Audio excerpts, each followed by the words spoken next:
year, but really not that much. I'm so sick of hearing exit velo and hard hit rate. Enough. Among first basemen, he's not in the top 20 at his position. No. He's next to last, I think. Yeah, I mean, among qualified guys, it might be damn near the bottom 2 or 3. He's not good. He's not good. You go up and down the lineup. Baez is a butcher. Swing, strike 3, and pitch in the dirt to end the game, or not to end the game, but his final at bat on Sunday. Stoney, up and down the lineup, it's a disaster. So when the question is asked, like, what can they do? Yes.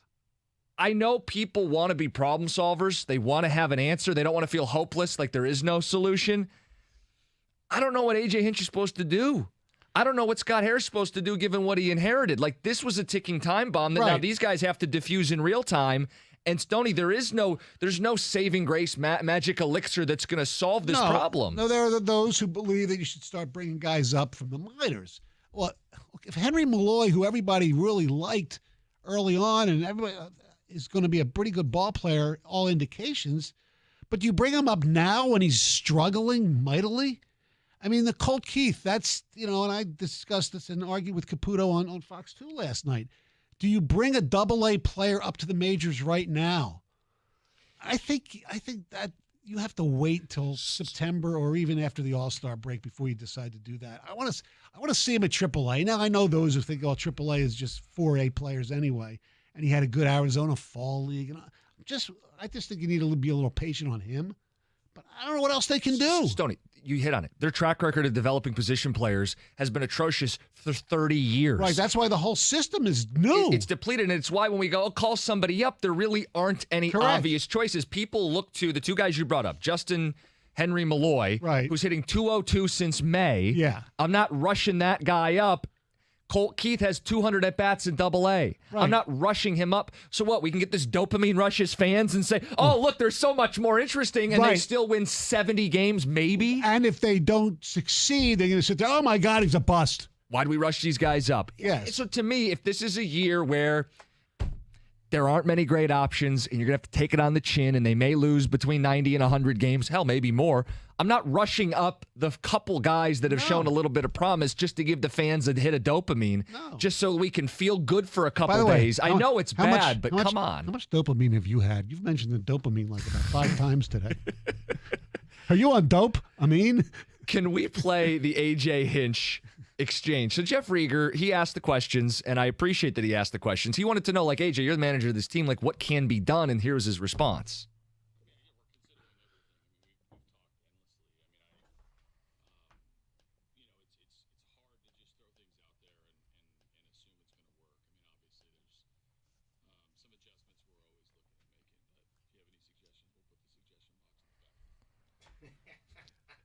It's a little snarky at the end. I appreciate it. No, I like it. And Rieger has a good rapport with AJ.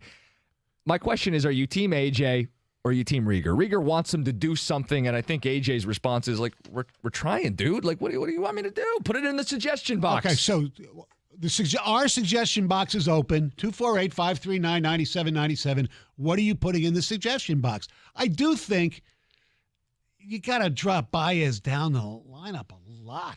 Okay, so let's play along. Okay, they were hitting him 2, and then they bumped him down to 4 the other day. Where do you want him to hit, 8 or 9? Yes. Okay.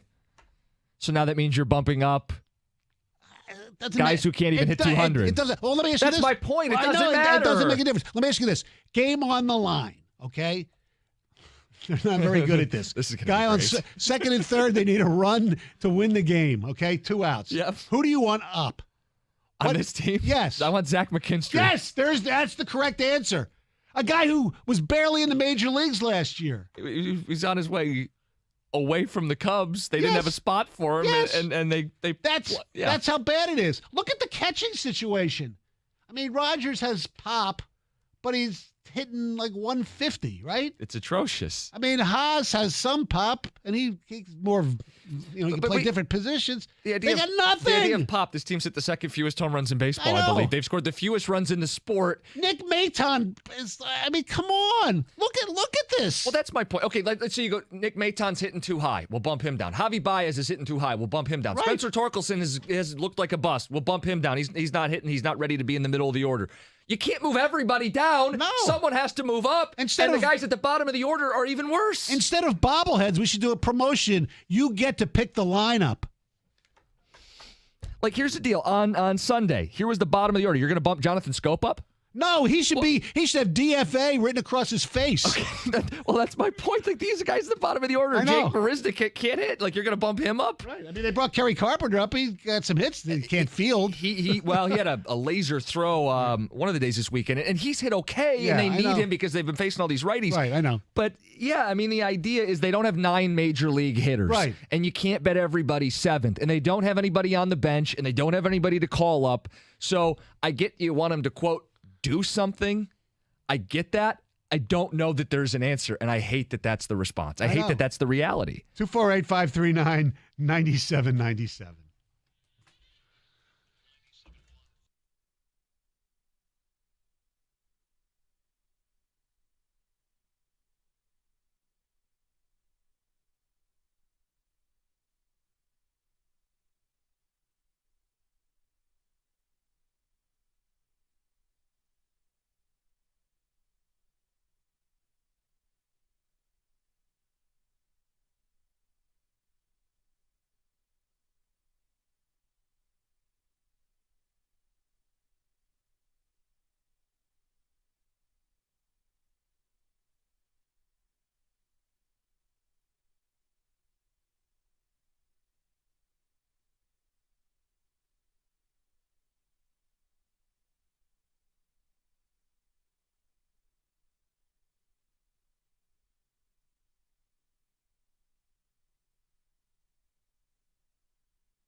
Suggestion box is open. What can they possibly do? They've lost 9 straight, swept 3 straight series.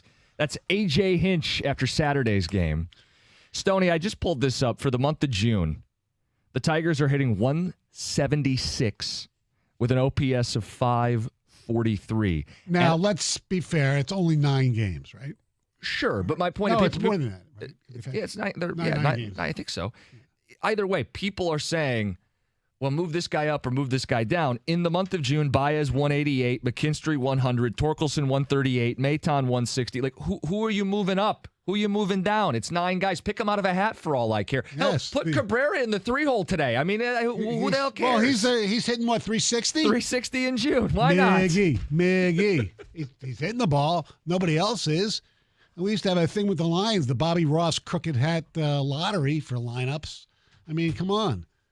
All right, we have some ticket texts here. 248-539-9797. Javi Baez should be in the starting lineup for Erie. Keep the good guys, get rid of the bad guys. Spend a lot of money. That's from Sam and Ypsilanti. Okay, so who are the good guys, though? I think Scott Harris needs to be more available for his plans with this team, leaving AJ to take all the bullets. That's accurate. Nobody over 28 years old hitting under 200 and can't help the team defensively should be cut. Move Baez down. Jim, you're wrong. If the team's going to flounder, do it with rookies, not journeymen. I'm fine with calling up guys who are ready to be at the major league level. Let's check in on those options. Colt Keith has 200 ABs at AA. You want to rush him up so that you can feel better for the next couple weeks, do you? But this team doesn't have a track record of developing players. I'd like to actually develop Colt Keith and others. Right. I mean, this is the stuff that, they brought in, Ryan Garco last year to run the minor leagues. This is Scott Harris's baby here. And, if he doesn't believe that it's beneficial for them to be here in the majors right now, then they shouldn't. You have a player on the roster right now that they arguably rushed, and they might have hurt him. Torkelson. Yeah. Absolutely. Because that's why you don't. And he had more experience, and in hindsight, it seems like Avila did that last year to try to save his job potentially. Well, I think Torkelson had a really good spring last year, if I'm not mistaken. Yeah, but he had not had the same minor league repetition because of COVID. Right. Yeah. Guys, let me tell you exactly what's going on. The Tigers keep drafting pitcher after pitcher after pitcher, and it's catching up to us. We should be ahead of the Orioles in talent. I think Oakland has more talent than the Tigers do coming up. But the management is terrible. It's unbelievable. Bad trades, continuous first-round draft pick failures. It shows what you can do to your team. You're right. Oh, that guy's gone. Okay, Scott Harris has not had a draft yet. So, Al Avila, look, the Jackson Jobe pick for Marcello Meyer, I don't know if it was money or whatever. That was ridiculous. High school pitcher? Come on. Seriously? Yes. Casey Mize, granted a lot of it's injury, but he looks like he might be a major bust. But Stoney, that injury risk is part of drafting pitchers. Yes. And when you do it every single year and double down and triple down and quadruple down that we're going to do this with power arms, starting pitching's never been less valuable in baseball than it is today. Right. If you look around the league, every team has a high percentage of high-quality, club-developed Latino players. We have none, and very few in the pipeline. What's up with our Latino scouting? That was, I said, for 2 or 3 years.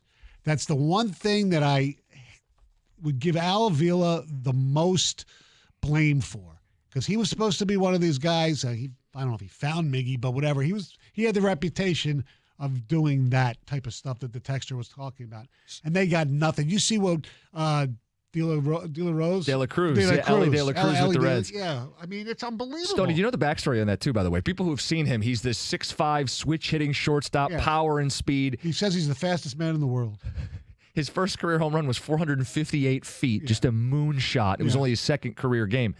Do you realize how the Reds got him? They signed him as an international player for $65,000. Yeah. $65,000. Good scout. It's called scouting.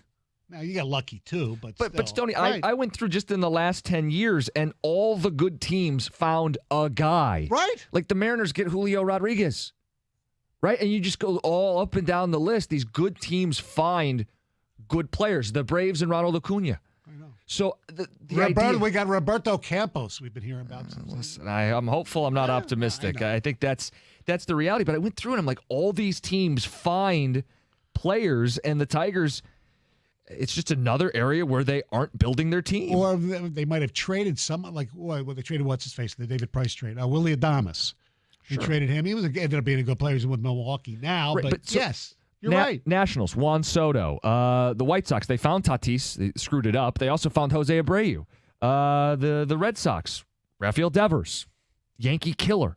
The Rays, Wander Franco. The Twins, Luis Ariz, who's this batting king. Right, he's batting like 400. And the Blue Jays, Vlad Guerrero Jr. These teams, everybody finds someone but us. Right. Well, Tampa, what's his name from Rosarina, right? I think he was technically a Cardinals signing, but the Rays developed him. I mean, it's two parts. It's identifying talent and developing. We don't do either of them. I know. And that's not Scott Harris's fault. Correct. The fruits of that, the lack thereof, he goes to harvest the crops this season, and it's like, nothing there. It's a dust bowl. Fallow field. Yeah. 248-539-9797. So, I mean, this conversation is really about what can be done and who do you blame. And, Stoney, I think it's beating a dead horse. It's Al Avila's fault. Exactly. It's Al Avila's fault until Scott Harris runs a trade deadline and runs a draft or two deadlines or two drafts and free agency and actually has money to spend, because when Avila spent, it was Jordan Zimmerman and Javi Baez. Right. I want to see what Scott Harris brings to the table when he's put in that position. Right. And because it's under his watch, being the owner, Chris Ilitch has to take some of the blame, too, for enabling and extending Al Avila. It's brutal. Yeah. It's brutal. So the story on De La Cruz is just ridiculous. It's basically, if you read the quotes from the scout, he could play the game, and you could just see the raw talent. And sometimes, when it seems like the Tigers in the draft have kind of just been, let's just take what falls to us. Pitcher priorities, when that seems to be the wrong thing to be doing these days. And just, when have they ever just taken a real shot at something? Or have they ever gotten involved in when there's a high-stakes international prospect? Like Ohtani. That's the only thing that's going to flip this thing quicker than it's going to take. I mean, this was what I just feared, that you were going to go through a complete and total second rebuild. Yeah, you are. Guess what? When Dombrowski did it, he took some chances. Right. Some of them worked, some of them didn't. Yeah. I mean, but at least the team became competitive and they were really good. Not, it just the thing is, man, I don't know if anything in Detroit sports ever will compare to what it looks like Al Avila left us with Baez. If Baez does not opt out or they don't buy him out, and this kind of poison pill goes for 3 more years, Matt Millen didn't do that to us. No. It's crazy that you think you'd live through Matt Millen as a sports fan, only to be told you're going to have somebody worse running a different one of your sports teams. Well, even if you want to go back before Matt Millen, Randy Smith running the Tigers was horrible, and you could argue that Avila's as bad as he is. The one thing with Smith is that, okay, you could definitely see it with Justin Thompson, but I thought Encarnacion was a guy that just didn't work out. Maybe that was the Tigers' developmental system, too, at that point, because he was a little bit better when he left. 5-tool guy. Yeah, but I don't – to me, I really believe you can make the case that Al Avila is the worst general manager ever. I think so, too. I think it was telling when he was asked about his mistakes that he had to first try to, give himself credit, and the moves he gave himself credit for were like fringe major leaguers. Well, Reese Olson and Joey Wentz and Alex Lang, you were here for 8 years, you found 3 major leaguers, maybe. Meanwhile, we could go on and on and on for hours about all the mistakes he made. Right. Well, it's like with Randy Smith. I remember the best trade Randy Smith ever made, I think, was trading Greg Gore for Damian Easley. I mean, it's been since Bill LaJoy left, it's been bad. Dombrowski obviously did a nice job. The Smith thing, too, the Higgy extension, at least that was a little bit masked by roids. Yes, we believe, yes. I mean, yeah. So, Al Avila didn't have to deal with anything like that. Matt Millen gave us Calvin Johnson. I mean, I guess it was a no-brainer, but at least he didn't screw it up. Right. All right, coming up at the 9 o'clock hour, does the Dalvin Cook story make you think differently about the Detroit Lions? And someone from the station with a ridiculous Taylor Swift take. We'll get to that as well. It's 97.1.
You guys been paying attention to this Dalvin Cook stuff, right? The Vikings cut him.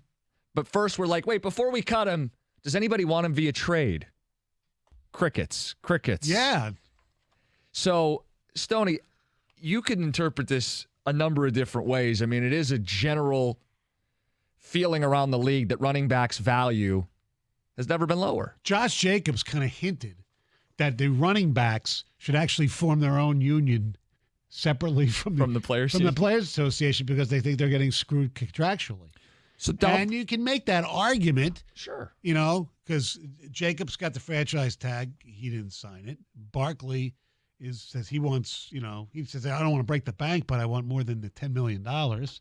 You have the Dalvin Cook. The reason he got released is because of salary, nothing else, not production. Well, yeah, he's been as productive as anybody not named Derrick Henry. In the last 4 years, he's put up over 6,000 yards from scrimmage, second only to Derrick Henry. He was cut with no trade market and still remains unsigned. So my question is, does this change how you view the Jahmyr Gibbs pick at all? No, I wasn't crazy about it at the time anyway, but, I could rationalize it a little bit, especially after, granted, as John always says, it's shirts and skirts out there, but, man, I was there this week. He was fast as hell. But still, So was Dalvin Cook. I know. And no one thinks he's worth very much. I know. That's the problem. That's the conundrum. Or are you better off taking hypothetically, you like player A a lot. You think he's going to be a 4-year running back. You want him for the extent of his contract, basically. Sure. The problem is what we're saying with Cook. Or do you take somebody who might have, I don't know, more of a question, but it's at a more valuable position? Personally, like when we were doing our mocks and things like that, I thought the Lions, because I loved Spears out of Tulane, that they should have taken him in like 2 or 3. I don't disagree that the Lions left meat on the bone in the run game last year. In other words, there were bigger plays to be made that they didn't make because Jamal Williams wasn't that caliber of guy and Swift could never run north and south and stay healthy. But they signed David Montgomery. Well, that was what I was just going to say is you don't need to use a premier first-round pick on a running back. Stoney, Dalvin Cook is what you hope Jahmyr Gibbs is, a 4-time Pro Bowler. Right. If you could be a Pro Bowler for 4 straight years, catch the ball, run between the tackles, 1,500 yards a season, you go, hot damn, we got a stud. I'll take it. And the it. rest of the league says he's worth nothing, very little. He'll sign somewhere and play this season, but the league collectively said, we're not even going to trade for the guy. But, okay, so in that scenario, it would still be you look at that as a good pick, though, even if you couldn't re-sign him, right? Well, I hope that they win a whole lot of games on his rookie deal because it was an incredibly short-sighted draft pick. It was. He could be a great player. Maybe they win playoff games in a Super Bowl and we all love it. But if you don't, you realize that was so short-sighted to take a player whose career is going to be half that of most players. And the league collectively says aren't worth very much. I won't say it's short-sighted. I'd say it's risky. I mean, they're definitely rolling the dice, as many teams refuse to do with that position. I mean, Atlanta did it first with Bijan. Mm-hmm. So, yeah, it's risk reward. It's like anything else. If they win games, win a few playoff games, get to a Super Bowl or even a conference championship game, and he's a Pro Bowl player for 4 years, yeah, it was worth it. Instead of taking, I don't know, one of the interior defensive linemen who might be good but not great. Lions running backs that they've invested in over the last 10 to 15 years. Stoney, you know this. I don't need to give you the names. I know Best, Kerryon Johnson, DeAndre Swift, even Amir Abdullah, Mikel LaShore, Kevin Smith, Kevin Jones. Yeah. These guys don't make it to the end of their rookie deal. I know. And you could say it's because the Lions have been, poorly run, but I think it says something when every single running back you've ever invested in doesn't make it to the end of their rookie deal. And you go, but this time's different because we like Brad Holmes. It doesn't change that they play running back. It doesn't change the way the league views him, and it doesn't change the inherent risk. Right. But hypothetically, because we deal in the hypothetical world, suppose they passed on him and took who everybody thought was a really good corner, let's say in Christian Gonzalez at 12. Okay? And Jahmyr Gibbs gets taken 13 and 14 and has the Dalvin Cook 4-year run, and we get this version of Jeff Okudah but drafted lower. Right. I mean, who's better off? Well, the answer is don't draft bad players. I know that's easier said than done. But if your GM's like the only good player we can take is a running back, I would go either it's a really lousy draft or you're a really lousy talent evaluator. And I don't think Holmes is a bad GM. No. I thought this was a rare, short-sighted, ignorant selection. But I think you gave the answer to your question. What? This was not a very good draft. Maybe that's in the a different answer. year. I think they would have taken a different player. Maybe Entirely possible. So Cook got the last 4 seasons between 1,400 and 1,600 yards per season. Yep. If you get that out of Jahmyr Gibbs, it's worth the you pick. take it. But the thing is, Cook was the 42nd pick overall, and you aren't keeping him. Right. So this is you are in somewhat doing you use this pick more than likely to not re-sign him. Yeah, you go into this knowing it's 4 years. You got a 5th-year option if you're in the position where you want to do that. You could tag him, I suppose, in a 6th year. But this is a pick that you are willfully making knowing you're not giving him a second contract. And that's a weird thing to do, is to draft someone with your big pick at the top of the first round, resigning yourself to the fact that this is only a one contract guy. Because you can't draft him. That's why I say short-sighted. Right. You can't draft him saying, oh, he's going to anomaly. We're going to get him a second. Running backs hit the field running more than any other position in the game, or arguably equally to, in terms of production. You're basically getting like a long-term rental here, is the way I look at it. Now, you're using a first-round investment. Down the road, if this thing works out, you're not going to be able to keep everybody. No. So, for me, Dalvin Cook was worth it for the Vikings. They have a similar type quarterback who needs a running back, I believe, to make their quarterback better. That's what I think the recipe is for Goff to have the best success. I don't have a huge problem with it as long as the other things go right. Like, I'm really starting to have some serious concerns about Jamison Williams. Like, rightfully there's a bust percentage here right now with him. Hopefully he gets it and he delivers, but that's the thing now. So now if he doesn't work out and then you only getting Gibbs for 4 or 5 productive years, now this is where Brad Holmes comes under scrutiny down the road. Let's go to Ken in Dexter. Ken, good morning. You're on 97.1. Good morning. You hear me all right? Yeah, we got you. Yeah, I think you're kind of going the way. I think in a normal draft, I agree with you.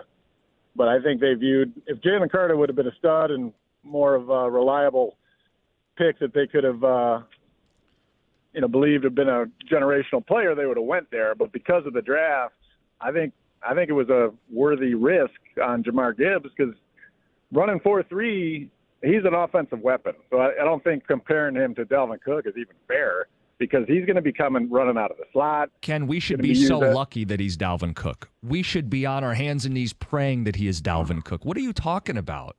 I mean, Jahmyr Gibbs, if he gets you 1,500 yards, I don't care if receiving or rushing, if he's doing that for this team, great. That would be amazing, right? But you got Montgomery, and now Gibbs is going to be your weapon, like they utilized Swift. They wanted to utilize Swift, and where he was effective. Ken, what position did Swift play? When he was on the field. What position did Swift? What position did DeAndre Swift play? But you don't need a running back for 8 years.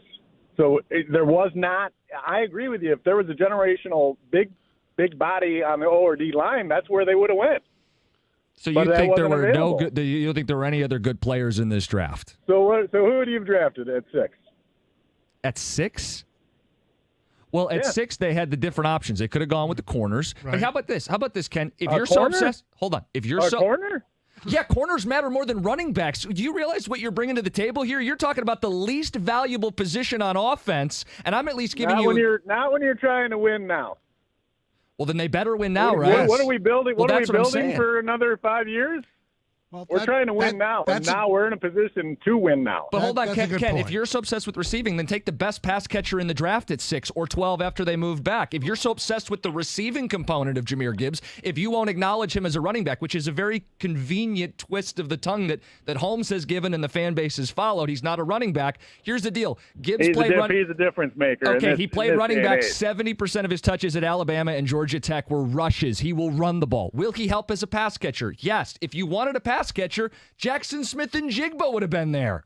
I mean, is that crazy? If the selling point is he's a pass catcher, why didn't you take the best pass catcher in the draft and go, I already got Montgomery and I'll plug along the way? Isn't this ultimately going to come down to, okay, Carter will always be the hindsight pick. I think that's the one where Yes. you're gonna Right. grade this forever.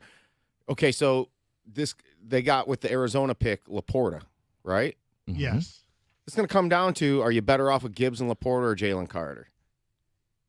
You would have still gotten Campbell either way. If you Right, wanted and I him. liked that pick. I liked a lot of what Brad Holmes did. Yeah. Like, this is not a referendum on him as a failed GM or a bad you're, GM. you're just strict. No running But backs the in the bigger- first No round. running backs. And by the way, it's not some like hill that I'm making up. The league agrees with me. Right. That's the point of bringing this up today. Is Dalvin Cook is the latest of many examples of running backs who are really good, star players, Pro Bowl players, and the league's like, I wouldn't give a 7th-round pick for Dalvin Well, Cook. it's funny because Derrick Henry was considered to be on the block at one point, right? Yeah. Well, they drafted for their quarterback because their quarterback needs help, and that's why they took the If you running have back. to do dumb things because your quarterback is who your quarterback is, that's a bigger problem.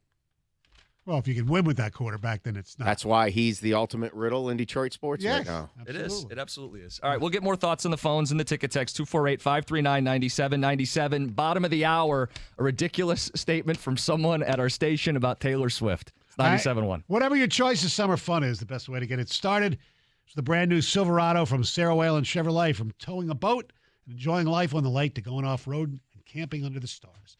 Silverado is the perfect pickup for everything you like to do because Sarah Whalen is the #1 volume Chevy dealer in the country. They have a huge inventory of brand new Silverados, plus even more arriving daily. Sarah Whalen Chevrolet, 17.5 in Van Dyke and Sterling Heights. Call 800-WHALEN-1 or go to sarahwhalen.com. Find new roads.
You know what I think the comparison is? It's like they say when you get a car, you drive it off the lot, Right. it depreciates immediately. That's what drafting a running back is. You drive it off the lot, a couple years later, he's Dalvin Cook and no one wants him. He'll sign somewhere, but there was no trade market, and he remains unsigned after being cut. So I bring this up to ask if it changes how you view Jahmyr Gibbs in any way. 248-539-9797. Here's some ticket texts. Cookies, can't you understand Gibbs fills two needs? He can play all over the field as a utility guy. He's actually Booby Miles. He'll run, pass, fill the Gatorade cooler up. He does it all. Is Alvin Kamara worthless? In the dream scenario, that's who Gibbs can be. I think he could. Guys, this is going to get twisted. I think Gibbs is going to play well immediately. Running back is plug and play. Yeah. This team has a good O-line. They have a smart offensive coordinator who will use him. Right. He could have a big couple seasons. He could have Dalvin Cook-like impact. I don't think the Vikings got rid of Cook because they wanted to. They have no money. They had no choice. If Gibbs works out and Holmes is smart with the money, I could see them signing Gibbs to a second contract. That's couple things on the Kamara thing. First, he was a third-round pick. Yes. And the Saints got to the NFC Championship game during his time there. So I think here's the big deal with all this, with the Cook thing, is what Cook is showing is I think it's increasing the odds. Maybe we didn't realize it at first when the pick was made. This is it's not in favor for the Lions to re-sign Gibbs. The percentages of taking this position where they did is the reality is that it's a short-term move. It is. It's a 4 or 5 year move on the cheap, relatively speaking. You're not paying for a free agent running back, which is worse to do. Although right? they did that too. Though, that's the problem. Well, but that was a good deal. Yeah. I like David Montgomery. In the next year, he will be one of the 10 highest-paid running backs. So on top of that, you took the 12th overall pick and took another running back. At least get the 10th, though. I mean, 10th highest paid. You're going to have two of the top 20 highest paid guys at the position, a position that the rest of the league says, dude, this is plug and play. This is 3-4 years, and you replace him with another warm body. But Gibbs is still on his rookie deal, and Montgomery's will expire before Gibbs would ever come up. So if you were thinking about extending both going to be productive. This is about short-term versus long-term. This is about team building. This is about priorities. Brad Holmes went rogue taking a running back in the first round. The Falcons did it too, which was equally bizarre because they got 1,000 yards out of Tyler Algier the year before, and they said, as the third best rushing attack in football, we're going to get another running back. They had proven you didn't need the investment in running back, and they did it anyway. I give Campbell and Holmes credit for what they have done so far, but my thing is, okay, is Campbell trying to duplicate Kamara? When you try to duplicate things, it usually doesn't work out in sports in a different place. You have to do it a different way. True. You know, and I'll even ask Jim this because I don't know the answer. If he turns into Kamara, is it worth the pick? It's worth the pick. This is going to sound unfair. It's worth the pick if you win a Super Bowl. Okay, that's the goal. It's worth it if you get to it. Sure, but if you passed up on a more core piece, right? Guys that you draft that high, you want people who are going to be core pieces for a championship. If you draft a player who's got a shorter career than, say, a tackle, an edge, an interior defensive lineman, a cornerback, a receiver, you passed up on a position that would be. But the bottom line is that person you passed that has to be really good. Okay, do you think Jackson Smith and Jigba's really good? I think he will be really good. Would you rather have him over Gibbs? Because I would. That was my argument. Yeah. You guys know that. Yeah. I argued that heavily because of the position value. Here's what they're – okay, so I would say what the Saints tried to do when Campbell was there and they made the NFC Championship and got screwed on the call, that they did everything. I think they did things right to try to win a Super Bowl. And who knows if they would have beat the Patriots if they wouldn't have had that call go against them, right? Let's be fair. Sure. That wasn't the greatest of Patriots teams that year. No. And Sean Payton had proved that he could coach a Super Bowl and coach it well. Right. So even when you try to copy something like that and you – it's always a moving target. Because Breeze was depreciating it that much, and I would say Goff is a comparable quarterback right now to what Drew Brees was in that moment. It still doesn't guarantee it. Some more ticket Nothing text. guarantees it, by the way. The only positions with an average career length over 4 years are punters and quarterbacks. They never believe they're going to sign Gibbs to a second contract because they'll draft a running back every 2 to 3 years. Somebody else says they drafted because their window is 4 or 5 years. They're not worried after that. Well, hopefully they're right. The thing is, though, true. The Jalen Carter hindsight will just be ridiculous on this because if this goes against them, you're going to say about Brad Holmes, he decided to trade down and pass on somebody because he had a, quote, sketchy guy for the second best running back in the draft. Mm-hmm.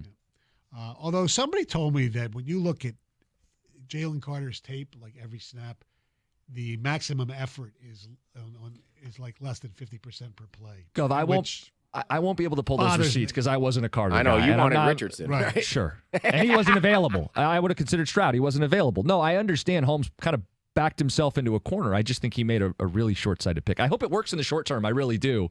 But I see what the league says about the position, and I get skeptical. Tim from Brighton says it's an offense-driven league, and the hit rate is so much better on running backs than corners.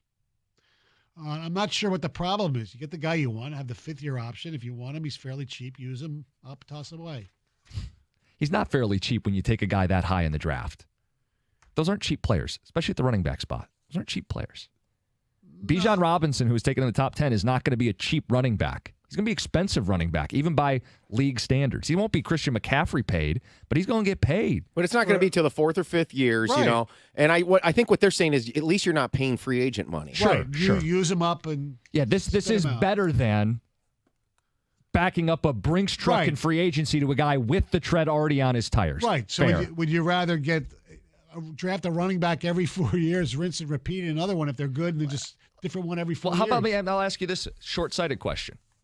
Instead of using the 12th overall pick on Jahmyr Gibbs, would you sign Dalvin Cook and go, hey, it's 1 year?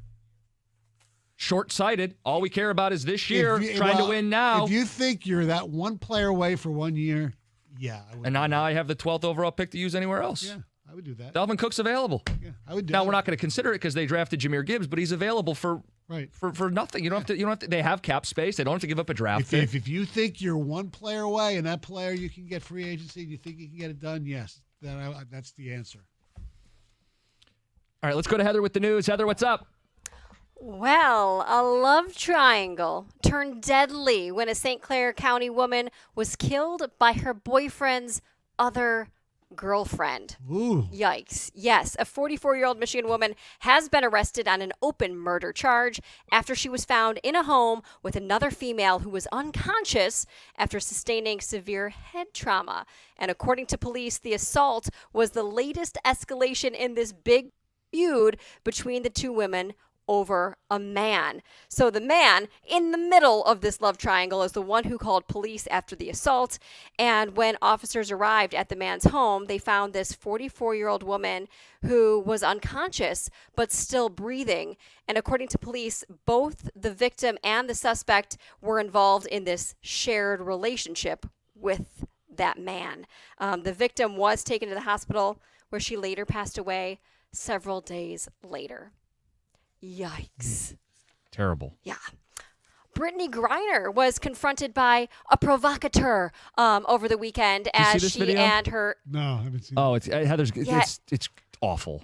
Yeah, so she was with her teammates. They were traveling through the Dallas-Fort Worth airport, and she was confronted by this YouTuber. And apparently this is kind of what he does. He just, confronts people. And Alex Stein, he uploaded this video on Saturday, and he's confronting her, obviously all on camera. He's asking her, about her time in Russia, and he makes some wild claims, asks her some wild questions. He even asked her if she had to have sex with Putin to be released, and just makes some wild accusations. And he was eventually tackled to the ground, and police had to intervene. But after the incident, both the WNBA and the Mercury released this statement basically saying that the health and the well-being of their players and their staff is their top priority.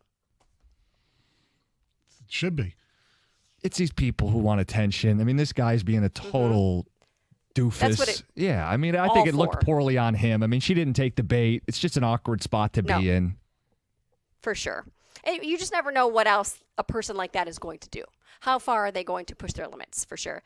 Okay, so I want to hear this audio because this is a wild story. A herd of cows actually attacked a random jogger on a trail in Colorado. And this jogger had to be taken to the hospital after a witness said that about 30 cows swarmed her and stomped on her.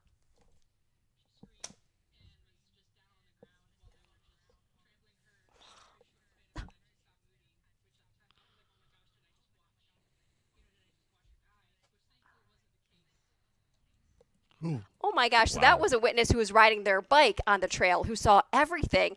And there's more about this attack. This is Mike Foster. He's the Agricultural Resource Division Manager for Boulder County Parks and Open Spaces. And here he is talking about the attack.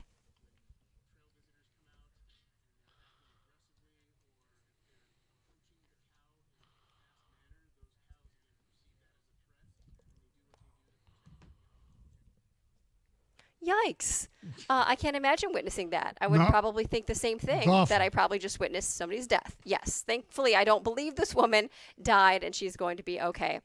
If you've been spotting Flavor Flav around Detroit, it's because he is now a part-time resident. He lives here.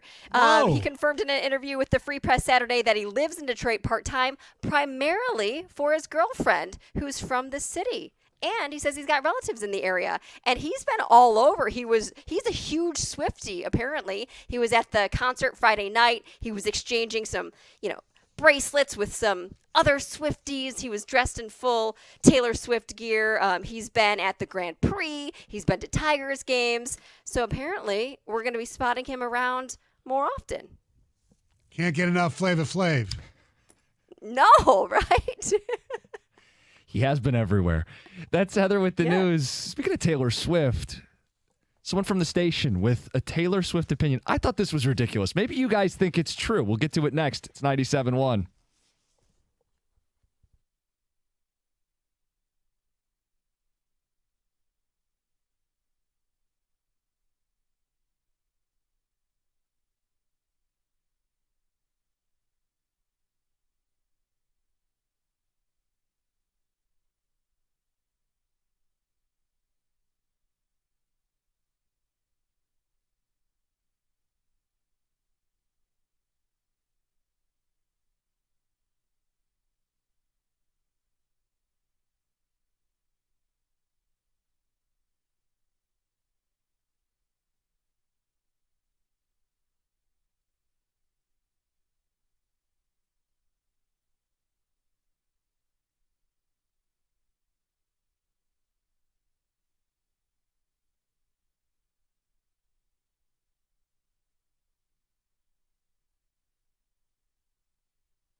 It's 97.1. Good morning. Jim Costa in for John Jansen. He'll be back tomorrow. Must have had too good a time at Taylor Swift over the weekend. Absolutely. He's so hungover. So it was a big deal, clearly. We had a member of our staff station give a Taylor Swift opinion, and I want to know if this is ridiculous or if you agree with it. Before we get to that, let's get to Zach in Clarkston. Zach, you got some thoughts? We're talking running backs. You're on 97.1. Morning. How we doing? Good.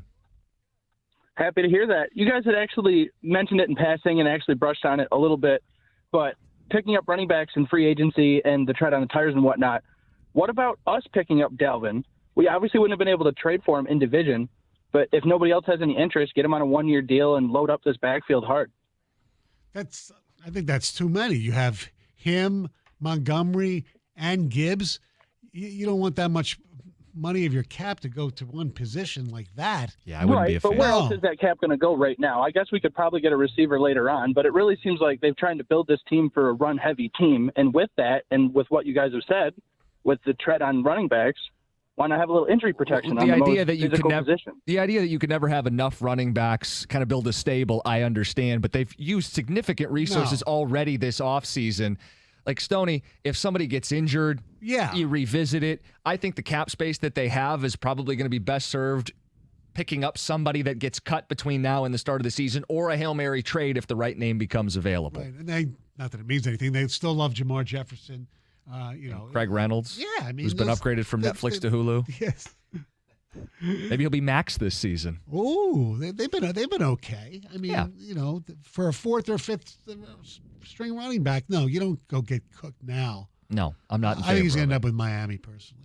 That seems to be the most logical landing spot for him. We had Adam Schefter join us earlier in the show. If you missed it, it will be podcasted. You can also use the Odyssey app. Rewind. Adam Schefter spent some time with us earlier this morning. All right, Taylor Swift was in town. Big deal, big crowds, people excited. Our promotions director, Lori, is a Swiftie. She's the best. Love her. Love her. She knows events. She knows promotion. She knows crowds. This is what she had to say.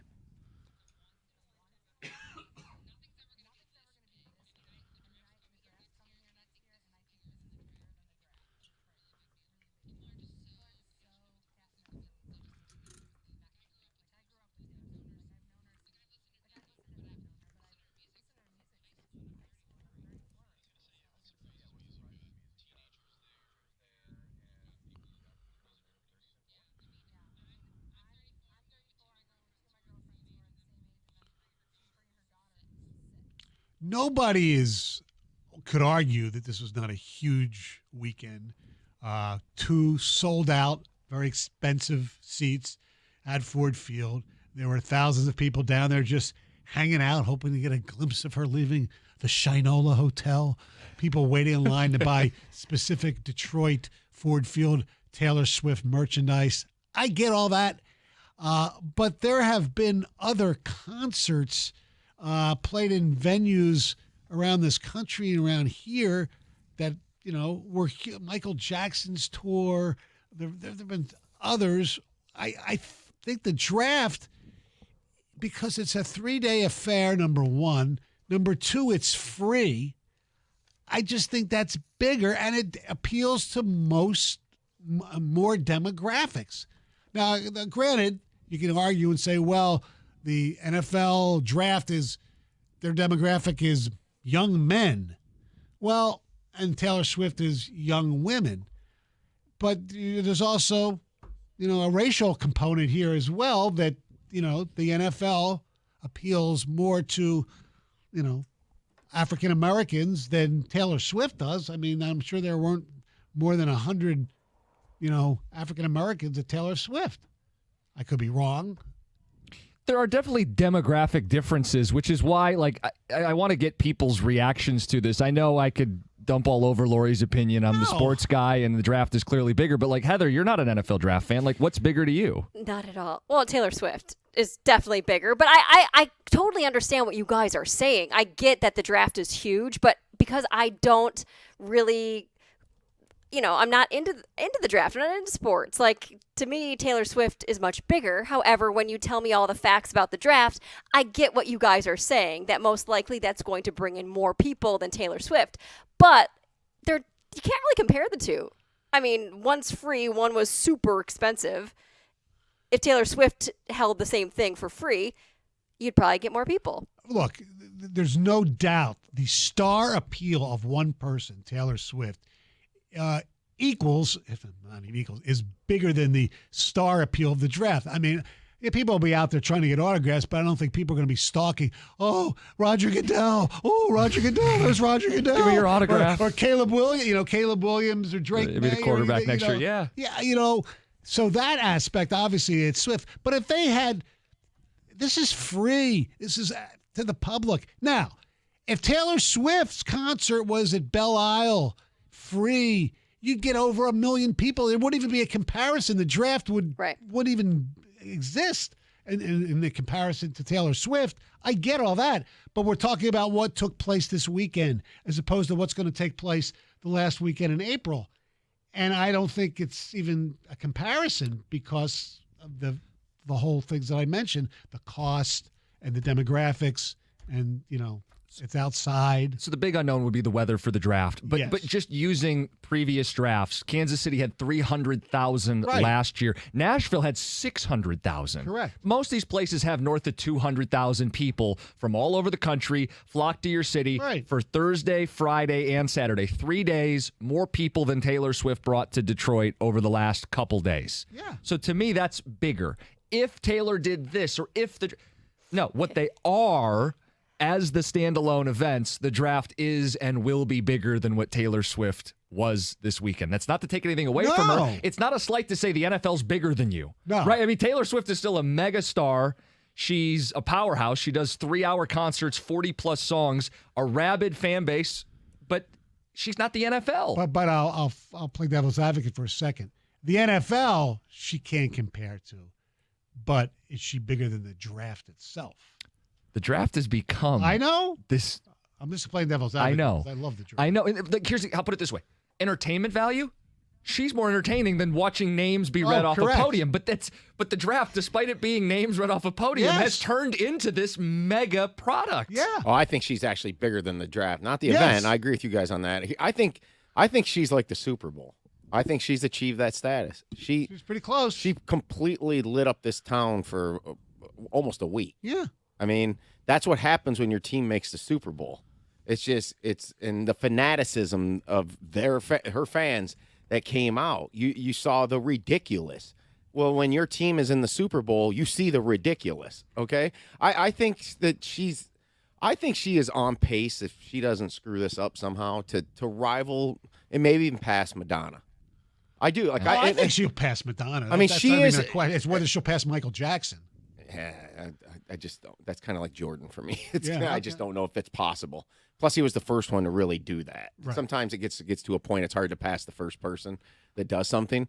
But I do think that we are a little bit naive and ignorant because we're such sports people I know. and stuff. That you saw craziness this weekend. You saw absurdity. Mm-hmm. That's what comes with something that's huge. Yeah. Let's go to DJ in Detroit. DJ, you got some perspective. You're on 97.1. What up, though? So a buddy of mine, me and him was talking yesterday. Him and his lady was trying to find a hotel room all the weekend. Taylor Swift sold out this area all the way as far as Belleville. You could not get one hotel room all the way to Belleville. Me and him was talking about the situation. The funny thing is, I'm 44 years old. I love music. I don't know one Taylor Swift song, like not one. And it's funny that y'all said the race thing because my listening to you guys, I don't think you guys are taking this into account. The Beehive is rivaling Taylor Swift. Like Beyonce and Taylor take us like Prince and Michael Jackson, depending on which side you want to flip. When the Beehive comes here, it's going to be the same thing, if not worse. And I don't know if maybe, African American, whatever, has something to do with it, because when Beyonce said she was coming here, literally my female friends were going into their savings accounts for them $1,000 tickets. It was unreal. And let's have this conversation again after the Beehive. Well, that's why I brought it up. I think, the draft, the NFL targets more demographics than Taylor Swift. And I don't know if you heard me, DJ, when I said, I bet you there wasn't more than 100 African Americans in Ford Field over the weekend. Yeah, no, I didn't hear that part. Yeah. But I agree. I agree with you 1,000%. But, guys, let's revisit this when the Beehive comes here. Sure. Well, we were talking earlier in the show. We said, is she the biggest modern artist today? And I slipped it, other than maybe Beyonce, because she also draws a massive audience. Correct. And DJ's proven the point. People reaching into their savings accounts. Yeah. How many? She's playing what? Is she playing what? One night here or 2 nights here? I top my head. I don't know when think she's it's coming one. next. Yeah. 248-539-9797. Ticket, text, phone calls. Where are you guys at on this? Especially if you were downtown this weekend, whether it was at the Tiger game or you went to the Taylor Swift concert, you have a better idea of what that actually looked like, sounded like, felt like. Do you expect the draft to be bigger? We'll get some thoughts on it. It's 97.1.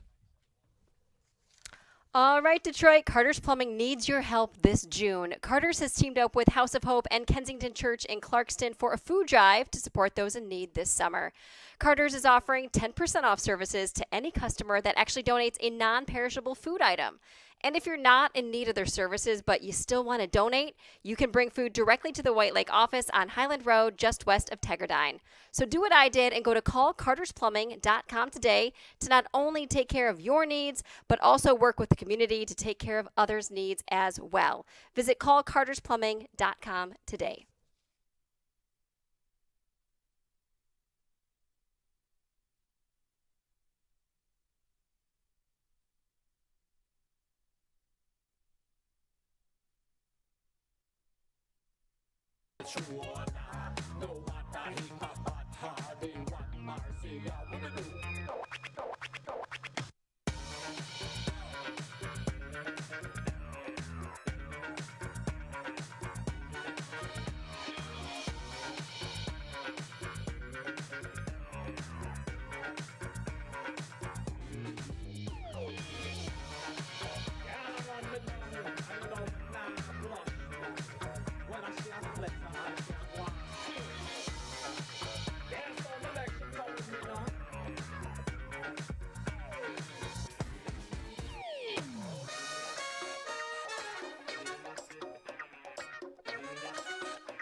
248-539-9797.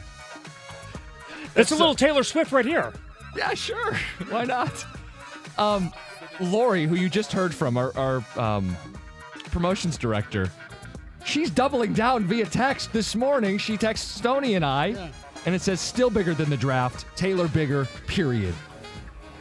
She feels that way. She's a fan, and she was at the event, and people who were there, like we just got done talking to Jimmy. Yeah. And he said the stadium, the concrete was shaking. I mean, the buzz and the excitement of a Taylor Swift show is legit. Oh, there's no doubt about it. I don't think nobody's questioning her talent. Nobody's questioning the event Or the passion. It's just I'm doing the numbers. I'm maybe being a little. No, because you're actually talking about how many people are going to be at the event. Right. Okay, and what's going to make a bigger impact on the city. Hotel rooms, foot traffic, restaurants, bars. And we had the caller that said Belleville. You couldn't get a hotel. You had to go at least to Belleville to get one. Well, when the draft comes, it'll probably be even farther. But, I mean, this is a semantical debate, like a lot of things we do at times. I mean, I thought our boss, Jimmy, we were talking about the break, just summed it up perfectly when he's one of the last people I would say. Yeah. Like, he said it delivered and it was impressive what she did. Yeah. And we had the Beyonce comparison that we were talking in the break. That Beyonce is no doubt huge. She's an icon. But she, I think, has leveled off now, right? Well, she's coming. It's going to be one show on a Wednesday. Taylor's doing a double dip on a weekend at Ford Field. Isn't Beyonce LCA too? So again, venue too, it speaks to where Taylor is. No, Beyonce's today. Ford Field. Oh, is she? Yeah. So, but the point was that Taylor Swift is still rising, and seems to be unlimited potential. I mean, it's just it's a craze, it's a phenomenon. But let's see in 5 years, if she's still moving up at this rate, that's when she gets into the crazy stratosphere of musicians. Yeah, you are right. Beyonce at Ford Field. So the question was, if you were there this weekend, if you were aware of it, even if you didn't attend this weekend, will that be bigger than the NFL draft? Lori has doubled down. I'm a sports dude. We're sports guys. I think that's kind of a ridiculous opinion. You could say if Taylor was free, she wasn't. You could say if Taylor did more days, she didn't. You could say if it was 2 days, how many people? 150, 160,000? Yeah. The draft's going to double that. Yeah. And it's going to be over more days with more out-of-towners. Once in a lifetime, Lori, you went twice that weekend. Once in a lifetime, you can see her again next weekend. The draft will come to Detroit probably one time while I'm alive. That's once in a lifetime. I don't think she'll be back here for 5 years, though. Well, she's going to 5 years. I think this tour ends. I'm looking at the schedule. She's probably going to do an international one, right? Oh, yes. She has to do and I think that kind of determines her iconic status a little bit. Well, are people as crazed overseas? Well, and they're playing it smart. She's not playing every market, number one. Number two, she just plays Friday and Saturday nights in most of them. She did 3, I think, in Chicago. Yeah. So I'm looking here, like in L.A., she's playing 4 nights at SoFi. 5 nights. Wow. August 3rd, 4th, 5th, 8th, and 9th. I mean, 2 in Seattle, 2 in San Francisco, 2 in Denver. And then she goes 2 at Arrowhead. She's going to do shows, I think, in Mexico and Brazil and Argentina. Yeah, she's in Pittsburgh this weekend. My point is, if you wanted to see her, you're going to have like a dozen more chances on this tour alone. Oh, yeah. Well, Stoney's proven it. He's seen Bruce over 120 times. Right. I mean, so she'll play over the years, hopefully. Yeah, exactly. Good health and all that. You hope she plays a bunch more. Let's go to Tim in Troy. Tim, good morning. You're on 97.1. Tim. Thanks, Tim. All right, Tim. You can. By the way, I was listening, as you know, on Friday night when I was coming back from the Jamie, the post celebration of the softball game. Yes. And you were doing your Taylor Swift songs. So the bit I did, and Gov, I don't think you heard this. I did Taylor Swift songs that describe the Detroit Tigers. Of course, I had to text in. What was the one you sent in? It was Getaway Car. Javi Baez should be on a getaway car. These are the ones I went with, by the way. You could shake it off, too. I mean, you could do the whole thing. Number 1 was Cruel Summer. Yeah. Number 2 was Antihero. I had Forgot You Existed, which is a Taylor Swift song. Bad Blood, Story of Us, because it talks about tragedy. Teardrops on My Guitar, it's what they bring us to. Picture to Burn, given all the injuries. Oh, I went in. We had a good time on Friday night with this.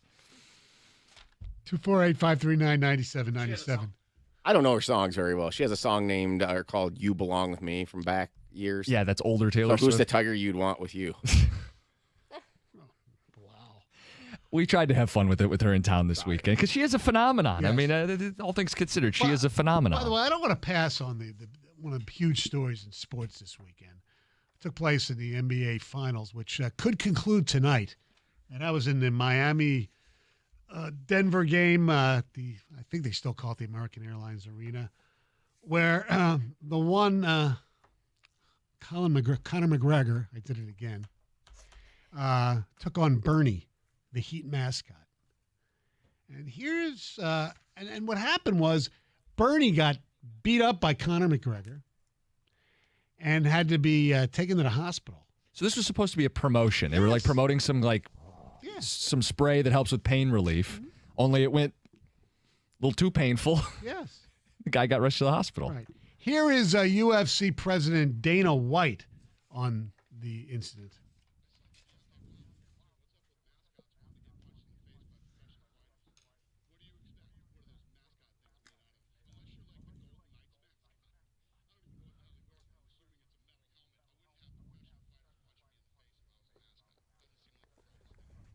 But Bernie has maintained his health. He's going to recover. And Eric Spoelstra talks about his mascot.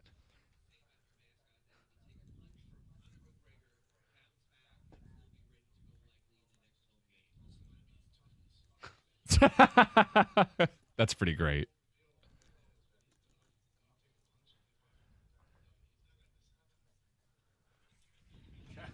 Stoney, was it you who passed along what some of these mascots make? Yes, it was me. Yeah. I heard that they actually make a decent amount of money, so I just looked. I Googled NBA mascots. Here are the top 5 from the bottom up. Hugo the Hornet, the Charlotte Hornets mascot, makes $100,000. Not bad. Go the Gorilla. I didn't even know the gorilla had That's a name. the Suns, yeah. Yeah, the Suns mascot. It's been around for a long time. Makes $200,000 a year. Benny the Bull. What, 300? $400,000. Harry the Hawk. There's people who make more. The Atlanta Hawks mascot makes $600,000 a season. And there's one who makes even more than Harry the Hawk. Who? And he'll be you'll see him tonight. Rocky, the mountain lion, the Nuggets mascot, makes $625,000 a year. He was inducted into the Mascot Hall of Fame, by the way, in 2008. And the guy who played him retired in 2021, but his son has taken his place. Well, yeah, easy to retire when you're making $600,000 a year and being the mascot. I wonder what Hooper makes. Or Mini Hooper. They still have Mini Hooper? Gator, I'm sorry you have to walk into that. How are you supposed to react to that? No, I mean, I'm stunned. Seriously? Yeah. It's a real article. Stoney found it. $600,000 a year for a mascot. Mm-hmm. There's no mascot cap. Okay. Years ago, I heard a story. A friend of mine was telling me a story that was related to her, where this woman was shopping for pillows at like Kmart. And she's looking at the pillows, and one pillow she goes, this pillow is $6. This pillow is $15. And the question was, what do that pillow do? Like, why is this pillow that much more expensive than the other? Like, this mascot, we pay $100,000 to, which I think is exorbitant. Right. This one is $600,000. What do that mascot do? A lot of community events. Maybe community events, maybe a lot of birthdays, weddings, bar mitzvahs. Maybe does more acrobatic work. I don't know. The gorilla was always one of the most acrobatic ones I remember. Get punched in the face by MMA stars. Yes. That's what they do. Absolutely. Gator, what's on your extravaganza today? Well, we are going to talk a little bit about the Tigers and what's going on. 9-game losing streak sucks. I was watching you guys on Sportsworks last night, and I know you were adamant against Colt Keith to start the segment, but Caputo was so adamant in favor of giving him a shot at some point that I wonder if he swayed your opinion at all that you're now open to it. A little. I still want to see him in AAA first. Yeah, I think it makes sense, but I also I don't really care. Talent's talent. If he can hit, let's go. And if he's confident, let's go. I've never been someone that really bought into the whole, you're going to ruin him. You're going to ruin his psyche. By the way, we'll save this for tomorrow, but the fact that Gator gave up 39 runs on Friday. It wasn't 39. But he didn't walk anybody. Walks. No walks. And let's not exaggerate. It was 37. 37, okay. Okay? Don't exaggerate. And, So what's that ERA? But Well, the ERA, you got to factor in for errors. Yeah. So it wasn't 36. It wasn't But Kang's nodding his head. there's some manager responsibility as well. Yeah, and we'll get into that tomorrow. Yeah, we may get into that today. We're going to talk about the softball game from Friday. That was a lot of fun. We'll get to that. I take great umbrage into something that you said, Costa, about the running backs, and I just think that you throw a word in there that is incorrect. Okay. With the running backs, and All we'll right, get to that skewer me coming up today. as well. We got Champ and Chump. Kang and I will introduce our Champ and Chumps coming up at 10:30. All right, Carson Anderson coming up next. Gator Aloni, 97 won the ticket.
And good morning, everybody.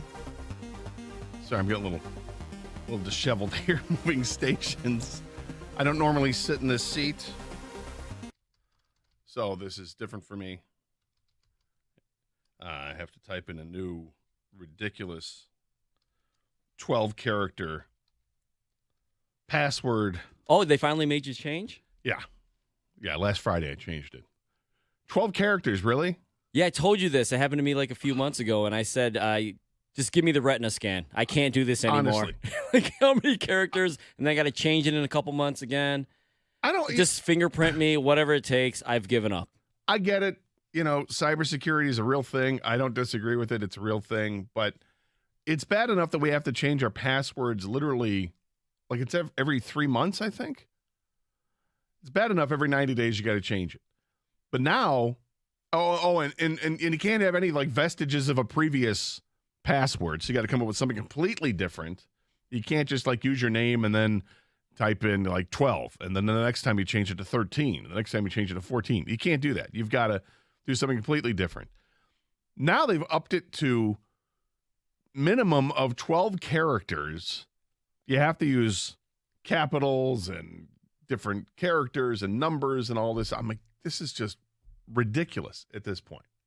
Like I said, just give me the retina scan. Yeah, I want the retina scan. I'm not afraid of it. Let's go. I mean, You've beaten me into submission. I give uncle. Yeah, I totally get. Oh, come on. Now. You can't get in? No, I mean, I'm in, but now I go to. Okay. All right. We're okay. I think we're okay. We'll figure this out. This is just, sorry. It's a new station. It's messing me up. It's my own fault. Although it's really not, because I had to switch spots at the last second because the other computer wasn't working. But there's a lot to talk about today, clearly. The Tigers losing 9 in a row. We've got Champ or Chump. We welcome your Champ and Chump calls at 248-539-9797. Doug's not here today, but Doug will be back tomorrow. And Doug will have plenty of tales from the weekend because he's got a golf trip with the guys. And they changed things up this year with his golf trip.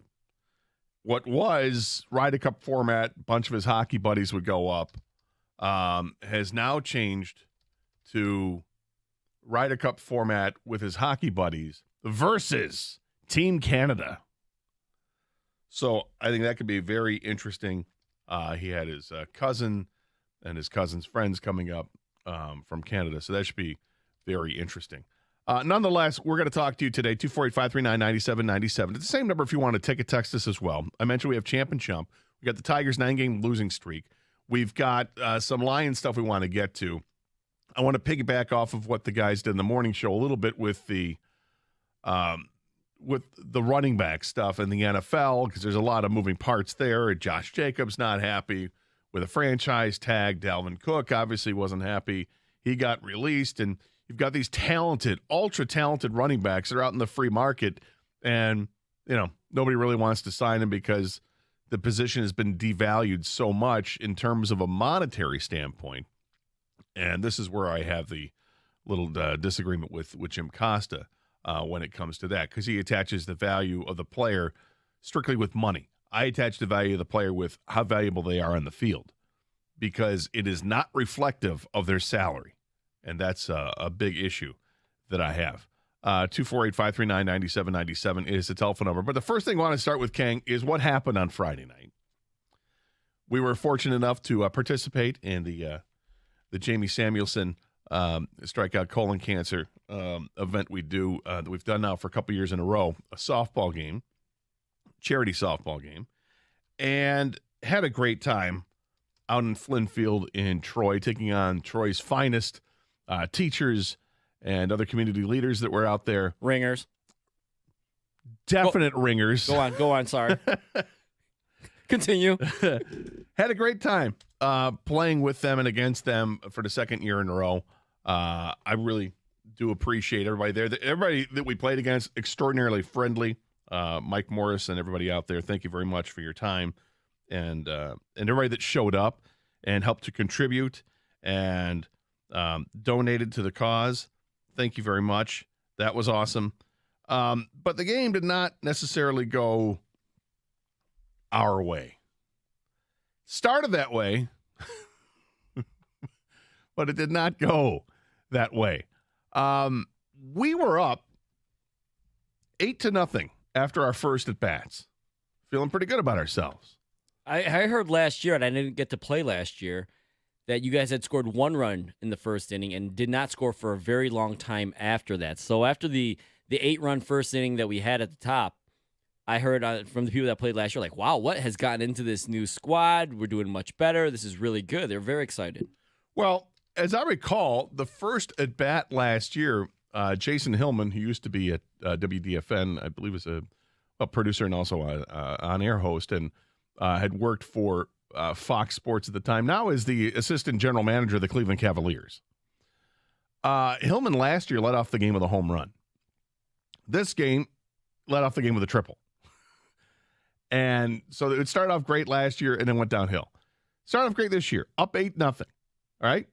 I informed Coach Jansen beforehand. I said, John, I'd love to play, but I can't run because I know what happened last year. I tried to run everything out, and I ended up having foot issues for the next 4 months. I was a mess, and that's not hyperbole. I really had problems walking for 4 months because of bad shoes, bad feet, whatever. And I said, I'm not gonna be able to run this year. He goes, that's okay. We'll just get you a pinch runner. I'm like, okay. So what does it mean? He goes, just run to first base, and then we'll replace you. I said, sounds good. So he hit me at the bottom of the lineup, and I said, that's perfect. I ended up hitting a ball pretty well to left field, and then it went beyond the left fielder on the ground, kind of shot past him. And I'm not sprinting towards first. I'm taking a very light jog to first base because I figured it was just a base hit to left. Then I realized it's beyond him, and now I'm going to have to get on my horse a little bit. And I just started shaking my head going, great, this is what I wanted to avoid. But here we go.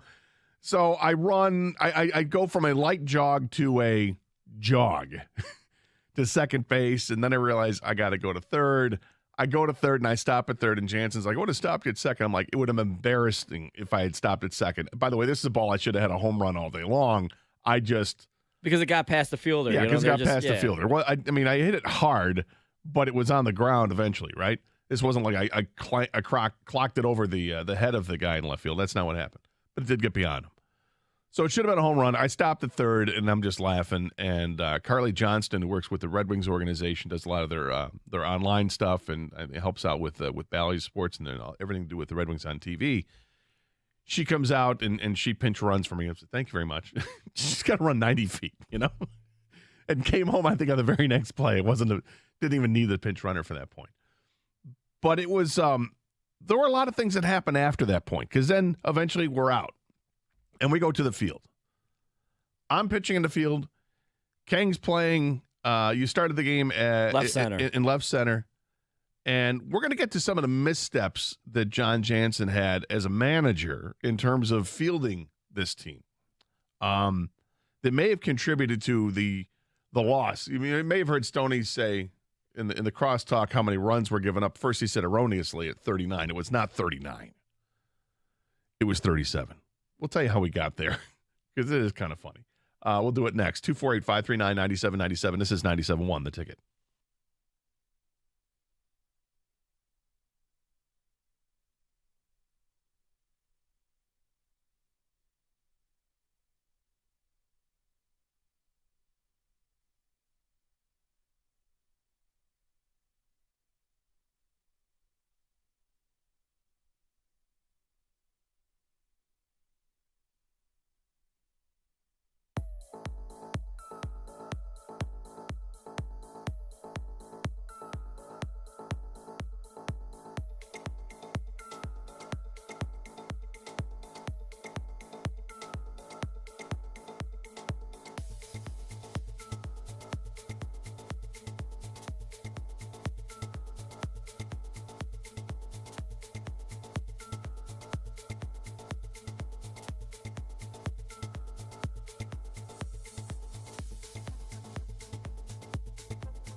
And welcome back to the Carson Anderson Show here in 97.1 The Ticket. Doug will be back on tomorrow's show.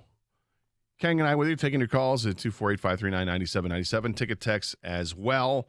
I apologize for some, maybe a little disheveled here because switching spots in the studio due to some computer issues, and now this computer is it's not cooperating with me because now I have to remember other passwords that I don't remember, which includes Twitter.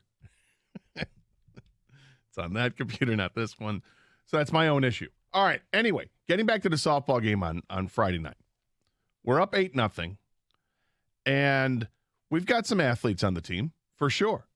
Got former hockey players out there, former basketball players, former football players. We've got a lot of people, not to mention Kang is athletic.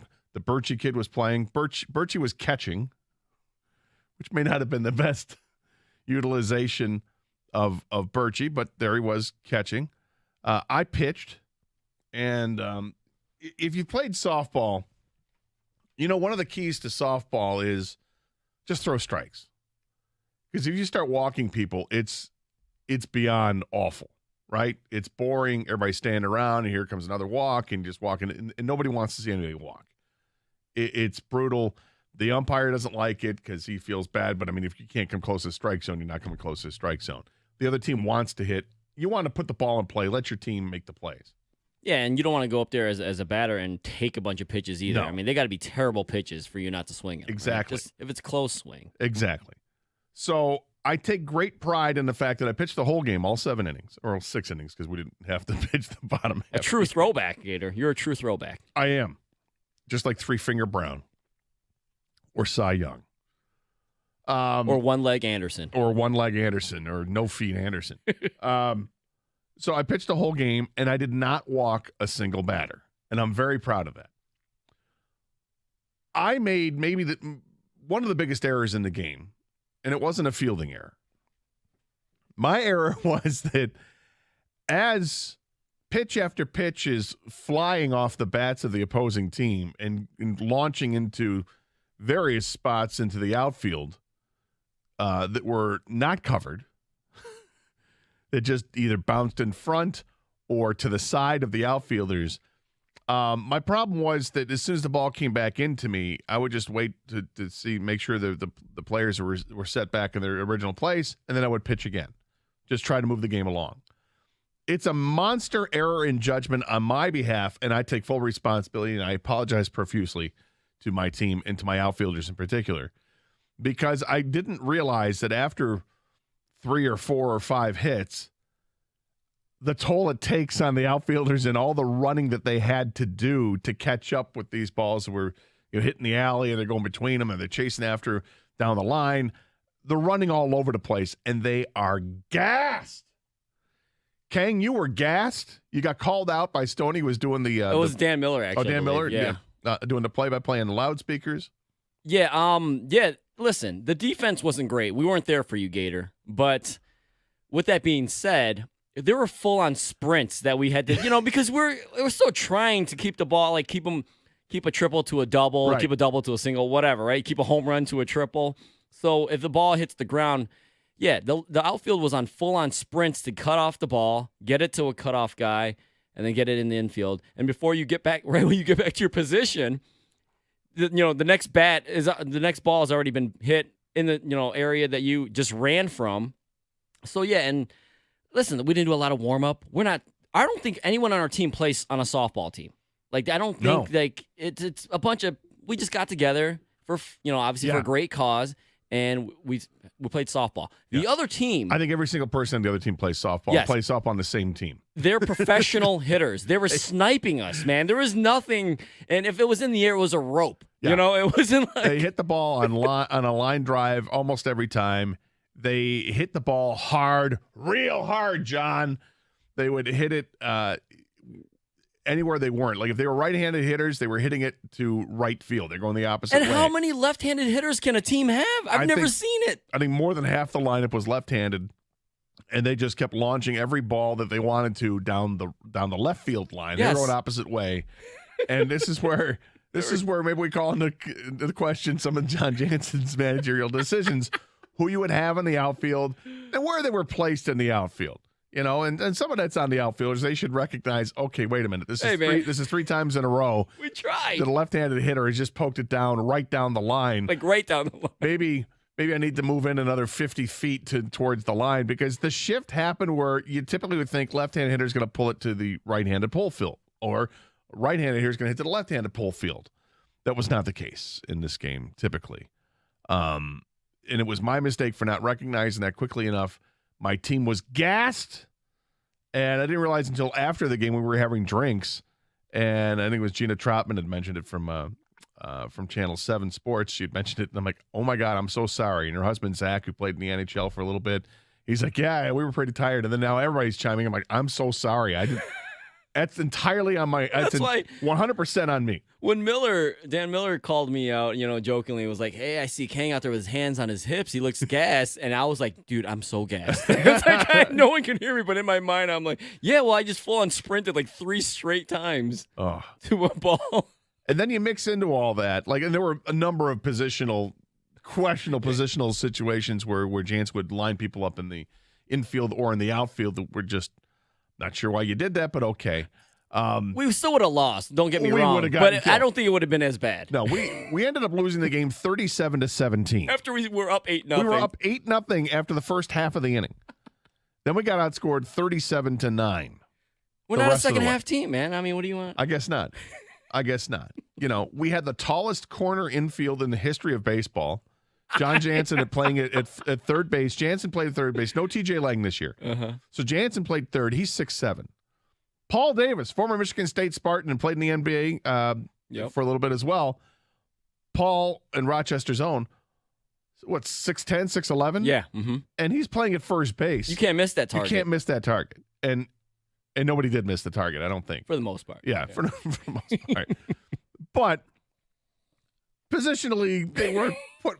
Other people weren't put where they needed to be put, and that was a problem. But there was something else that happened, and that was we had a try-hard guy on the team. Not going to say who it was, but we had a try-hard guy on the team, and that's the person who's playing like it's the 7th game of the World Series and not really kind of taking the fun out of the fun of the game. Whipping the ball around at people at different places, like trying to, hoping that it's close enough that they can go to replay and see whether or not he got him out or not. Like, just let it go, man. It's okay.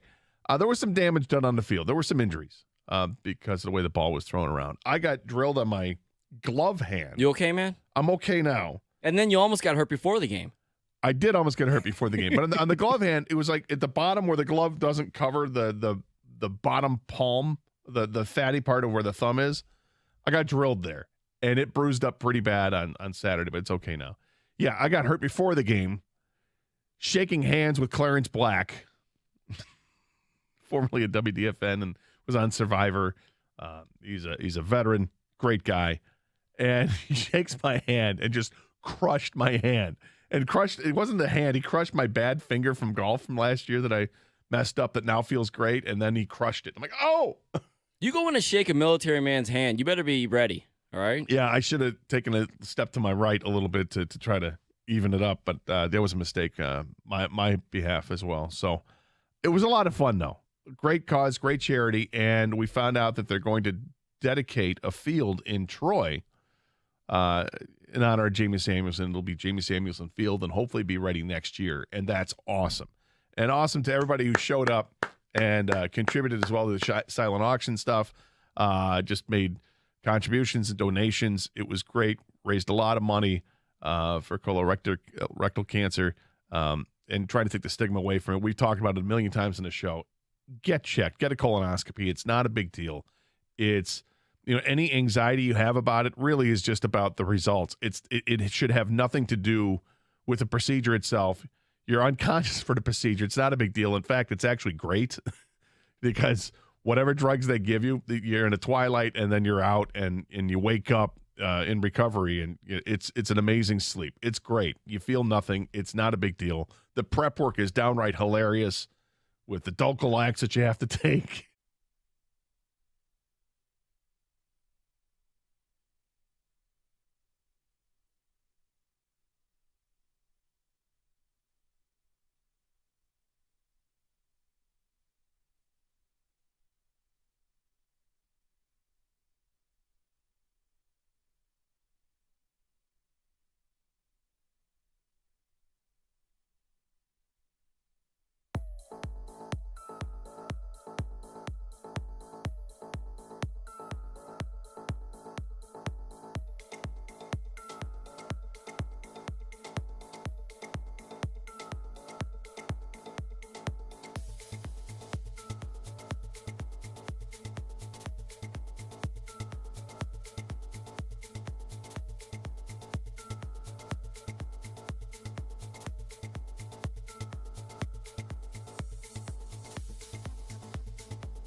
248-539-9797, the telephone number if you want to ticket, text, or call. It's Carson Anderson program. Gator and Kang with you today. And just talked about a fun experience of playing softball on Friday night with for the Jamie Samuelson Foundation. It was great. I had an awesome time out there. I regret hanging my outfielders out to dry by pitching quickly, not letting them catch their breath, because there was a lot of running that went on in the game for them specifically, because everything was hit to the outfield. Everything. It felt like everything was hit to the outfield. Or if it was hit in the infield, it was hit hard. And were places where we weren't. And we only lost by 20 runs, King. We only lost 37-17. It wasn't terrible, I suppose. Let's go to the phones. Tim is next up here, 97 on the ticket. Hey, Tim. Gator. Tim. Did you wear a protective mask while pitching? I did not. You are a brave man at 37-17. Yeah. Number one. Number two, what was the max arc for this game pitching? 10 feet? I don't know. I didn't throw anything too high, and I didn't throw anything too flat. Well, it sounds like you were grooving them all night. Jansen should have pulled you. You should have pulled yourself, fake an injury, pat yourself on the chest, my bad. And I know it was for charity. How do you feel? I feel fine, actually. And surprisingly, I kind of left the game not unscathed after the finger injury and then the hand injury, but my legs felt pretty good. My feet didn't hurt the next day. That was a plus. I'm a little sore in my trunk area from swinging or from doing a little bit of exercising that I haven't done outside of walking, but I feel pretty good. Well, I'm proud of you that you stayed in the whole game, and it's awesome that you did that for charity and took one for the team. Yeah. Well done. I thank you very much. I did what I could. And should I take myself? Should I take myself out of the game? King, should I let somebody else pitch?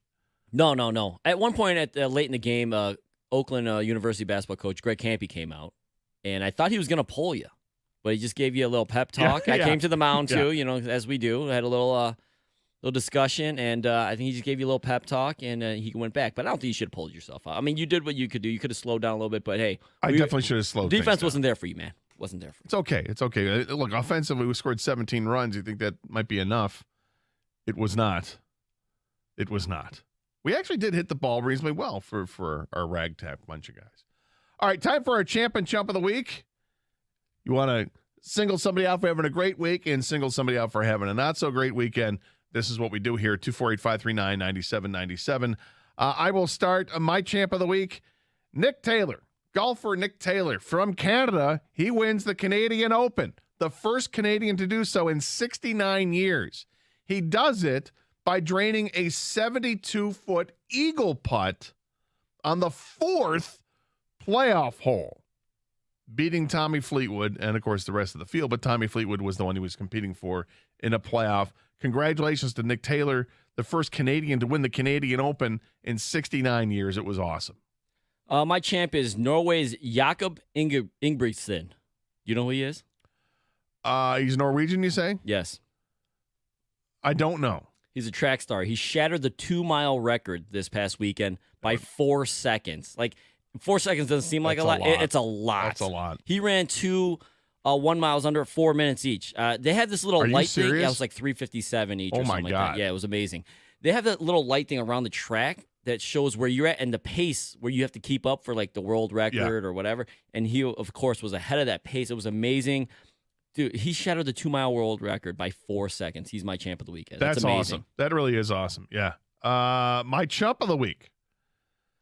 I got to pick somebody on the Tigers. 9-game losing streak, and I'm going to go with Alex Lang. WTF, man. I don't know what's happened here. His last 3 outings, he has pitched 2 innings, 7 hits, 7 runs, 3 walks, and 3 strikes in those 3 outings. His ERA has gone from 1.11 and now ballooned up to 3.42. What was once seemingly a lock to be the Tigers' representative for the All-Star game now is just, please, I hope he's okay. Are we going to hear in 3-2-1 that he's hurt, and that's what explains why he's He's been hittable, so hittable, or is this just the type of pitcher he is? He's going to give you a bunch of great outings and then a couple of not so great outings, and it balloons his ERA. I don't know, but I'm an Alex Lang fan. He's got a ton of talent. I want to see him on his team and get better, but I got to call him out for what it's been. It's a chump-worthy performance the last three outings for him. Yeah, baseball seems to be the sport where if someone starts doing poorly, you just wait for the injury report, right? Something, I strained this, a fatigue that. It always happens in baseball after a few bad games. My chump of the weekend is PGA Tour Commissioner Jay Monahan. Spineless hypocrite. I just, the way he did it and the way he just he left his players out there to be in shock and awe and have to, answer to this. They had no idea it was coming, and the way this whole thing went down, I did not like it, and I don't see how he stays the commissioner for that much longer, honestly. That's my opinion, but he's my chump of the weekend. Yeah, I don't know what's going to happen with his future. People are not happy with him at all, which is quite understandable. It's 2 years in a row that the Canadian Open has been the place where controversy has come before the Open even starts, and it's unfortunate because it was a great event, and if you watched over the weekend, it was really incredible. And yesterday, they had so many players that were within striking distance going into the final round and well into that final round. It was a really great finish, and mentioned earlier, it went to 4 playoff holes before you decided who was the winner. And to decide the winner because he drained a 72-foot eagle putt on the 18th hole is incredible. It was great. We'll continue to follow that story, what happens with the world of golf and the PGA Tour, and what happens with seemingly the dissolution of the LIV Tour, but we're not sure what's going to happen there. We don't know if this is actually going to go through. There is an approval process that has to happen as well, so that is yet to be determined. I'm not sure if this is going to go through without some real concessions that are made, and one of them might be that, okay, fair enough, but now Monahan, you're gone. We need new leadership because you're not the guy. I thought Rory McIlroy had some interesting comments that he made a year ago about the LIV Tour that actually ended up being prophetic. And at the time, a year ago, he had said something to the effect of, and I'm paraphrasing here, that if the PGA Tour were to take on Saudi money, that the only way he could reconcile it being okay is if there was a way for the PGA Tour to control how the money was spent. He said that a year ago. And a year later, that's exactly what's happening. Is that there's the investment coming from the Saudis, but it's the PGA Tour that determines how that money is used and how the game of golf is going to be played on the PGA Tour. So you can understand, I mean, everybody has their price, of course, is what it comes down to. It's money. This is the big decision of why they did it. But if they could get to control the outcomes, then I guess maybe the volume gets turned down a little bit. But we'll still see. We don't know. We don't know what kind of hoops the former LIV golfers are going to have to go through when they become former LIV golfers. They still have the rest of their season to finish up. But what is Dustin Johnson going to have to do? Brooks Koepka going to have to do? Bryson DeChambeau and others to get back on tour? Are they going to have to requalify? Are they going to have to pay a penalty? What happens to the players that are currently on the PGA Tour that didn't jump to the LIV Tour? Lots of questions that have to be answered there. 248-539-9797 is the telephone number. Tigers in the midst of a 9-game losing streak. It looks ugly, and frankly, I'm surprised by one thing in particular that I didn't think was going to happen, and it's happened, and I can't believe it. We'll get to that next here on 97.1 The Ticket.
We got some ticket text coming in.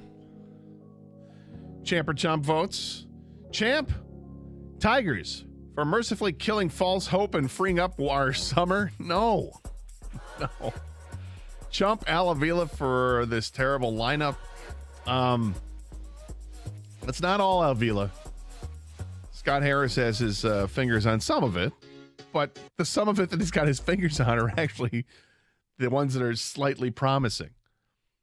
McKinstry and Marisnik they are what they are, and McKinstry has been better than average for the Tigers this year. Vierling hopefully comes back this week, maybe tonight. I don't know. We'll see when he comes back. He's been one of the Tigers' better players. Not great by any means, but one of the better players that they have. Unfortunately, it's on this Tiger team, which is so bad.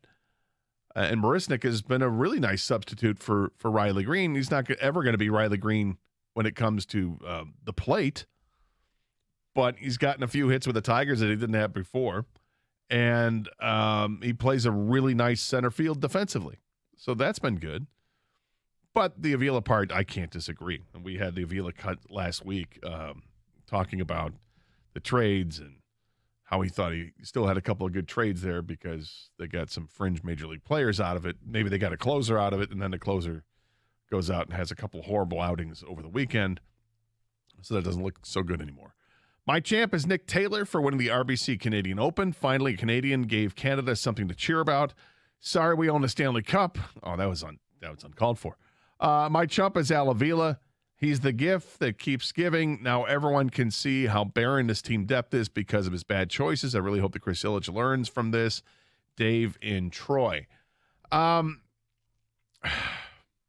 Here's the thing that surprised me that I didn't think was going to be as bad.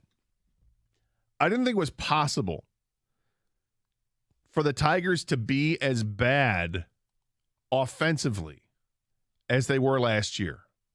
I didn't think that was possible. And yet, they are that bad offensively as a team. They are absolutely pathetic. They rank last in Major League Baseball in average. They're hitting .223 as a team. Their OPS as a team is collectively it's .646. That is pathetic as a team. They're not really hitting home runs this year, which I think they've done a little bit better than what they did last year, but I will check those numbers. I mean, the numbers from this year to last year, they've improved slightly in batting average. Actually, no, it's worse in batting average. Last year, they hit .231 as a team. This year, I mentioned .223. Last year, their team OPS was .632. This year, the team OPS is .646, so slightly better OPS. So, yeah, they're hitting the ball a little bit better for power, but .646 is terrible when it relates to the league. In fact, it's the worst in the league. The Tigers have the worst offense in the league. It's just terrible. How could it possibly be worse than what it was last year? Here's how. Those guys that couldn't hit last year still can't hit this year, and they're hitting worse. Now, it's not all on these players. It's not all on Jonathan Scope or Javi Baez, but a lot of it's on Javi Baez. Paying him to be an all-star type player, and he's not. He's shown up for maybe 3 weeks. 3 or 4 weeks, he was a pretty good baseball player after the benching in Toronto. But the rest of this team, I mean, I guess it is what it is, but how much longer are they going to wait for Ibanez to hit? He came up with a big hit late in the game last night when he had the triple in the gap. But in the end, it really doesn't matter. He's still hitting below 200. You got Eric Haas, who is struggling mightily at the plate. He's nowhere near what he was last year when he was hitting for power. Just haven't seen it this year. Jake Rogers is his counterpart at catcher. Jake Rogers is he'll hit a home run every once in a while. He had 2 in one game, but still not good enough for the Tigers. And he's hitting well below 200 as a player. That's not good. You've got Spencer Torkelson that is struggling mightily. Tork at least does hit the ball hard, and I know that people are tired of hearing that, but he should be better than what he is right now. His OPS is a sinister 666 right now. But he's got 15 doubles on the season. That's nice to look at, but he's got to start hitting better average right now. 225 is not cutting it. The on-base percentage at 311 is creeping up into more acceptable territory in that it's, almost 90 points better than his batting average, but the batting average is so low that it really doesn't matter. This team desperately misses Riley Green. And the good news on Riley Green is that it doesn't appear to be a stress fracture, but the injury is bad enough that they're going to keep him out for several more weeks and reevaluate it at a given time, but it doesn't look like he's going to be out for 8 weeks. It may be maybe up to 4 or 5 more weeks with this. We'll see. But they needed him back in the lineup. They got Kerry Carpenter back, which is great because they need another bat. And right away, Kerry Carpenter looks legit. He plays in the series against Arizona, and he goes 8 for 12 in the series. 8 for 12 with a double and a couple of runs scored. Unfortunately, no runs driven in on those 8 hits because nobody gets on base for this team. The offense is absolutely, positively pathetic and anemic. And at this point in the season, you got to think that something is going to happen here with the Tigers soon. And what do? You can't really – they don't really have trade pieces unless they wanted to give up on some of the players they have in the minors. And I think all hell would break loose if they were to trade someone like Colt Keith. You can't do that. That's your blue chip guy that you have in the minors that frankly is deserving of the conversation should it be brought up or should he at least be promoted to AAA. And I'm watching Sportsworks last night with Dan Miller on Fox 2, and he's got Pat Caputo and Stoney on from our station.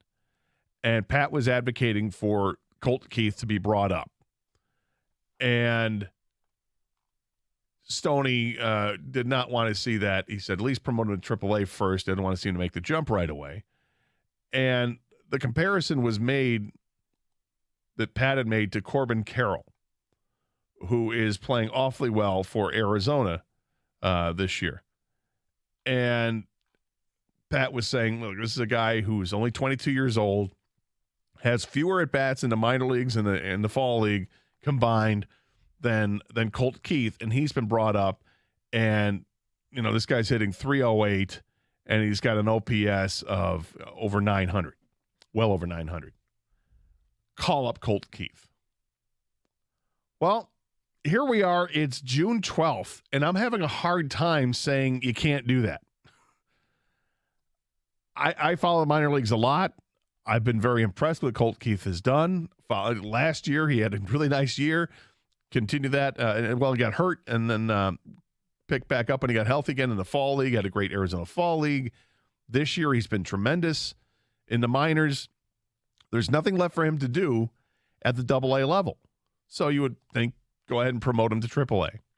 If the kid is confident enough in his abilities, if he's strong enough emotionally, and he clearly is ready physically, then why not give him the chance? Why not make the direct jump?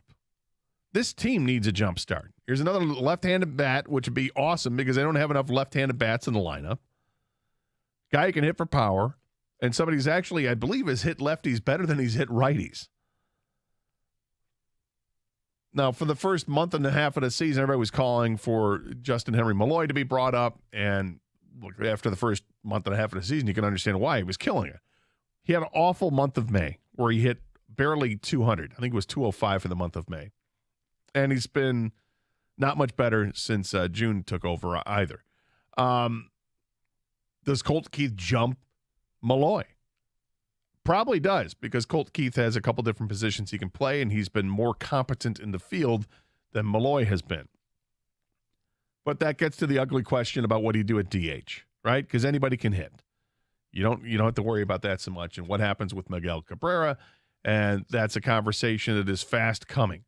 Although Miguel Cabrera is coming to his defense, he's 8 for his last 18. I believe it's his last 6 games. He's hitting 444. That's pretty good for Miggy. Like to see him up there getting hits and hitting the ball sharply. And he's hit, I think, 6 or 7 doubles this year. That's good to see from him. So I guess my point is I've seen enough of some of the players on this team. We've talked about Nick Maton a bunch. You can send him back to the minors. Send him back to the minors. Get his confidence back up. I think he's got talent, but send him back to get that confidence. He's lost it here at this level. Andy Ibanez is, look, he's a journeyman player. He's a fringe major league player. He's what Pat Caputo likes to call one of the 4A players. Too good for AAA, maybe not good enough to be an everyday Major League Baseball player, and he's not hitting with the Tigers. They've got too many of these guys right now.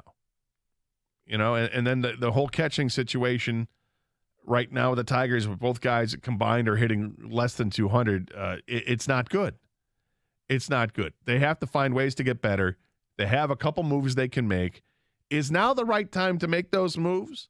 Or do you temper the enthusiasm for a couple of the guys they have in the minors and say, just wait, let it marinate a little bit longer?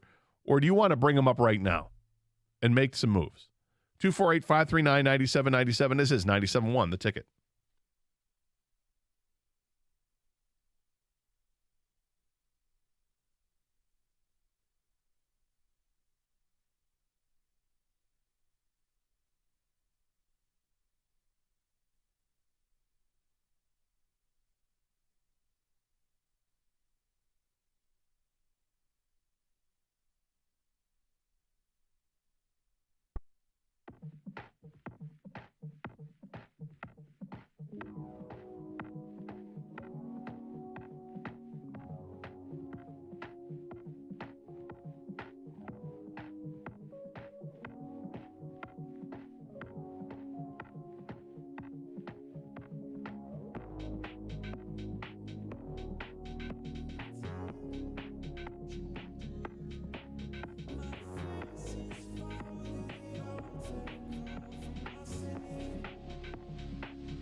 Brought to you by CGC Water Treatment. The answers haven't totally come to manager A.J. Hinch yet, who's trying to snap his team out of a current 9-game funk, the longest losing skid for Detroit in nearly 3 years. Now, following their most recent setback, Hinch was asked if he'd be willing to drastically shake things up in an attempt to get different results.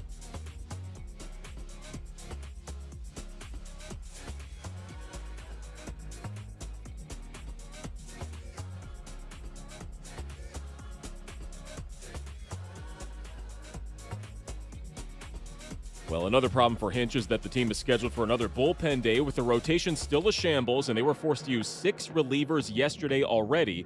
Up next, the 40-win Braves, first in their division, come to town for 3 games beginning tonight.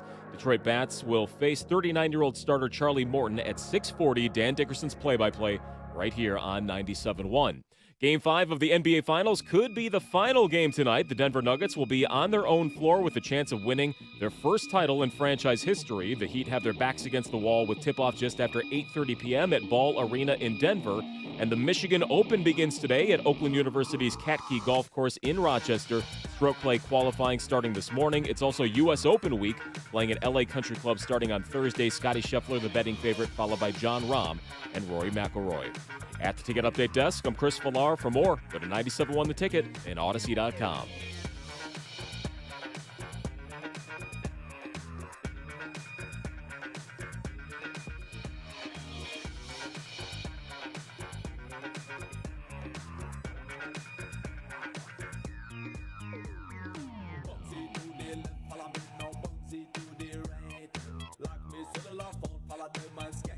And welcome back to Hour 2 of the Carson Anderson program. Scott the Gator Anderson and Kang are with you today. Doug will be back in tomorrow's show. We take your calls and texts at the same number, 248-539-9797. We are talking about the Tigers and where the season has gone. They've lost 9 in a row. They're now 26-37 on the season. Wow. It's really, really unfortunate. What they get to was a game below 500. I think was the closest they've been since the start of the season. They were a game out of first, and now they have just spiraled a little bit out of control here with the 9-game losing streak. And yet, despite losing 9 straight games, they're only 5.5 games back of first place. And that's how pathetic the division is. Yeah, that is how pathetic the division is. And I think it's funny because when people talk nationally about the division, it's almost like they speak reverently about the Minnesota Twins. And the Twins, going into the weekend, were a below 500 baseball team. But that's just how it's viewed nationally because, oh, no, the Twins must be good. They've got all these good players, but they're not good. They're nothing special. And then people will be quick to defend the Twins and say, well, look, they've had injuries to deal with. You know, Buxton's hurt and Correa's been hurt. They've had injuries. What do you think the Tigers have been dealing with all season long? Before the season begins, they're already dealt a bad hand with the rotation. Then the season gets underway, and Matt Manning gets hurt. And now we've got Rodriguez is out, and Riley Green gets hurt, and Kerry Carpenter was hurt. Yeah, but I think the difference is they're expecting if Buxton is healthy, Correa is healthy, and all that stuff, they're going to be good, really good players. The guys you mentioned for the Tigers, maybe, you know. But that's the thing, though, Kang. If they had a healthy Kerry Carpenter this whole season, okay? I'm not saying... His track record's not the same as a Carlos Correa, you know? No, it's not. But Carlos Correa's track record is that he always gets hurt. That's his track record. And his track record also is not one of somebody who's going to drive in 100 runs every year and hit 30 home runs every year. He's a solid player. He's a really good baseball player. And yes, better than Kerry Carpenter. But Kerry Carpenter helps his offense out enough to the point, I guess my point is that they could still be contending for first place if they had a healthy left-handed bat in the lineup. And his isn't the only one that's been out. You know, they've had all these other guys been out of the lineup. The starting pitching has been banged up.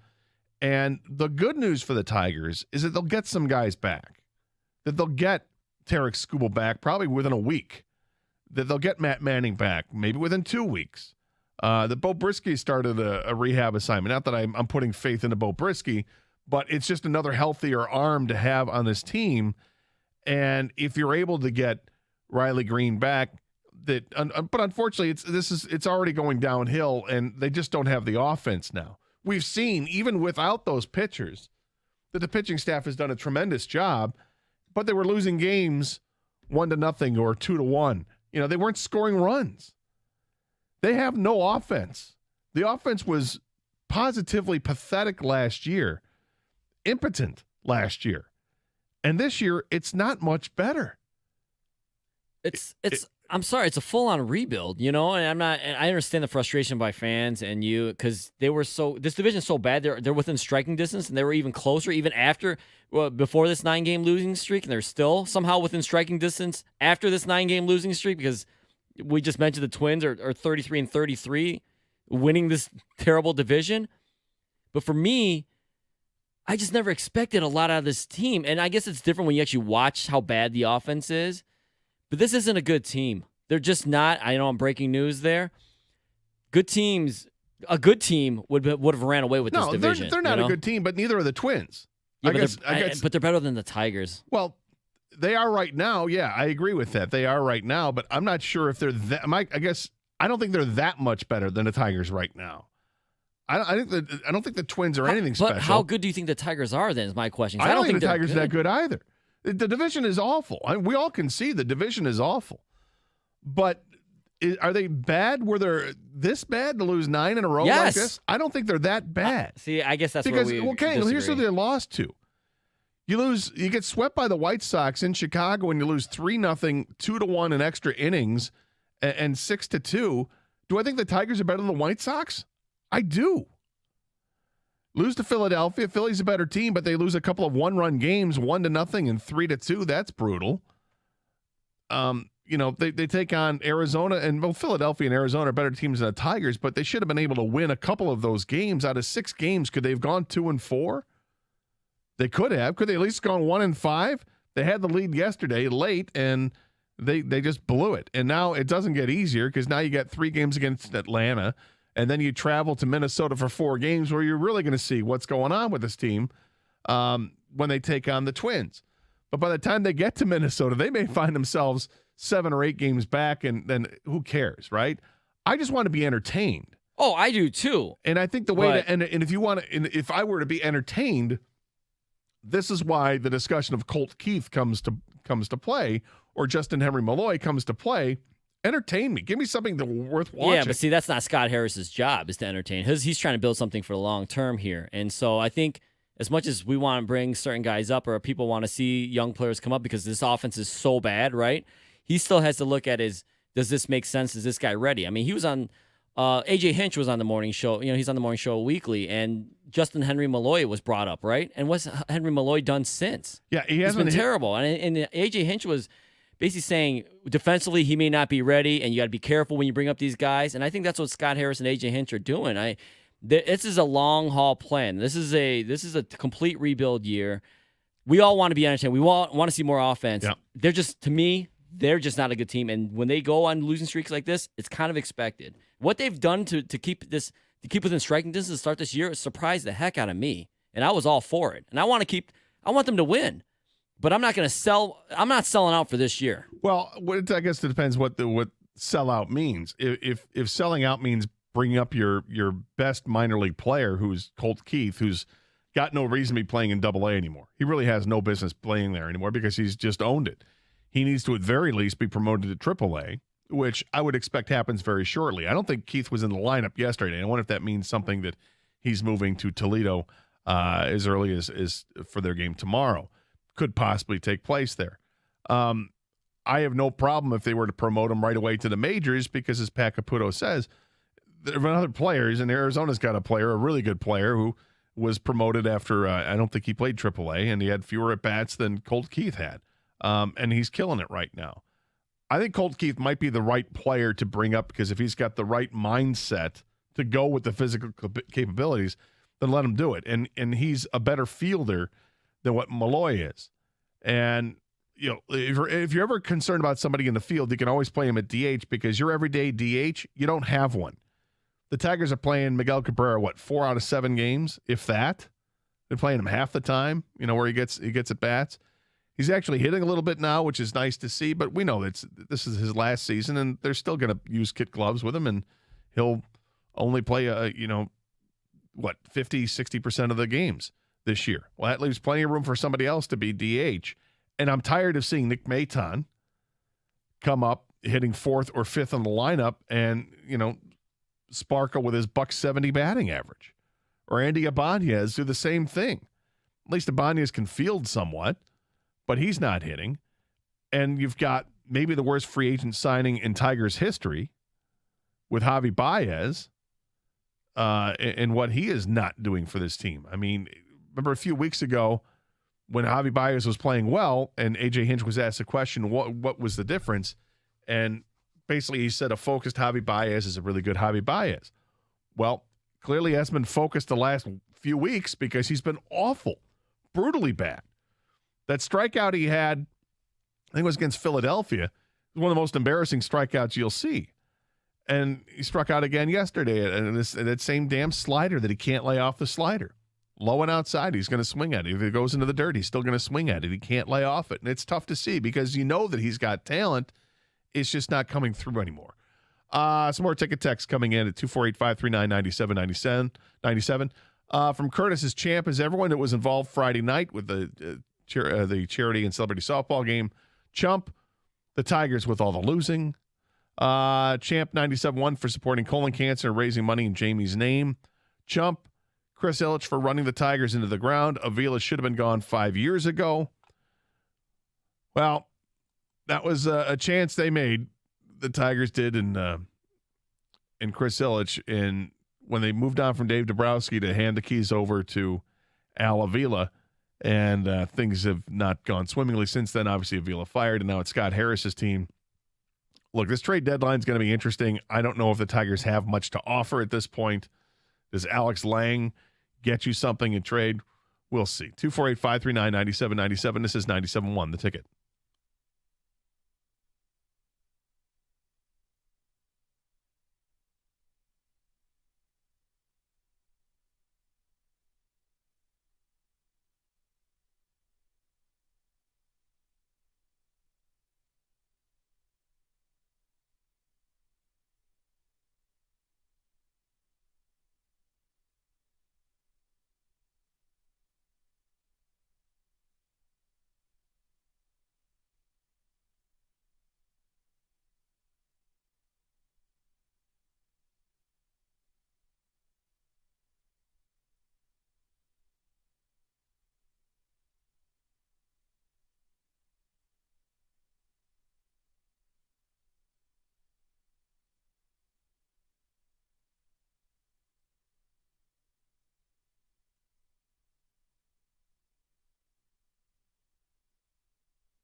Well, I got to say, I'm ready for it. I'm ready for Colt Keith to become a Tiger.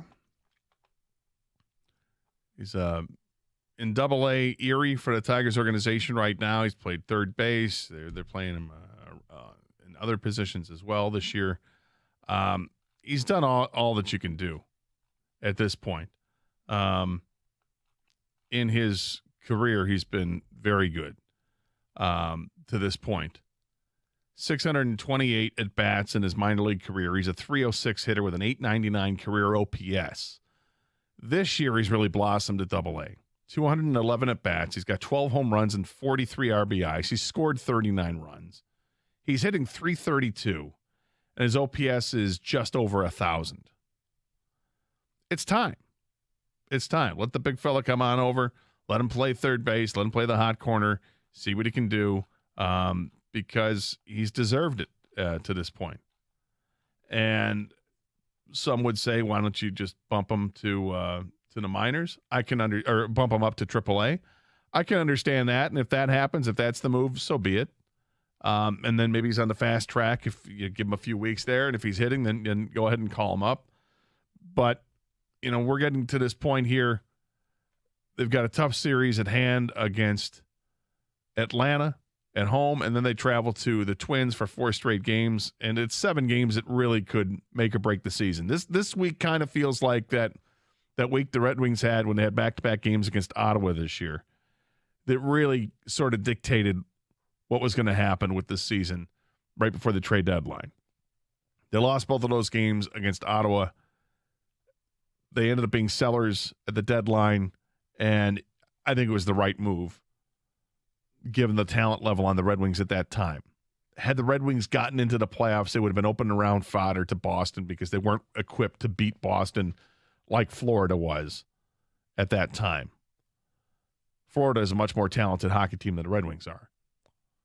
With the Tigers, we just want to see some playoff baseball again. We desperately miss it, and we'd love to see it. And if you'd be first-round fodder for an American League East team, I don't care. I'd like to see them get in. Let's see this team win. And I think one of the differences, because this team is not a veteran-laden team, because it is a young baseball team, that any experience they get is going to be good. It's not like you would take another step back. If you've got a young team and you're building and you get to the playoffs, great, because it's the foundation. You didn't already reach the pinnacle with the team that you had. But it's a long way to go. There is more than half a season left to play, and like I said, these 7 games are going to tell an awful lot about what's happening with the Tigers. And it may be bad news. And the Tigers are not a good baseball team right now. They're playing poorly. They've lost 9 in a row. They have a deficiency when it comes to hitting for sure. But if another bat comes in the lineup, maybe that can spark something. Until Riley Green comes back. And just at the very least, I want to see other guys start to hit. I'd like to see Torkelson develop and start to hit. And also separate the other things. Like, let's find out. Is Eric Haas a player or not? Is Jake Rogers a player or not? And if you're not, move on. Next up. See, I just think that when you say the Tigers aren't a very good baseball team right now, I think you could just say the Tigers aren't a very good baseball team, period, from the beginning of this year till now. Even when they were winning games, I never thought they were a good team. I don't think nobody did. Yeah, so I'm just saying they're not a good team. Forget right now. Well, they're just at this stage in what the Tigers' development is. I don't know if that has any bearing on the Whether season. they win the next series or not, I would still I don't see it. And I think Scott Harris knows this. I think Steve Yzerman knew it with the Red Wings. When you bring up the comparison, he knew they weren't going to contend for anything, even when they were going through that winning streak. And then the Ottawa series kind of just, deflated everything. But I think he already knew, even before that series, I'm not going for it. And I think Scott Harris, not that he was going to go for anything this year, but I think he knows where they're at. No, this is his first year. Yeah. And he can't work miracles. If people want to say that this is a 7-year rebuild, yeah, but this is Scott Harris's first year, and that's how he's got to look at it. Nobody's saying this is a good baseball team. What I'm saying is I want to just see a better product, and I think the better product can come when you bring up somebody from the minor leagues who deserves to be brought up. That's all. Like last year, they needed to bring up Kerry Carpenter, and it took them forever before they decided, okay, let's bring this guy up. And what did he do? All he did was hit, which is exactly what he did at AA and AAA last year. Did they wait too long to bring him up? I don't know. I don't know if it mattered because they were a bad team last year and they're a bad team this year. But if you've got players that can hit, let's see them hit. Let's get some kind of positive going out of it. Look, I don't expect them to win too many more games because the pitching is in shambles right now, too. I mean, I can't get excited about the rotation that they have. When they get Skubal back, I'll be a little bit more excited if he can hit the ground running. If he picks up where he left off, that'd be great. Although I don't expect it because he is just getting back into it. But I want some things to look for and look forward to. And Colt Keith would be one of them. Torkelson's another one. There aren't many of them on the team. It's not a good team. I don't expect this team to be competing for first place in 3 weeks. I just don't. But I want to see something better than what I saw last year because last year was so depressing with the historically bad offense that they had. And they started off this year and the offense was better. It wasn't great. It wasn't even good, but it was better than what it was last year. Now the numbers are regressing again to the point where the worst hitting team in the league. They are absolutely pathetic. They are impotent as a team. They're incapable of scoring runs right now. So if I got somebody who can hit, I want to see him play. That's all. 248-539-9797, the telephone number. Same number to text us as well. Some more ticket text coming in. Champ is Nick Taylor winning Canadian Open. Chump, the entire Tigers baseball team. That's from Gibbs and Brimley. Champ, Nick Taylor. Chump, Chris Ilitch in perpetuity until he sells the team. Brett and Shelby. I don't think Chris Ilitch needs to sell the team. I think, Chris Ilitch made the move to switch GMs, let this GM cook a little bit, and we'll see what they do when they have the Major League Baseball draft. That's going to be interesting because I believe they're drafting third, so they're in a great position to take somebody of substance. Who do they take? And next offseason, after this year, I should say, they've got money to spend. Let's spend some money. They need to spend some money. You look back at what happened when Dave Dombrowski took over the Tigers. They started to spend some money. You had that awful year of 2003 where they lost 119 games. They went out in the offseason and they started picking up some fringe all-star players. Fernando Vina, I believe, was the first one to sign. Rondell White also signed. And then they went out a few weeks later and they got Pudge Rodriguez. Start getting on the map a little bit. Then they took a chance on a player like Magali Ordonez, who had some radical surgery that people did not agree with at the time. And a lot of people said, you're making a mistake. He's never going to be hitting for power again. But they did. They took the chance on Maglio, and they brought other players in, made some trades. Carlos Guillen comes in. And that team went to the World Series in 2006. You needed to take some chances and make some moves. Let Scott Harris have a chance this offseason when all this money comes off the books. Cabrera's contract is done. We'll see what happens with Eduardo Rodriguez if his contract is done or not. Who knows what happens with Javi Baez? Will there be a buyout? Will he heat up and then find himself saying he's going to opt out of the contract? I don't know what's going to happen. But there's going to be a lot of money to spend regardless of what happens with Javi Baez. The Tigers have plenty of money to spend. They have to spend it wisely. Let's see what Scott Harris decides to do, because the moves that he made in trading Gregory Soto and others and getting some return on those players, so far the early returns are it's a plus trade. It's not a home run of a trade, but dealing with what you dealt, you got some players that are at least here right now, and Justin Henry Malloy might be the blue chip in that group. We'll see if he gets a chance this year or not. But now it's going to be about free agency in the offseason, what they can do there. We'll see. Blame Avila all you want. How about you blame the organization who can't recognize young talent that will develop? Going on 20-plus years is not just Avila. That's from Eric. No, I suppose it's not all on Avila. But whoever you hire as your general manager brings in their scouts, and their different guys been brought in. Some scouts hang on year to year. I'm still giving Scott Harris a chance. I mean, he's been here for less than a year. I want to see what he can do. But, yeah, a lot of that is on guys like Mize and Manning, high draft picks. Spencer Torkelson, a high draft pick. Alex Faedo was a first-round pick. A lot is on those guys, and a lot's on the guys that they took in the second round in those drafts that we haven't seen much of. Jesse the Mailman, Champ is Jamie's softball participants. Chump, Connor Thunderlips McGregor. It's a mascot, dude. A mascot. Was that the Heat game, Kang, where he knocked out the Heat mascot?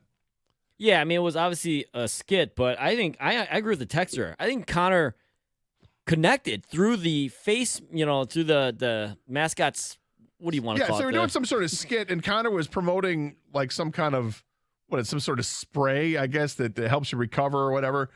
And he did this thing where they were kind of squared up in boxing. The mascot had gloves, and Connor ducked a punch and then hits him with a cross, and the mascot goes down. Okay, yeah. I didn't think that was bad. I don't think so either. What was bad was that then he did a little ground and pound. He followed up. And he connected. I think he really connected through the face of the mascot to the real face of the guy underneath wearing it. Dude had to go to the hospital.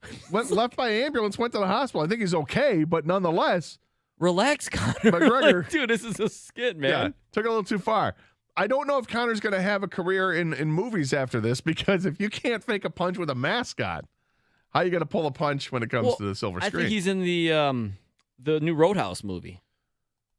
They already filmed it. Oh, they did that finally? Yeah. Mm-hmm. Wasn't Ronda Rousey supposed to be in that years ago? She was rumored to be in Roadhouse. Yeah, I don't know. This one's got Jake Gyllenhaal. Oh, come on. Oh, you don't know? Seriously? No, I didn't know about that. Yeah. Jake Gyllenhaal's in? Yeah, he's the main character. He's Dalton? Yes. Jake Gyllenhaal. Yeah, they're doing an MMA version where he like goes MMA or something. He was probably a bouncer at some bar. I don't. Cooler? Yeah. Sorry, I know the movie too well. The first one. Oh, boy. 248-539-9797 is the ticket, or is the telephone number. Same number to Texas as well. All right, we're going to switch gears, get into some football stuff. Heard a discussion in the morning show about running backs, and I think I want to say something about what Jim Costa had to say and kind of check the temperature where you folks are feeling on it as well as we continue here at 97.1, the ticket.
Some of the Lions coaches are speaking with the media right now. Mark Brunell, quarterback coach, is talking. According to Jennifer Hammond from Fox 2 on Twitter, Mark Brunell said, I love where we're at. I love my guys. I love our room. Yep. It's that time of year. Sun is always out. After the mini camp they had, Dan Campbell was praising lots of things and also cautioning, hey, nobody's hitting each other with pads yet. But one of the things that kind of stood out to me, Kang, was that he talked about Nate Sudfeld and how much better Nate Sudfeld looked. It's going to be a hard sell that Nate Sudfeld is the best option for the Lions as a backup quarterback when there are some well-established NFL veteran quarterbacks out there still to be had in free agency that you're choosing not to bring on because you've got Nate Sudfeld. Yeah, I don't think the sell is that he's the best option, but I think their sell job is going to be that he is going to be an okay option and better than what people think. Do I think they need to upgrade just like everybody else? Yes, at the backup quarterback position. But with that being said, if Teddy Bridgewater doesn't want to sign here and he's waiting it out for a better situation for himself, this is most likely going to be your scenario, is Sudfeld's the backup. Now, the difference between last year and this year is he'll have a full offseason with the Lions, right? A full camp, full preseason, all that, because he didn't have that last year. Last year, the Lions, they miscalculated. I think they thought that Boyle and David Blau would battle it out in a good way, yep, and Cream would rise to the top, and one of them would take this job, the backup job, handily. But unfortunately, it went the other way where neither guy took control of the job. Brad Holmes saw this, Dan Campbell saw this, and said, hey, we got to get somebody else in here because these two guys, if it ever has to get to one of these two guys, we're going to be in big trouble. So they grabbed the guy who didn't even set foot in Allen Park and said, he's their backup quarterback. But now, like I said, they have a full, they had all of last season with Sudfeld, and now they have an off season. So I think at worst case scenario, the sell job with the Lions is, hey, he knows the offense. He's better than what we had last year. If we have to go to it, we'll be okay. But I think in the back of their mind, Brad Holmes, just like any other GM worth his salt, will always looking for a better option. And until that option is going to sign, this is what you're looking at, Gator. Yeah, I get the feeling more and more every day that they're not going to get a better option as backup quarterback. And some of that could just be because of the familiarity he has with the offense now that he's been there for over a year. And you could sell me on that. And look, you sell me more on the fact that you're going to keep Goff healthy and it doesn't matter who the backup quarterback is, right? Because you go out and you spend $10 million, $15 million for Teddy Bridgewater, but he doesn't play it down. Okay, on paper, you made the right move to back up your most important position on the field, but in reality, it's a waste of money because he didn't even contribute, right? So you want to make sure that whoever you have is up to speed. If Sudfeld looks a lot better now than he did a year ago, that sounds good. I suspect we're going to see an awful lot of Nate Sudfeld and Adrian Martinez when it comes to the preseason. Because you're not going to see much of Goff. You're going to want to protect Goff as much as possible. But you're going to want to see, I would imagine you're going to want to see Goff playing with Jameson Williams a little bit in the preseason. But then it's going to be an awful lot of Nate Sudfeld to get him reps, and he'll need those reps. So we'll keep monitoring what the coaches are saying from Lions headquarters today. But the minicamp wrapped up, and now I guess you've got some other OTAs that could happen with the younger players. It doesn't take away any of the excitement of the team. But what I heard this morning, driving in, I was listening to Jim Costa talking with Stoney, and Costa had talked about the running back situation in the NFL right now. You got Josh Jacobs, who is playing, or I guess he still hasn't signed his franchise tag.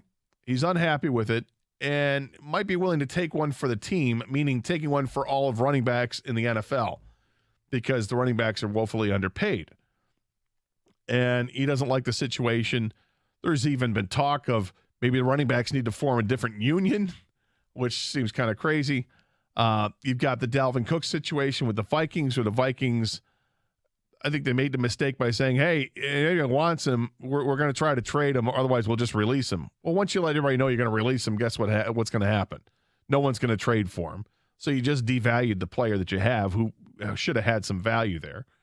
But Dalvin Cook's an awfully good running back, and he's on the market and hasn't been picked up yet. Isn't Ezekiel Elliott, is he on the free agent market as well? So that's another solid running back. But what Costa had to say about the running back position is that it's one of the least valuable position groups on the field. And you wouldn't say the least, but because of perhaps punters and holders and long snappers and stuff like that, which is fine. But I take umbrage to saying least valuable.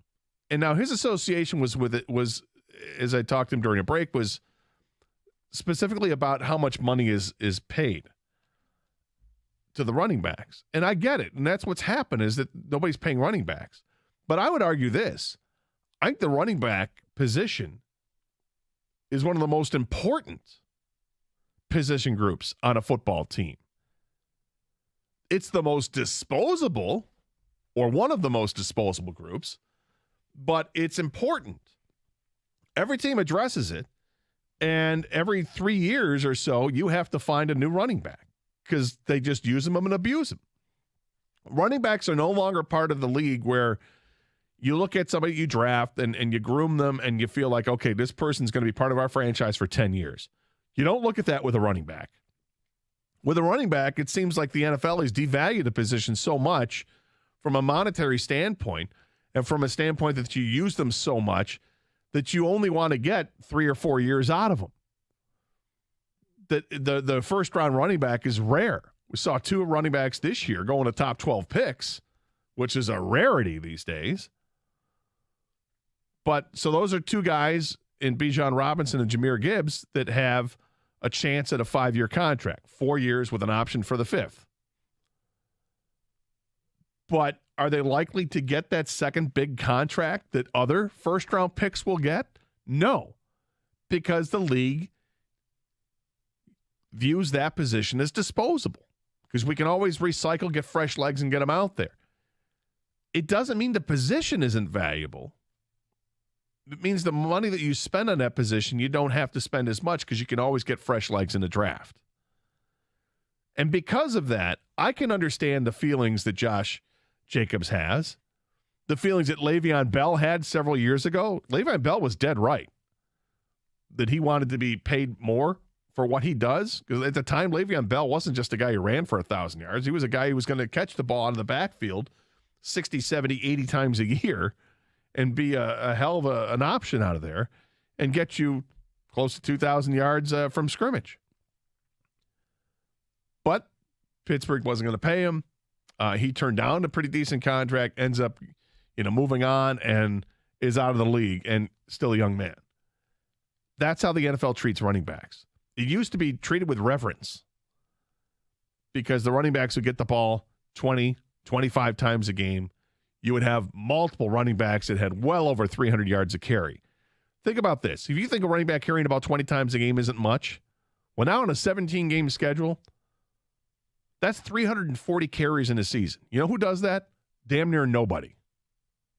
Derrick Henry. That's who you're going to get to do that. And no one's going to argue how valuable Derrick Henry is because he's awfully valuable. But beyond Derrick Henry, you're not paying a running back. Saquon Barkley wants big money. Doesn't want to break the bank, he says, but he wants what he's worth. And he's not likely to get what he's worth. I feel for the running backs because they are disposable. I wish there was some way to make it more equitable for them. And the best I could come up with is after 2 years, grant a running back free agency. Or if they hit certain milestones in their career by a certain point, grant them free agency earlier so that they can at least get paid on a second contract that is commensurate with the rest of the league and how the league treats every other position. That offensive lineman, when you draft an offensive lineman in the first round, you're expecting that guy to be on your team for 8-10 years. When you draft a wide receiver in the first round, they're going to get a second contract, more than likely. When you draft a quarterback in the first round, it's a franchise quarterback. You're going to try to hang on to him as long as you can. Same thing on the defensive side. But running backs, one contract and done. Because that's what the NFL has done to this position group, and I think it's unfair. 248-539-9797 is the telephone number. We got some calls coming in. We've got your ticket text coming up next as well as we continue here on Carson Anderson, 97.1 The Ticket.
Welcome back to 97.1 The Ticket. Scott the Gator Anderson with you, along with King, our producer. Doug will be back on tomorrow's show. We take your calls and texts. Same number, 248-539-9797. From Kyle in Waterford, champ. Taylor Swift. I can see what all the hype was about. What a great show. So sounds like a ticket texter who was not a Swiftie, who maybe went with girlfriend, wife, or somebody who really wanted to go and said, you know what? That's a good show. Right? I mean, you could appreciate, like, you weren't a Bruce Springsteen fan, right, and you went with Stoney, and you said, hey, that guy puts on a good show. Look, I can appreciate a good show, absolutely. I talked to Jimmy, our boss, during one of the breaks, and he took his family, 2 girls and his wife, and said it was great. He said she did put on a great show, and I can see that. What I can't see is spending $1,000 a ticket or more to see Taylor Swift. Can't hide money, Gator. But so with that being said, we do have one of the secondary market, but still, yeah. The first dairy market was expensive. Yeah, the primary market. Yeah, the tickets were like $300 for the low cost ticket. I like first dairy market. But first dairy? Yeah. Want to go with that? All right. So with that being said, though, we do have one of the biggest Swifties I know in this building. Our promotions marketing director, or I forget her official title. But Lori, efforting her at some point during the show just to give us a glimpse of what Swifties did and experienced this past weekend, because she didn't go to just one show.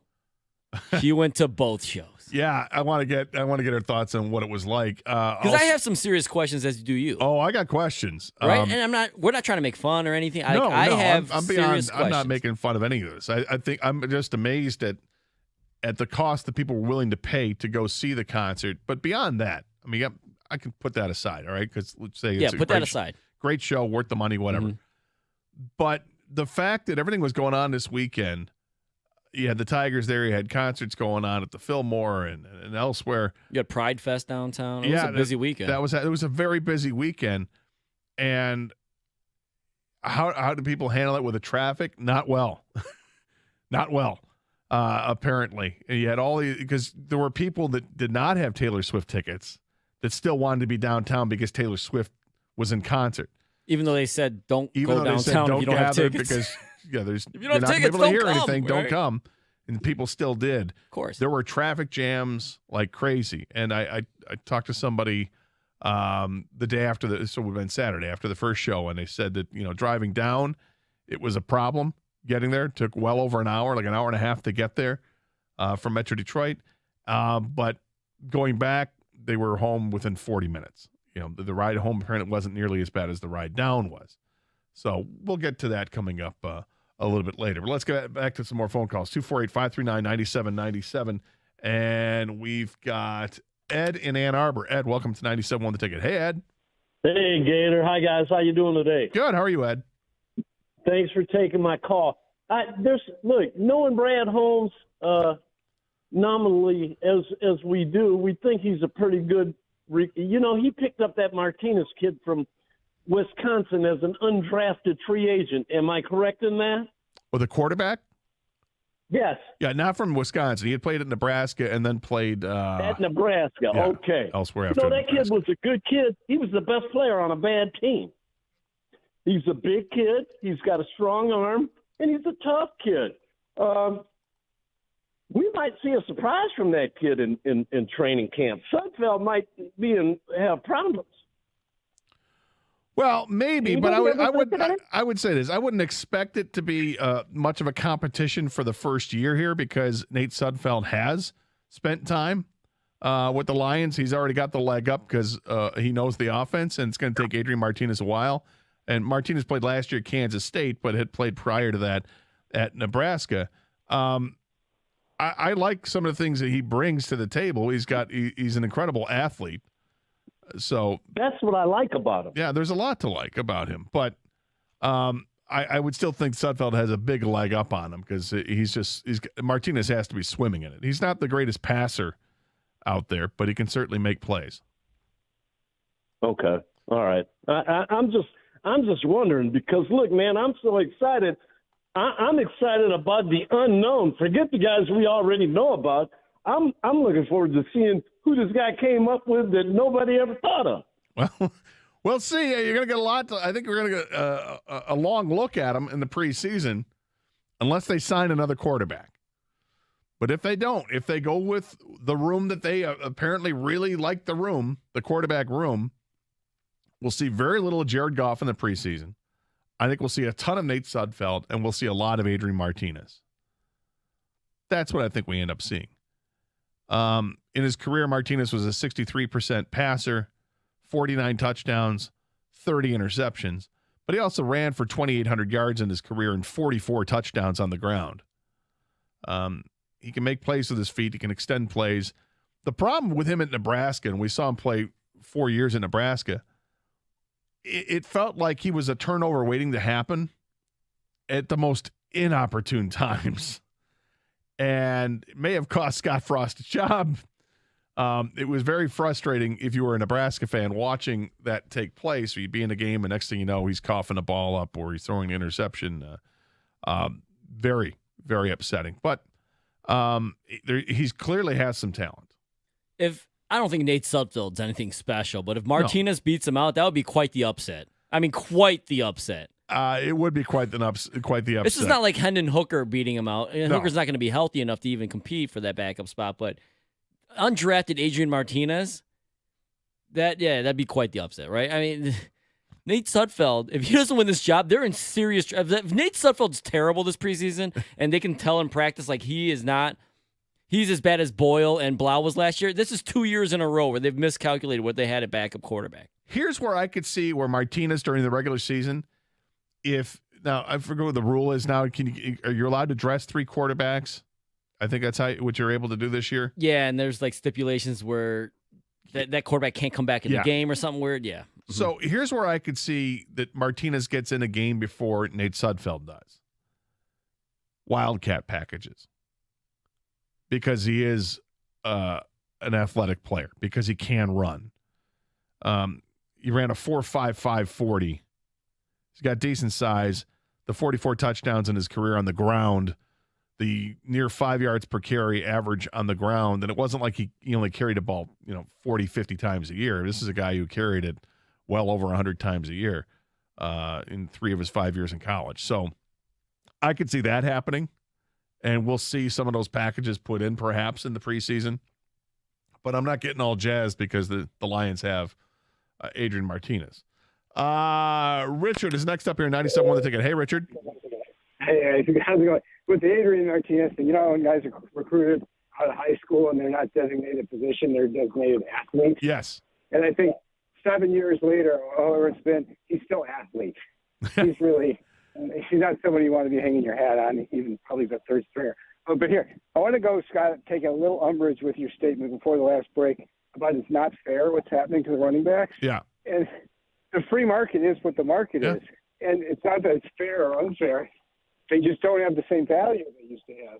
And I think suggesting that you change the CBA just for running backs will never fly. But here's the thing, Richard, and this is where I do take issue with it.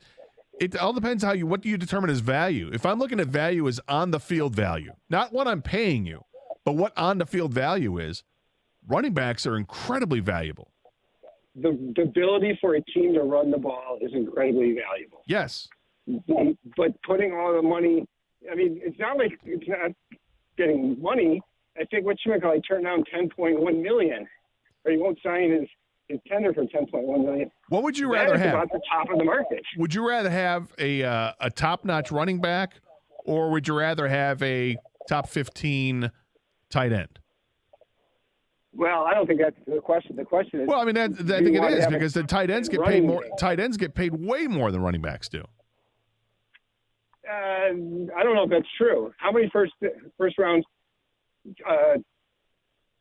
tight ends that go to their second contract, except the elite ones, are making more than $10 million? I think a lot of them do, and I think tight ends get the second contract. I guess is the point. And once they hit free agency, if they're worth something, we're starting to. I guess we're maybe at the infancy stages of starting to see that, where the that might be true. And I just think that there's something. I don't know. They also have a longer shelf life. Well, that's the point. They don't get hurt as much as running backs. That's my point. Why why do you get more money if your shelf life is lower? Because I think the contributions you make and the way that you sell out your body But you to don't be sell part of out that. other than the most elite, the leading elites aren't doing that. I'm not saying in all. years No. 7, 8.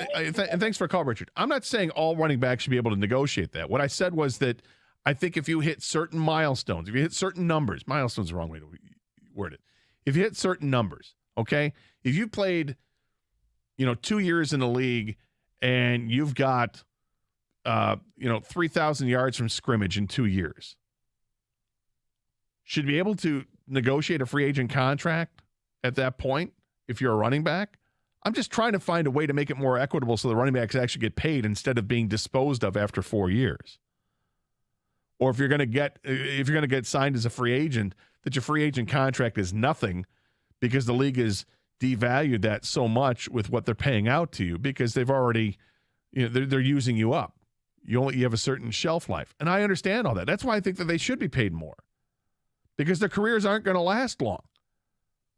If they're done playing football in 6 years, I'd like to see them at least get paid for something there because they've given it all. It's just amazing how different things are because the league has changed. 97.1, the ticket.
Big game in the NBA Finals tonight. Denver and Miami. Denver's got the lead 3-1. Are you surprised, Kang, that Miami hasn't put up more of a fight in this, or are they just clearly that outclassed? I think they're being outclassed, but I am a little surprised the fight hasn't been better. You're right about that. If you would have told me before the series started, which a lot of people said, and Doug Karsh being one of them, said, Nuggets in 5. I would have been like, yeah, I can see that. The Nuggets are a really good team. They have the best player in the world right now, right? Jamal Murray's playing out of his mind. He's crazy right now. But I thought, the fight put up by the Heat would be a little stronger. And the thing is, Jimmy Butler is digressed since the start of the playoffs. It's hard, man. When you have a bunch of undrafted guys and you got to carry the load, and those undrafted guys got to continue playing well, not just one of them, like 2 or 3 of them. It's tough when you're going against a team like the Nuggets. So I hope the Heat win just because I want a good series, as a sports fan, as a basketball fan. But if Denver takes them out tonight, is anyone going to be shocked? I mean, they're a damn good team, right? And the Heat, for all they've done, they're the 8th seed. They lost their first play-in game. They've come a long way. And I think that it's not that they were the 8th seed. I think to me, it's that they have battled so much during the playoffs. Maybe they're just out of gas at this point, and they're banged up. Tyler Herro he's out tonight with a hand injury. They've dealt with other injuries. Oladipo and others haven't played, and Adebayo's got a shoulder injury right now. And Jimmy Butler, as you said, he's regressed a little bit. But I think maybe because everything was on his shoulders, and so much was made of the 4 key contributors to the Heat that were undrafted players that were just shooting the ball lights out. Duncan Robinson was shooting it lights out, and now what's going on? I would expect tonight's game for Miami to throw their best punch, but if their best punch falls short in the first half, they're done. And we'll see. I want to see more basketball. I've enjoyed the playoffs. I think they've been very compelling. I think that the one thing we're starting to see more from the NBA now is we're seeing this next wave, this next generation of superstars. We're starting to usher out LeBron James and Steph Curry to an extent. James Harden, some of the Kevin Durant, some of the older superstar players. They're still superstars, but there's this fresh crop of guys that are creeping up here that are really, really special in different ways. And it's fun to watch. We'll see what happens in Game 4 tonight. 248-539-9797 is the telephone number. Let's go back to the phones. And Phil is in Southfield. Phil, welcome to 97 on the Ticket. Hey, Phil. I got 2 things. All right. Simple. Running back, tight end, running back. Give me the muscle. He can catch it out, in the backfield. He's a muscle man. Pay him, please. We need a good running back. Well, the Lions have their running backs, but just I'm talking about in general, and I think that's what you meant, just in general. In general. Yeah, I feel bad. I honestly feel bad for the position group because they're just disposed of. They're used up, and okay, now we'll draft another one. Like every three years, you're drafting fresh legs to usher the one guy out and bring the new guy in, and it's just it's not even recycling. It's just I feel terrible. And people don't realize they have to pay for their own insurance. So these running backs that get hurt and the teams, they're not backing them up 100%. They have their own medical insurance. So now they have to pay. So, beyond football. It's going to cost a little bit more. Well, I wish that and thanks for the call, Phil. I just wish there was some better way to figure out how to get the running back paid. The running backs that actually are the workhorses, because they're done in 5 years, 6 years. They're done before they're 30, which is incredible. I mean, we talk about quarterbacks. Quarterbacks take a pounding, but they can play till they're 40 and play in their 30s for sure. Other position groups, everybody, offensive line. Think about how much context is on the offensive line, but these guys play, in their 30s all the time. It sucks because I feel like I am kind of part of the problem because my one of my sayings is I don't want to set the market at running back. That's like one of my quote unquote like loose rules. If I was a GM, doesn't mean I don't want to pay a running back. I just don't want to set the market, right? Be the highest. I totally understand it. So, and it's a business. I get it. So I understand what the GMs are doing, but I'm with you. I feel bad for the players that take the pounding and don't get rewarded. Maybe one thing is the guaranteed contracts. They don't exist in football, which sucks for the players, all players, not just running backs. They don't have the NBA, the NHL, and MLB. The only thing that's guaranteed is your signing bonus, right? Your guaranteed money. Maybe for running backs or rookies in general, especially running backs, when they sign their rookie deal, their first contract, maybe have a really incentive laden, because if they're really good their first 4 years, like their last 2 or 3 years of their contract where they're hitting 1,200 yards, 12 touchdowns, whatever, get paid on that. Because the problem here is no one's getting their second contract, right? You have to be super special to get that. And even if you are special, they just franchise you. Like look at Saquon Barkley and Josh Jacobs. He finally has that great year last year, and he's going to hit free agency. Not so fast, my friend. Raiders just end up giving you a franchise tag. And there's a few guys that make the second contract, like Kamara and Dalvin Cook. But then what happens? Dalvin Cook gets released. Zeke Elliott gets released. Yeah. They don't even see the second year of their second contract, right? It's incredible. But it's just that's the way that the NFL has gone from, the last generation of great backs with Barry Sanders and Emmitt Smith. It's so different in the league right now. And it's also interesting. Think about fantasy football. When you're at your fantasy football draft, out of the top 20 players that are drafted, how many are running backs? It all depends now, but it used to be a lot more, not anymore. Now it's receivers. Yeah, because the PPR leagues and not just PPR leagues, which you get, half a point or a point for reception that's the way the NFL plays. They throw the ball all the time, so why am I not going to get a receiver? But if you get a dual threat running back. Oh, that's huge. That's why Christian McCaffrey was always up there, and they're not, you'll get a running back 1 or 2 or 3 in the first round. And every year it changes, but those have to be special running backs. And otherwise you kind of wait and you get one later. But like I said, it's a passing league and it's trickled down to fantasy football and things like that. How high do you think Jahmyr Gibbs or David Montgomery will go this year? I think Jahmyr Gibbs is going to be... Given what Jamal Williams did last year, are people going to expect that from Montgomery? I don't think they can maybe expect the same touchdown numbers because that was very, very impressive what Jamal Williams did. But I think, the Lions offense as a whole, with that running game, I think Jahmyr Gibbs is definitely a dynasty-type running back as far as keeper leagues are concerned. David Montgomery, he's probably going to get a lot of the short goal and goal line, if not all of it. So, they'll be drafted for sure. And Jahmyr Gibbs has really big potential upside. And he's the kind of guy like you talk about dual threat. Maybe a Christian McCaffrey type guy out of the backfield. Austin Eckler, those kind of running backs are huge in fantasy. And that's, I think, what the Lions envision for Jahmyr Gibbs. Yeah, I don't have the answer of how to, make running backs more whole because I do think they're such a valuable part of a team. And how to make them whole because they are also disposable. And they, you don't get that second monster contract like every other position group seems to get. I just wish there was a better way.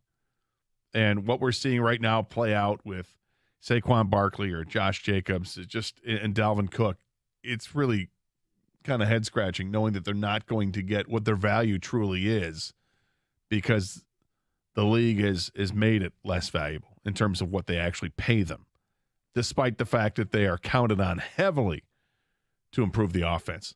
Some other ticket texts have come in. Sad part, the Tigers got more production when they platooned shortstop 2 years ago. That wasn't the answer to improve the team, but it sure was better than Baez. Baez has been a big bust. There's no question about it. And that was the insane part. What you and I and Doug mentioned it got better at the worst. No matter who they were going to sign the year, whether it was Baez, Correa, or Taylor, Marcus Semien, whoever. There was a bunch of shortstops that year on the market, right? Yep. No matter who they signed, it was going to be better than what they had. Yeah. And somehow it got worse. Somehow it got worse. Javi Baez has not lived up to any of the potential. We should be expecting more out of a team after 7 years of rebuild. That's the frustration fans are feeling. Yeah, I think the real frustration is that all the high draft picks they spent on pitching that they haven't paid off to this point because guys have been hurt or maybe just not good enough. That sucks. That Torkelson has been slow to get up to speed where you feel better about him. Riley Green looks great, but he's hurt.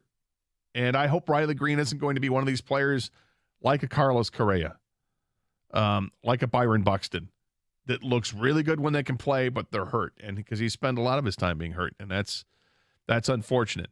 They need to find a way to get more talent. They've got some talent coming from the minors. It may be, a few weeks away when it comes to Colt Keith, but they've got some other guys at the single A level, high single A at West Michigan, that might provide some help as well. Jace Young, the first-round pick, he's actually playing very well and might get a promotion to double A if Colt Keith moves up. 248-539-9797 is the telephone number. We're going to hear from a Swiftie soon, hopefully, and also got some cuts from maybe the greatest interview that we've ever seen when it comes to baseball. There was an interview over the weekend that was just fantastic, and we want to get to that as well. 248-539-9797, same number to ticket text us as well. We continue here on the Carson Anderson program at 97.1 The Ticket. Well, summer is here, and you don't want to get caught with a flooded basement or scorching hot house this year. Call Birmingham Plumbing, Heating, and Cooling today because they dropped a special offer that's just in time to beat the heat.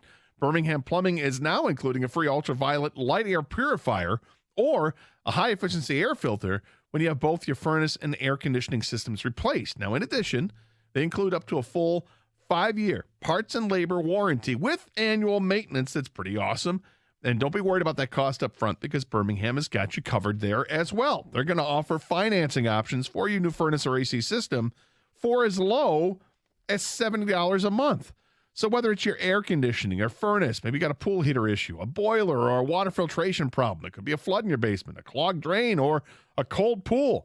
Call Birmingham Plumbing, Heating, and Cooling today at 248-282-3971 or schedule an appointment online at birminghamplumbingco.com. Birmingham Plumbing, Heating, and Cooling, your Metro Detroit boiler experts.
So there's this video that kind of went viral over the weekend, even though it was from a year ago. Sometimes it just takes a while for greatness to be recognized. But this came last year from the College World Series tournament and involves a Virginia pitcher whose name is Stephen Schock. He's a relief pitcher, and he was interviewed after a game, and the interview was just fantastic. It really was. And we kind of broke it up to kind of examine each part of it because each part is worth examining. Yeah, I mean, the whole interview was fantastic, Yeah. but yeah, there's parts we need to talk about. It's really great. And you know how things get when you're in a smaller venue. You can hear everything that is being said. You know, if you're playing in basketball, you got seats courtside, whatever you're yelling at a player, they're going to hear, right? But if you're playing at a baseball stadium, a college stadium that only seats a few thousand people, you're going to hear everything that's said. You'll hear the players chirping from the other dugout. Heck, they hear that in Major League ballparks, and you got 40,000 people at the game. So you can imagine with just a few thousand of what these players hear from the fans. So this is the reaction that Stephen Schock, again, the relief pitcher from Virginia, this is from a year ago, but the interview's just gone viral over the weekend. It's fantastic. Yeah, the ACC Network tweeted it out this weekend. His reaction to a fan offering Dippin' Dots if he would blow the game. This is what he had to say.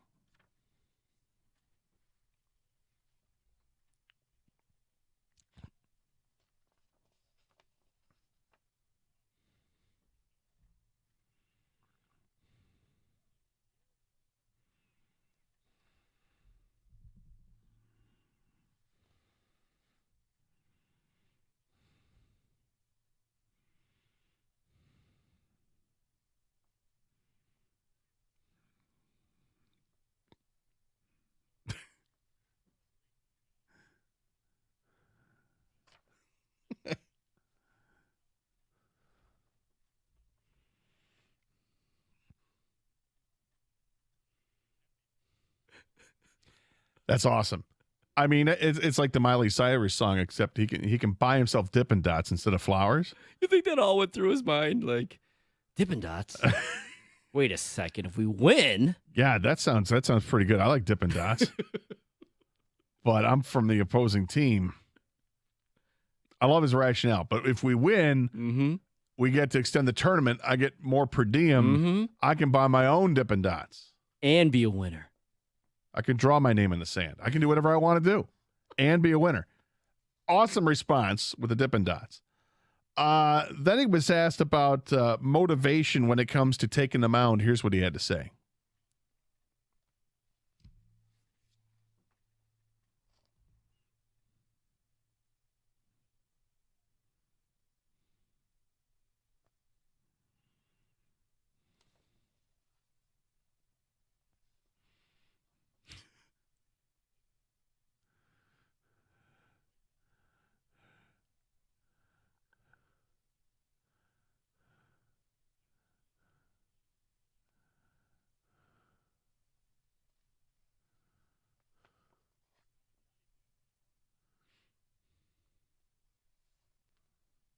It's kind of was like me. I know how he feels, man.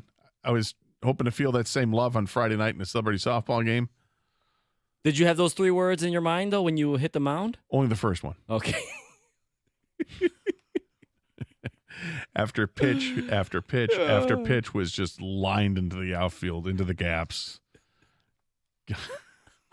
Oh, were there gaps in the defense? There were some gaps in the defense. The alignment wasn't great. I think we could have put every player we had on the roster out there, and they would have found the gaps. They still would have been able to find the gaps. Mm-hmm. Yeah, 100%. Did you notice, by the way, by the last 3 innings of that softball game, when they started getting up by like 10 runs, that they just stopped. They didn't stop hitting, but they stopped running. Like they could have legged things out. Like their doubles could have been home runs easily, and they just stopped at second base. Some of those, they even stopped at first on plays that should have been triples, right?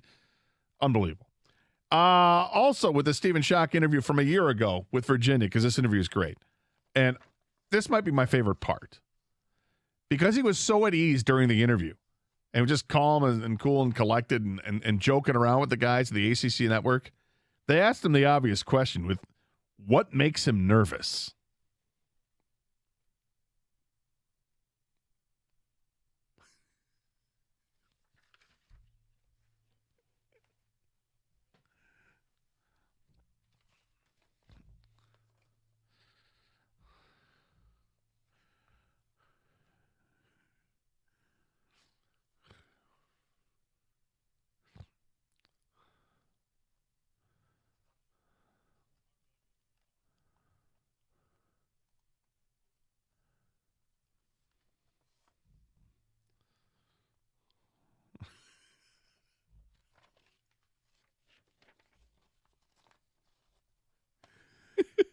Tell you, Steve Schock and I are a lot alike. My dog thinks I'm awesome. My friends like me. I think I'm a pretty good person. Yeah. And I'm also afraid of caves. They make you nervous? Caves make me nervous. What is it? Just the unknown, the darkness? It's the complete unknown. The fact that you can walk in 10 steps and it's completely dark. It freaks me out. You don't know what's going on in there. Is something going to collapse at any minute? Is there a rock slide in there? You better have good lighting once you get in there because you got to watch your step. There's bat guano everywhere. You know what kind of creepy crawlies are in there? Bat guano. There is. Bat guano's everywhere. I know. I watch Face Ventura, Pet Detective. Exactly. So, yeah, caves scare the hell out of me. And then you get, like, if there's water in a cave, you have no idea how deep that water is. The water's going to be freezing. What the hell is in that water? I feel like Stephen Schock is you if you were a college baseball pitcher. 100%. I love this guy. This is absolutely... I would love doing interviews after games. Like I would just joke around and have fun with it. I think I'm a pretty cool guy. My dog thinks I'm awesome. My dog thinks I'm awesome. My teammates like me. Yeah, right. I think I'm a good person. Yeah, it's all great. All right. So if you've watched this interview or heard this interview, you get the tenor of it. This guy's a pretty easygoing, laid back kind of guy, and he's also pretty awesome. The comparisons that came next in this last part, this was an obvious question to ask, and I'm glad the guys from the ACC network asked it.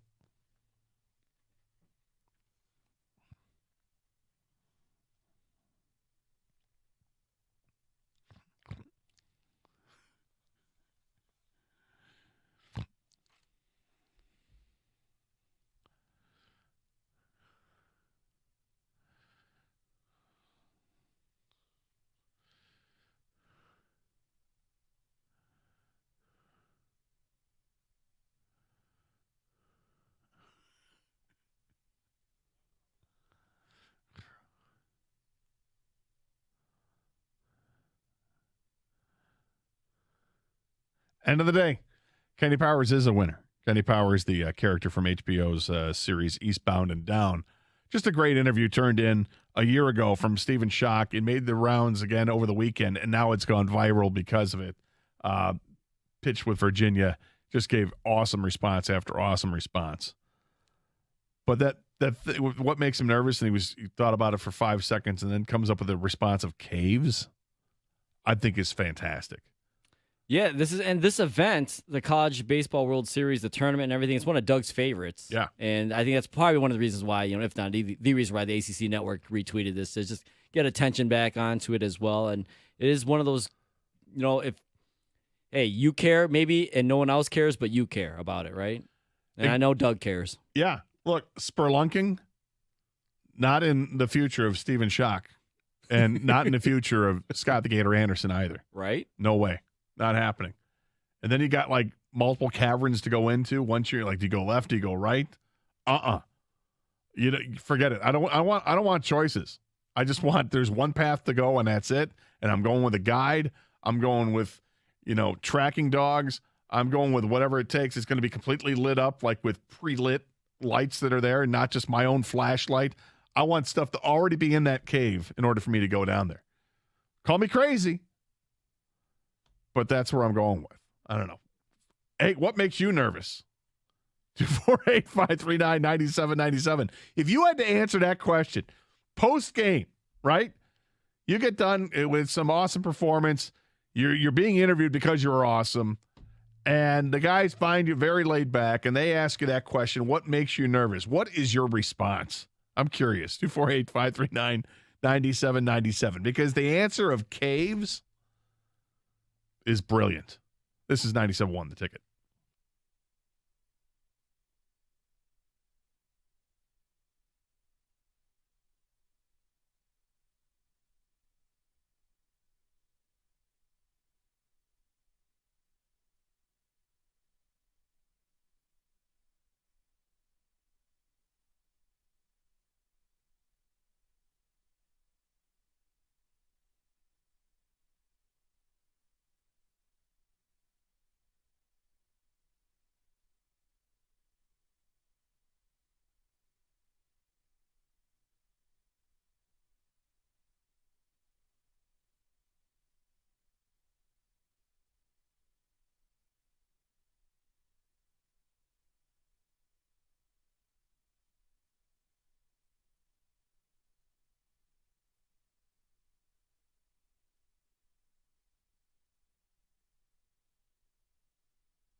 Welcome back to Carson Anderson here on 97.1 The Ticket. Gator and Kang with you today. Doug will be back on tomorrow's show.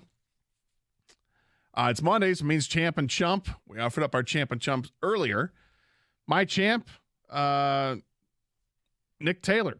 In the world of golf, he wins the Canadian Open. He's the first Canadian to win it in 69 years. Nice. Thank you. He drained a 72-foot eagle putt, his career-long putt on tour. 72 feet for eagle on the fourth playoff hole to beat Tommy Fleetwood. It was awesome. That is pretty damn awesome. And ticket texters have basically been agreeing with you all day, Gator. And yeah, I know you get to some of those later too. My champ of the weekend is Norway's Jakob Ingebrigtsen. That's right. Remember the name. He shattered the 2-mile record by 4 seconds. And I do mean shattered. 4 seconds is a lot. That's a lot. To break that world record. It was amazing to watch. I'm not, big into distance running or even running in general, Gator, but I do appreciate the track and field, and that's amazing. Well, you put it in perspective when he said he ran 2 sub-4-minute miles. That's incredible. Absolutely, positively incredible. My chump for the weekend was Tigers pitcher Alex Lang. I love what Alex Lang has done this year, but his last 3 outings have been mung. He's gone 2 innings in the 3 outings, given up 7 hits and 7 runs, 3 walks during that time as well. And he's seen his ERA balloon from 1.1 to like 3.4. It's not good. Need him to be better. At one point, Alex Lang looked like he was the lock to be the Tigers' representative for the All-Star game. Now, I mean, good luck deciding who the Tigers should be to go to the All-Star game, because I don't know who it is. Kang, your chump? My chump is didn't happen over the weekend, but happened last week. PGA Tour Commissioner Jay Monahan. I mean, just spineless, a hypocrite. Whether you agree or disagree, the way this thing went about, everything he said and done. Rory and all the other players have to stand up there and answer to the press. They've been backing you up, been loyal, and this is how it went down. I don't know all the details, but the players were not happy. The PGA Tour players were not happy. They were basically, yelling at him and applauding every time someone asked him to step down. I don't know how he survives this much longer, and they just kind of move on to another commissioner, but he's my chump of the weekend. Understandably, we take your Champ of Chump submissions. You can call them in, 248-539-9797, or text them in, same number. That's how we roll here on the Karsch and Anderson Show. I want to say hi to everybody watching on Twitch TV. We've got our Stub Nation that watches us, and really appreciate that audience. You can also stream the show on the Odyssey app, AUDACY. You can stream it anywhere you go. And also streaming on YouTube channel. You can look for 97 on the ticket and see the streaming live for the YouTube channel and see the video of us in studio. Back to the phones, 248-539-9797. And Mo is next up here, 97 on the ticket. Hey, Mo. Hey, Gator. How's it going, bud? All right, you? Good. All right, so my fear, and I'm pretty sure a lot of people share this, is old guys at the locker room, dude. It's just the confidence they have. It makes me nervous. It's just I don't need to know this. You mean the old guy that has no problem getting naked in front of you? That guy? Yeah, and not only naked and comes and talks to you and just like you know him dude, you're not my grandpa. Go away. Get away from me. I can't help but laugh. And thanks for the call, Mo. I can't help but laugh. This is a true story. We were at Tigers Fantasy Camp in 2006. And I was doing the morning show at the time. And I was hosting a show with John Lunn, and Tom Mazaway was our producer at the time. So all 3 of us are there. And we're getting changed after the games, right? And they've got they field enough for 6 or 8 teams, wherever there are, for all these people, and they're got 100 people in a couple different locker rooms. It's great. It's an awesome time. I recommend it for anybody that ever played baseball. You want to go to fantasy camp, it is well worth the money. It's incredible. They treat you like kings. It's great. And so everybody's having fun. We're in the locker room, whatever, and people are getting dressed and changed. And there was this guy who was, I would guess, in his early 60s at the time. He comes over and he's talking to us. I think he was talking to Maz specifically. And he's got a towel around his waist and then removes the towel.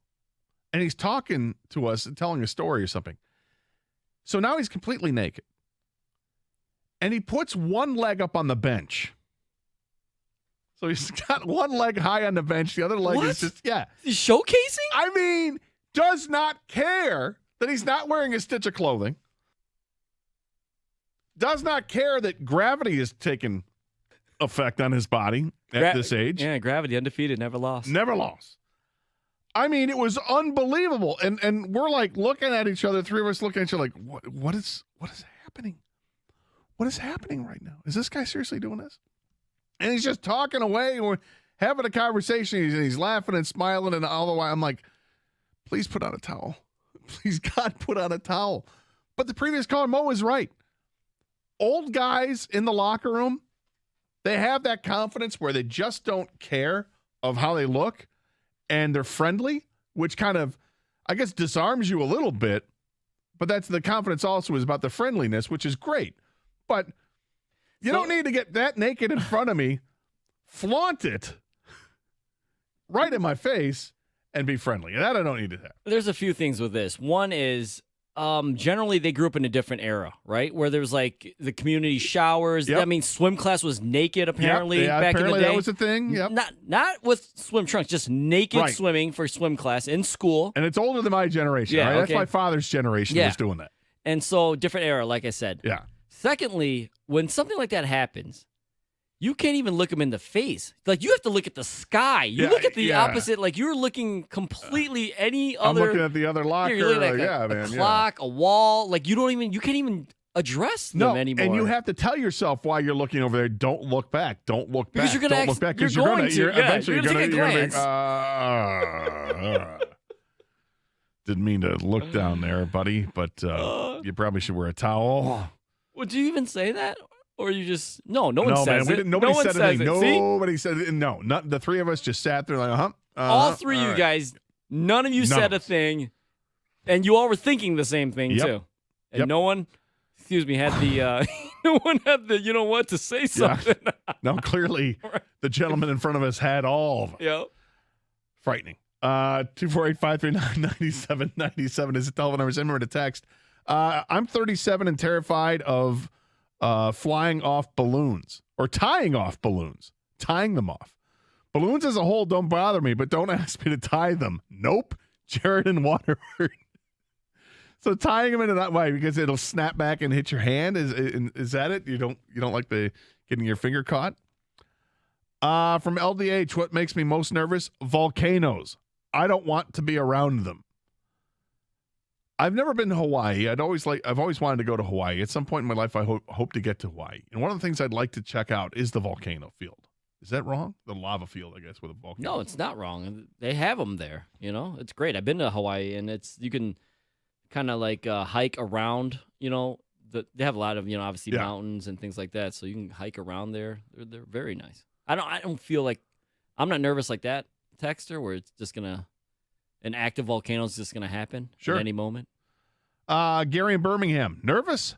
Downhill putt. Yeah, you never know how fast it's gonna be.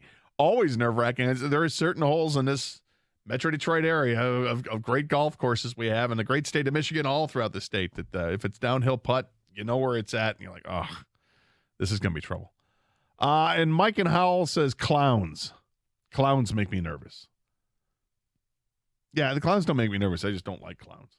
That's how that works. 248-539-9797. This is 97.1, The Ticket.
Some more champ and chump votes coming in. My champ is Calvin Johnson for finally being a part of the Detroit Lions again. My chump is the Detroit Tigers. They all get paid as major league players, but none of them hit like one. That's from Jim. Calvin coming back is nice. I mean, it's not a completely reconciled relationship with the organization, but it's getting there. And he ran his camp for kids over the weekend. That was cool to see, and actually had it at Allen Park and their facility there. That's awesome. And, just knowing that he's willing to help mentor any player on the Lions, but specifically when it was talked about with Jameson Williams, absolutely. I love that idea. Calvin Johnson, warming up to the Lions organization again can only be good things. Great person and a tremendous player, and can really help players with the rigors of the NFL and get them prepared. I think it's great. Champ, Amanda Nunes, the greatest of all time female UFC fighter. Chump, Milwaukee Brewers, getting swept by the A's and ruining 2 of my parlays. No good. Did you watch the fight this weekend? I did not. Not a huge fan of the overall card, but I did see the highlights. And Amanda Nunes, very, very good at what she does, and she retires on top. She's a great fighter. That Cyborg fight, do you remember that? That was amazing. I just remember that is it Cyborg Sanchez? That was her last name was? No, it wasn't Sanchez. Why don't I remember? Torres? No. Go Cyborg. Cyborg. It's called Cyborg. I remember when she first came on the scene, she was unstoppable. She was fearsome. I mean, because before that, was it Gina Carano, right? And then she destroyed Gina Carano. Destroyed her. And was just outclassed anybody else. No one wanted to fight her. They were MMA. scared. Yeah. Like, legit scared to fight her. Other professional fighters. Yeah, in different weight classes than some of the other female fighters, but it's great. We're hosed until we are freed from the chains of Cabrera and Baez contracts. This year is it is what it is. Nobody expected the Tigers really to compete or contend for the division, and yet they find themselves competing and contending, kind of. But in the end, it's about what happens this offseason to truly improve this team. You want to see the team improved by what you've built the organization through and developmental players. And we're seeing a little bit of that right now in the minors. Are they going to call up Colt Keith? Are they going to call up Justin Henry Malloy? We'll see. I have a feeling that Colt Keith is at least going to get a promotion to AAA Toledo real soon. I haven't seen anything on Twitter yet, but I would think it comes real soon. That Jace Young, their first-round pick from last year, that he gets promoted quickly through West Michigan and jumps up to AA ball because he's having a heck of a season down there at West Michigan.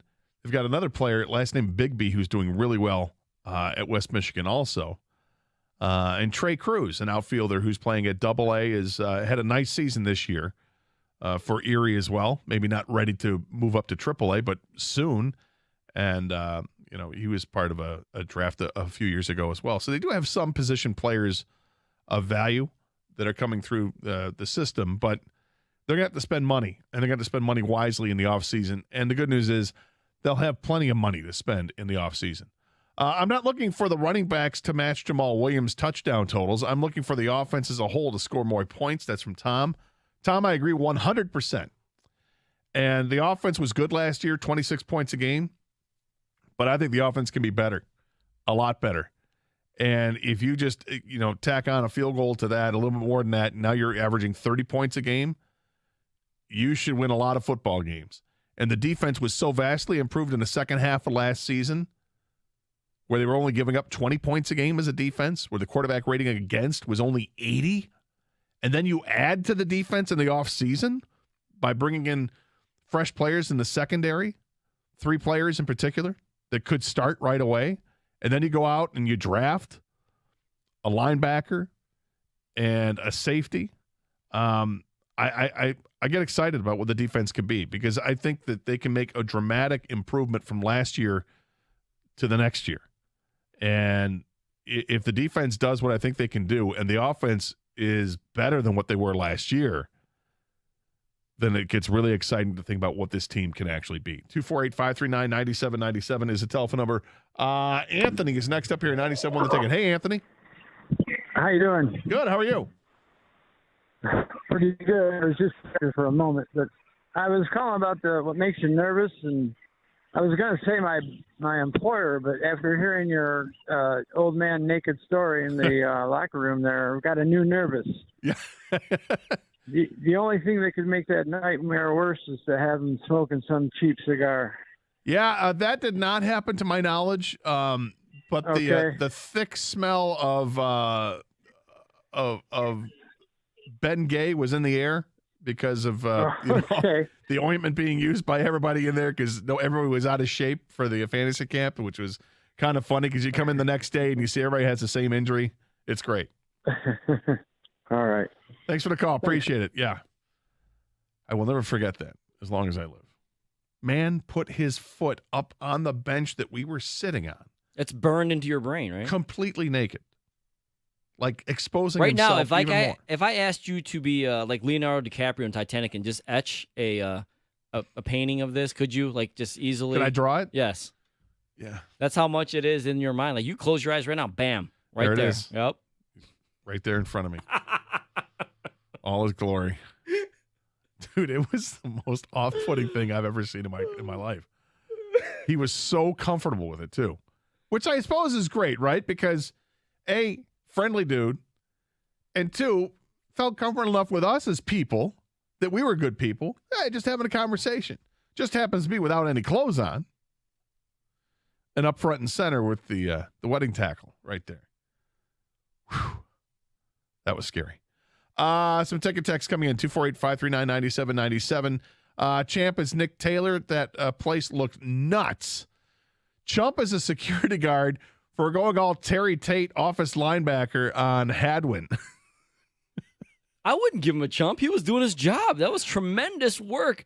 That security guard had no idea, obviously, who that was. No, he didn't. It could have been anybody. And it was funny to see because actually he tackles him, but if like he were in the NFL, that was a tackle where he didn't put all his weight on him. He actually looked like he shifted the weight to the side so as not to land on him and get the 15-yard penalty. But he took him down, and then people come up and be, whoa, easy. That's Adam Hadwin. It's a good buddy of his. It's okay. He's a golfer. And then like looked like he was apologetic immediately, and it seems like everybody was okay after that. But it was funny nonetheless to see. Champ is Nick Taylor. Chump is Connor Little Trump O'Connor. Connor O'Connor? Or you mean? I don't think that's what he means. I think he means Connor, the UFC fighter. McGregor would be the guy. Champ is Novak Djokovic. Chump is the entire Detroit baseball organization. Yeah, Djokovic, what he's done is amazing. He just won his 23rd Grand Slam title in men's tennis, most all time, as he took the French Open over the weekend. And there's another one, a champ, Novak Djokovic, for winning at Roland Garros, winning the French Open, yeah. Chump, the other guy, for losing at Roland Garros, right, Gator? Roland Garros, Geyer. Yeah, he lost at the venue, Roland Garros. No, that's the name now, Roland Garros. The French Open. Mm-hmm. That's what we're talking about. What Djokovic has done, though, like he's been dominant. This is a guy who's won more major tennis titles, Grand Slam titles than anybody else. And yet, he's not a common name because he's not part of the big four sports. And he's not American.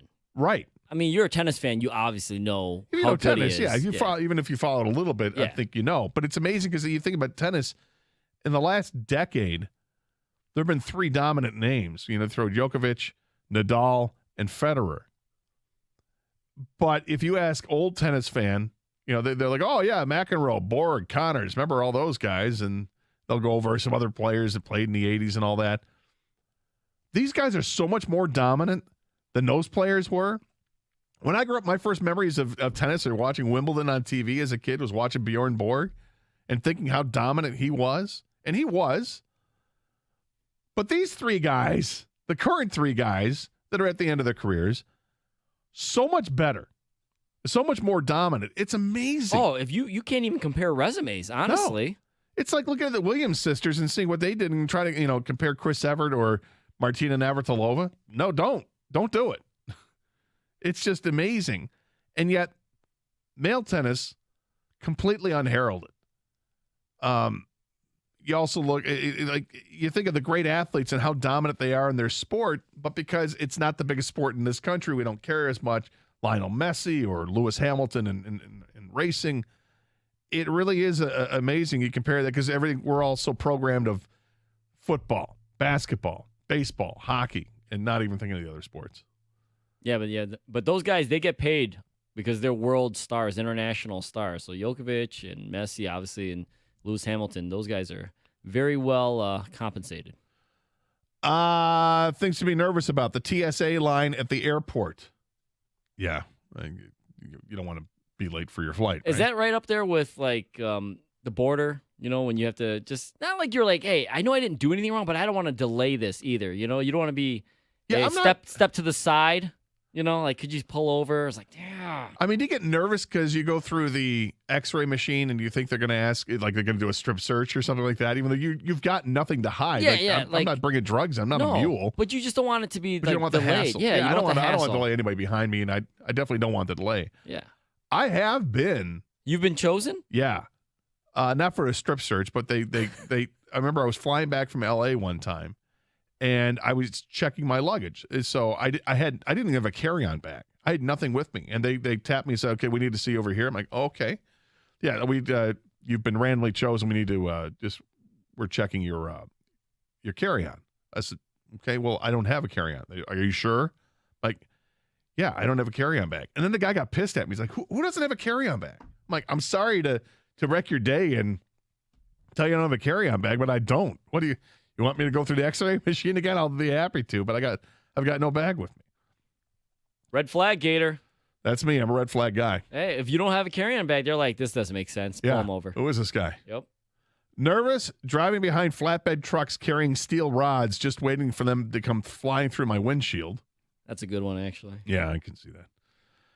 Champ the New York Yankees broadcaster John Sterling, chump Conor McGregor for going full-blown knockout punch with the mascot Jack in Marine City.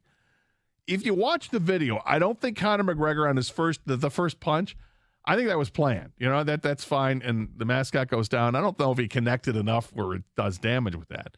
But he followed it up with a punch to a downed opponent. Like Dan Henderson hitting Bisping. Like, I mean, clocked him when he was down. He's knocked out, dude. What, are you trying to wake him back up? Yeah, you don't have to hit him again. He's out. You're trying to wake him back up. 248-539-9797 is a telephone number. We're going to get a firsthand account on what happened at the Taylor Swift experience over the weekend next year. 97.1 The Ticket.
Before we get into our Swifty discussion here, let's get another call in.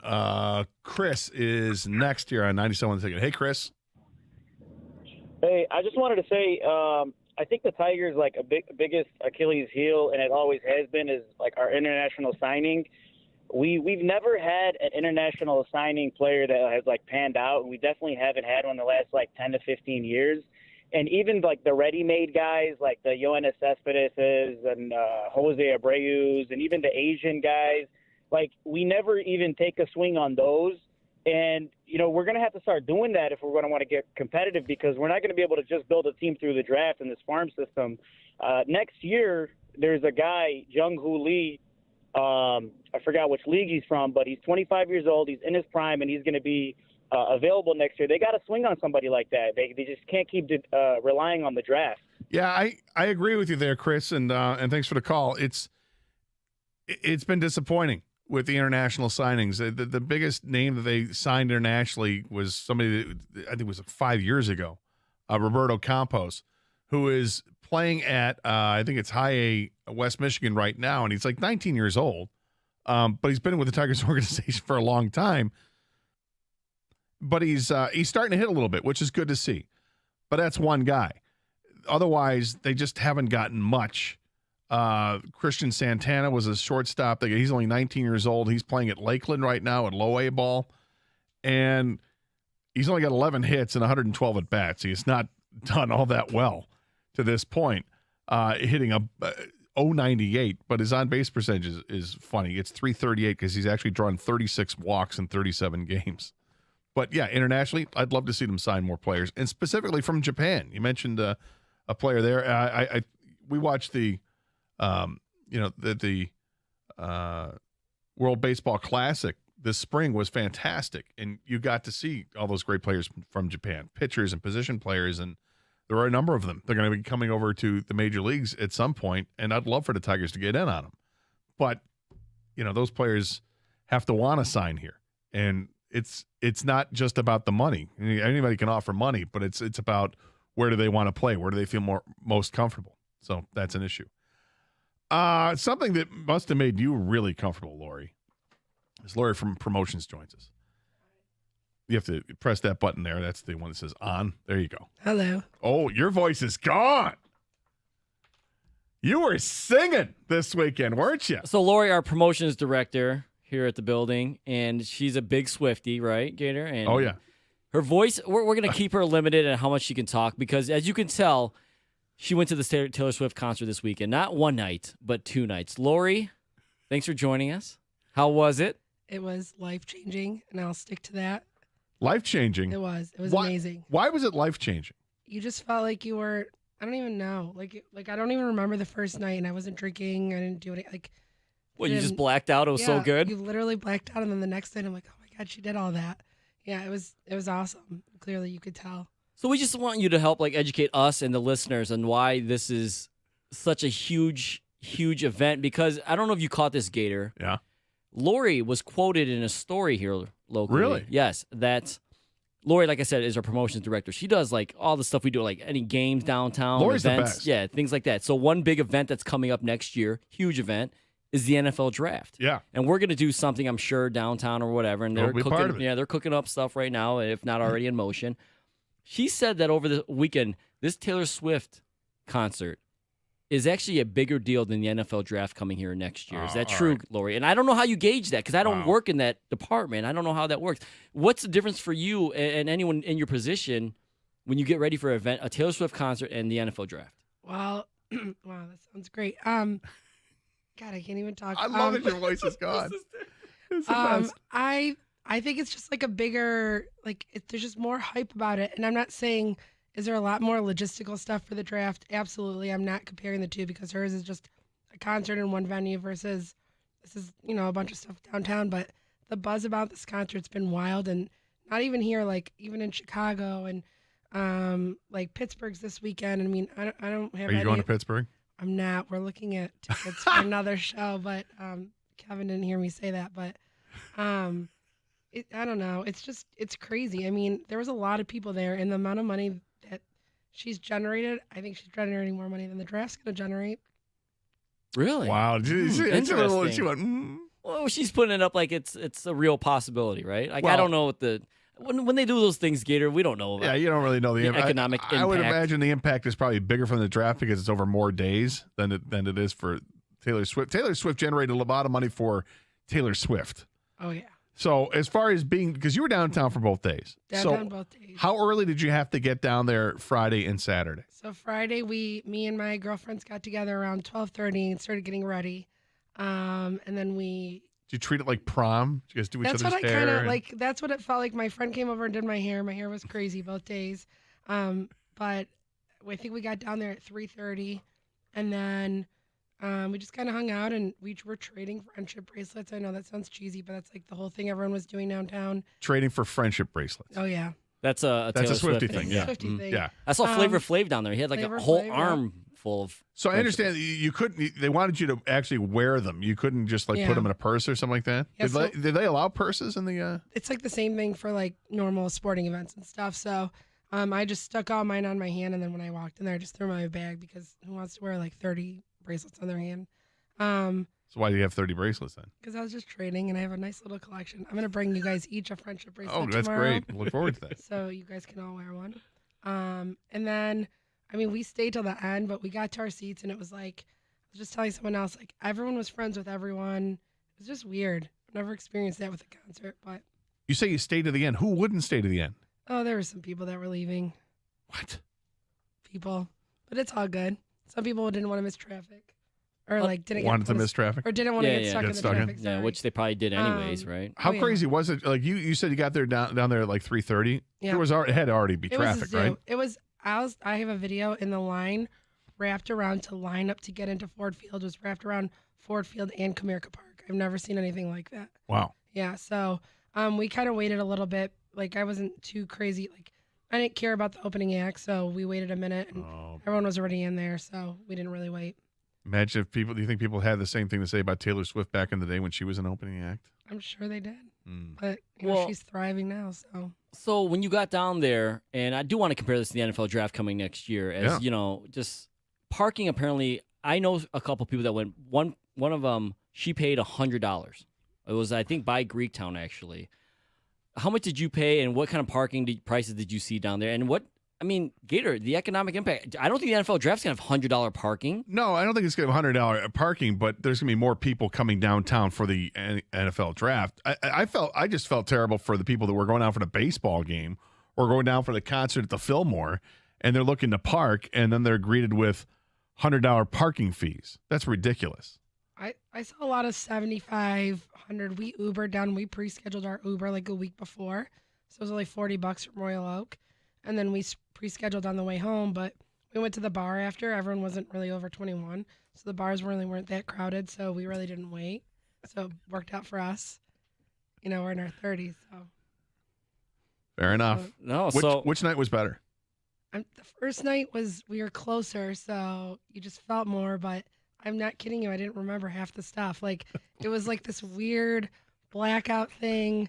And then I was like going through my videos and all the videos. I didn't even take that many because I wanted to enjoy it. Gator, you're a huge concert guy. I'm not. So I don't know who your favorite artist is, Gator, or whatever. But even when imagine yourself younger too. Yeah. I'm like, did you ever have a life-changing moment at a concert where maybe you couldn't believe you're even there? You know, like. But I would say, I mean, there were concerts I attended that were awesome, you know, not only musically, but also visually from the show that they put on. And I said before, I'm not going to rip on Taylor Swift. I think that she puts on, from what I understand, it's an amazing show that she puts on, and she really gives it all. She played, 40 songs or something insane. like that? 44 songs I read. To play for anybody that wants to get up on stage and perform for over 2 hours, my hat's off to you. That's a long time. And you know, actually, you're getting your money's worth and you're loving it. And because she's got such devoted fans, you know all the 40 songs. I bet you knew every song that she sang. I knew all but one of her surprise songs I did not know, and I felt like not as much as a Swiftie as everyone else. I was like, wait, I've never heard this song before. And it was like, I don't know, we all were kind of looking at each other like, what is this? But it was cool. I mean, I couldn't do what she did for 3 hours. Like it's All right. unbelievable. So real quickly, what do you think Detroit can learn from the Swift concert that they can apply for the NFL draft when it comes next year? Because there will be many more people downtown for the NFL draft than it was for the Swift concert. Honestly, I think a lot of people who were at the Taylor Swift concert, has never come downtown before, so they weren't educated. Like, they didn't know where they were going. You saw a lot of people who really had no idea where they were. They didn't know how to go through traffic and stuff. I think they just have to take more time that way. And then there were a lot of weird roads that were closed that were never closed. I guess the normal person would have not noticed that, but we're down there so much, so I kind of did. But I guess more education on where to go and where to park and stuff. Sounds good. Lori, get your voice back. Taylor Swift for life. You're the best. Oh, boy. Taylor Swift for life, she said. Bad boys for life. And she's trying to go again. I know. Like, that's the funny part, right? Like, I saw both shows over the weekend, but now she's, not Pittsburgh, but some other show. We're hoping to go to Toronto. I don't know. Just making up cities. But it has to be only the biggest cities. Can you imagine the scenery like Miami? Oh, any city. She's huge, man. It's already huge here. You know what? Good that there was good weather for it over the weekend, too, so nobody got rained out on. Anyway, combining over 75 years of local business with the resources of 560 stores across the country, Builder's First Source is the expert in window and door installation. You can add value and beauty to your home with trusted brands like Anderson, Pella, Therma-Tru, and more. Then you can have your new windows and doors installed properly the first time with their expert installation team. Find their 2 Metro Detroit locations in Clinton and Shelby Township at buildersfirstsource.com.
So Evan thinks that when SummerSlam comes, it'll be even a bigger weekend because you got SummerSlam and the Madonna concert going on at LCA.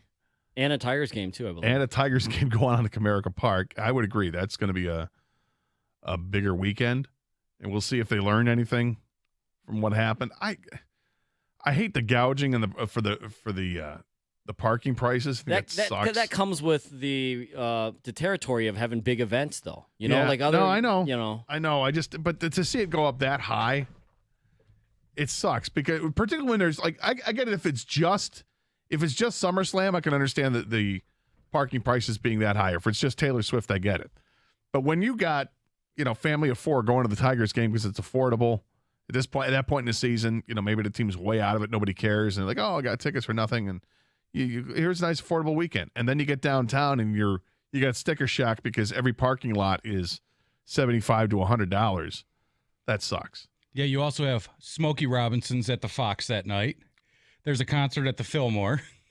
It's going to be for all that same with SummerSlam and Madonna on August and the Tigers. 5th, yep. Oh And my then God. David just informed me Cass Tech has their 20th high school reunion down there that night. Wow. So that's going to bring in about another couple hundred folks. It's going to be crazy. And then it's more than just Saturday. They'll have stuff on Friday. They'll have the whole glitz and glamour around it. It's going to be awesome. It is going to be great, actually. I love when the WWE comes to I was like saying to King, don't you remember when the Tigers were in the playoffs and the Lions were playing like a home game and like all of that was going on downtown and there wasn't that much made out of this, and that's what, 65 and 35, so 100,000. You like that quick math? I mean, that is quick math. That's impressive by you. And those were big events. But they weren't at the same time though, because the Lions game was like at 1:00, and then they had the Tigers that played in the ALCS, I believe that year. And there was one I remember them going on at the same exact time, and I had to be at a Lions preseason game while the Tigers were playing. Oh, preseason game, yeah, sure. Still crazy. Yeah, no, I've done the same thing, gone to the preseason game where there's been a Tigers game going on, or if it was a playoff. Maybe it's with all the younger people that go down It would there. have just been a preseason game. That it was such a mess. Like, I can't figure it out because we've dealt with stuff like this before. Well, yeah, I know we have, and I think, but it just feels like when you've got, it's like all hell broke loose. Everybody knows how to handle. Do they have like different people that deal with Ford Field? Like, Pets' heads were falling off. I don't know. No, it's all the same people. Because I say, like, for football games, well equipped to handle a football crowd that's packed, 65,000 people every week, and it. Look, there's some traffic snafus, but it's by and large, you know what's going on, and it's fine. But you got a concert in town, everybody loses their mind, and it's gridlock. You can't get, like, when you got married, and your reception, Garth Brooks was right there. Yeah, your reception was downtown, right next to Ford Field, and it was gridlock. It took me an hour to leave your wedding before I got onto the on-ramp to the lodge to head north, which was literally a mile away. It took me an hour from the moment I got into my car to get onto the on-ramp. Is it more congested after the event because more people tend to stay to the end of a concert than they would a football game? I know I'm in the minority, but I plan my exit for a concert the moment I get there. Like, I'll look at the set list. I'll be like, it's going to start here. Oh, yeah, I'm out. I'm not sitting in that traffic. I'm different in that regard. Like SummerSlam, I was like, there's no way I can actually get out early because you want to see the main event. So that's going to suck. But, dude, I'm telling you, it's like, I love it. Are you ready for it? You should go to SummerSlam. Why don't you go, Gator? I should go. You can go to the Tiger games at 1:10. So you go to that first. And then you go over to SummerSlam. And you make a whole day out of it. Then maybe Madge will make an appearance. You never know, man. WWE, Madonna? they pull it all out.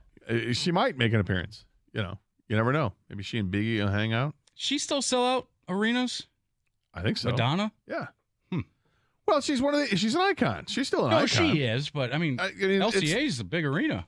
Well, it's for a concert, you're probably talking 15,000 people. I guess Janet Jackson still sells out. Yeah, you're going to sell out. You got enough of the crowd. It'll be an older crowd, but the older crowd's got money. They'll pay for it. It's going to be a good night. You should go down, Gator. To see Madonna? No, wrestling. Or go see Madonna and then come over to wrestling for the main event. Yeah, but my theory on seeing wrestling events live, unless you've got a great seat, it's just tough because you're so far away from the action. The other thing that strikes me about live wrestling events, is you don't get to hear the commentary like you do when you're watching it on TV. It changes and it big time. Totally different to hear that. But the cool thing that you hear when you're there live, when somebody gets slammed on onto the ring, it is so loud because they have the microphones there. And it's so cool. It's great how they mic it up. It changes everything. You can kind of hear it on TV, but man, I just can't get over that Taylor Swift just crumbled Detroit, that nobody could get around. Unbelievable. You had to leave 3 hours early to get down there. So for the NFL draft, dude, that's going to be a I wonder what they learned from this, though, because this had to be not a trial run, but they're looking at it and going, okay, let's see how the city did they handle it all right with the NFL with Taylor Swift and all that, because the NFL draft is going to bring 3 times as many people downtown. I'm going to date myself, but easily 10 years ago, that Movement Festival used to be free, and everybody and their brother would go downtown. And so you at least have that at Hart Plaza to deal with those big crowds. You remember that, King, when it was dead free, anybody could go? I mean, like I said, it might be almost 20 years ago now. It was like 20 years ago. I went when it was free, and I look at the images now, and I'm like, that doesn't appeal to me at all. I'm old. Like, I don't want to be any part of that. Yeah, I think back to like the parades, for the championship parades. I mean, that's a free event. You get. Where would you park for that? Because that's like 1 million people, right? Yeah, I'm trying to remember because I went to the parade in '97 when the Wings won the Cup, and we parked maybe a mile away. Or did we park in the Cobo lot? The spiral and park on the top. Oh, I think maybe we parked in the to roof. get out, wasn't it? We parked somewhere around there. I remember that, and then we had to get out and walk. I think that's the beauty with the draft, that it's throughout Detroit. It's not one central area that you'll be able to park. I mean, it might actually People Mover might come into play. Well, that might, or the People Mover, yes, and the Q line. But I look back at the Super Bowl in 06 and how it was handled during that week. And we went downtown. I had a bunch of friends of us. We went downtown on one of the nights where we would park at the zoo and took the shuttle downtown. And I think they would do it off of by Somerset, wouldn't they, King? Or they would go off a 16-mile hop right on 75 and bust down too. So they might be doing stuff like that. So I would imagine maybe that's what's going to happen. This is going to get people throughout the United States. Yeah, because they would dump you off onto Jefferson, then you were on your own, and you would just migrate north towards wherever you wanted to be. And this is going to be the same type of thing. Fans are coming, Cleveland fans are coming, fans from everywhere. Cincy fans are coming, Chicago fans.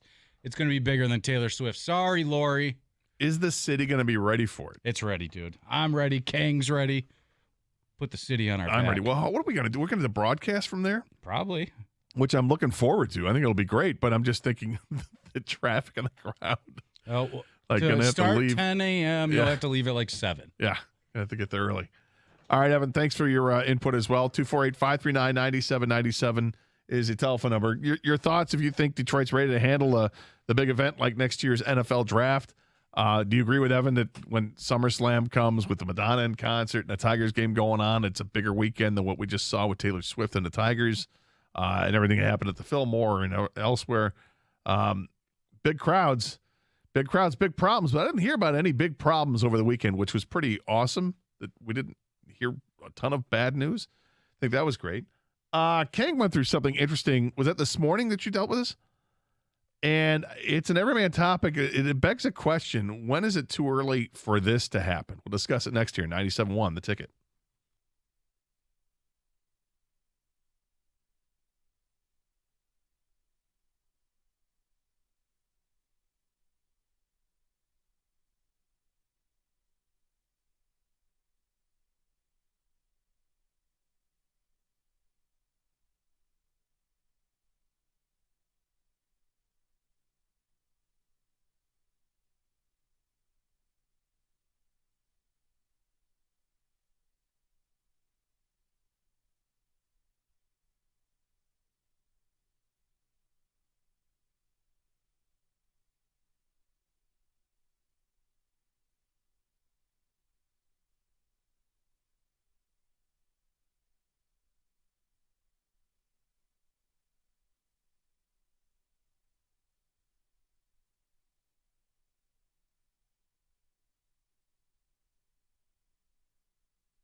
Hey, remember earlier in the show when I said that Tyler Harrow is going to be out for tonight's game?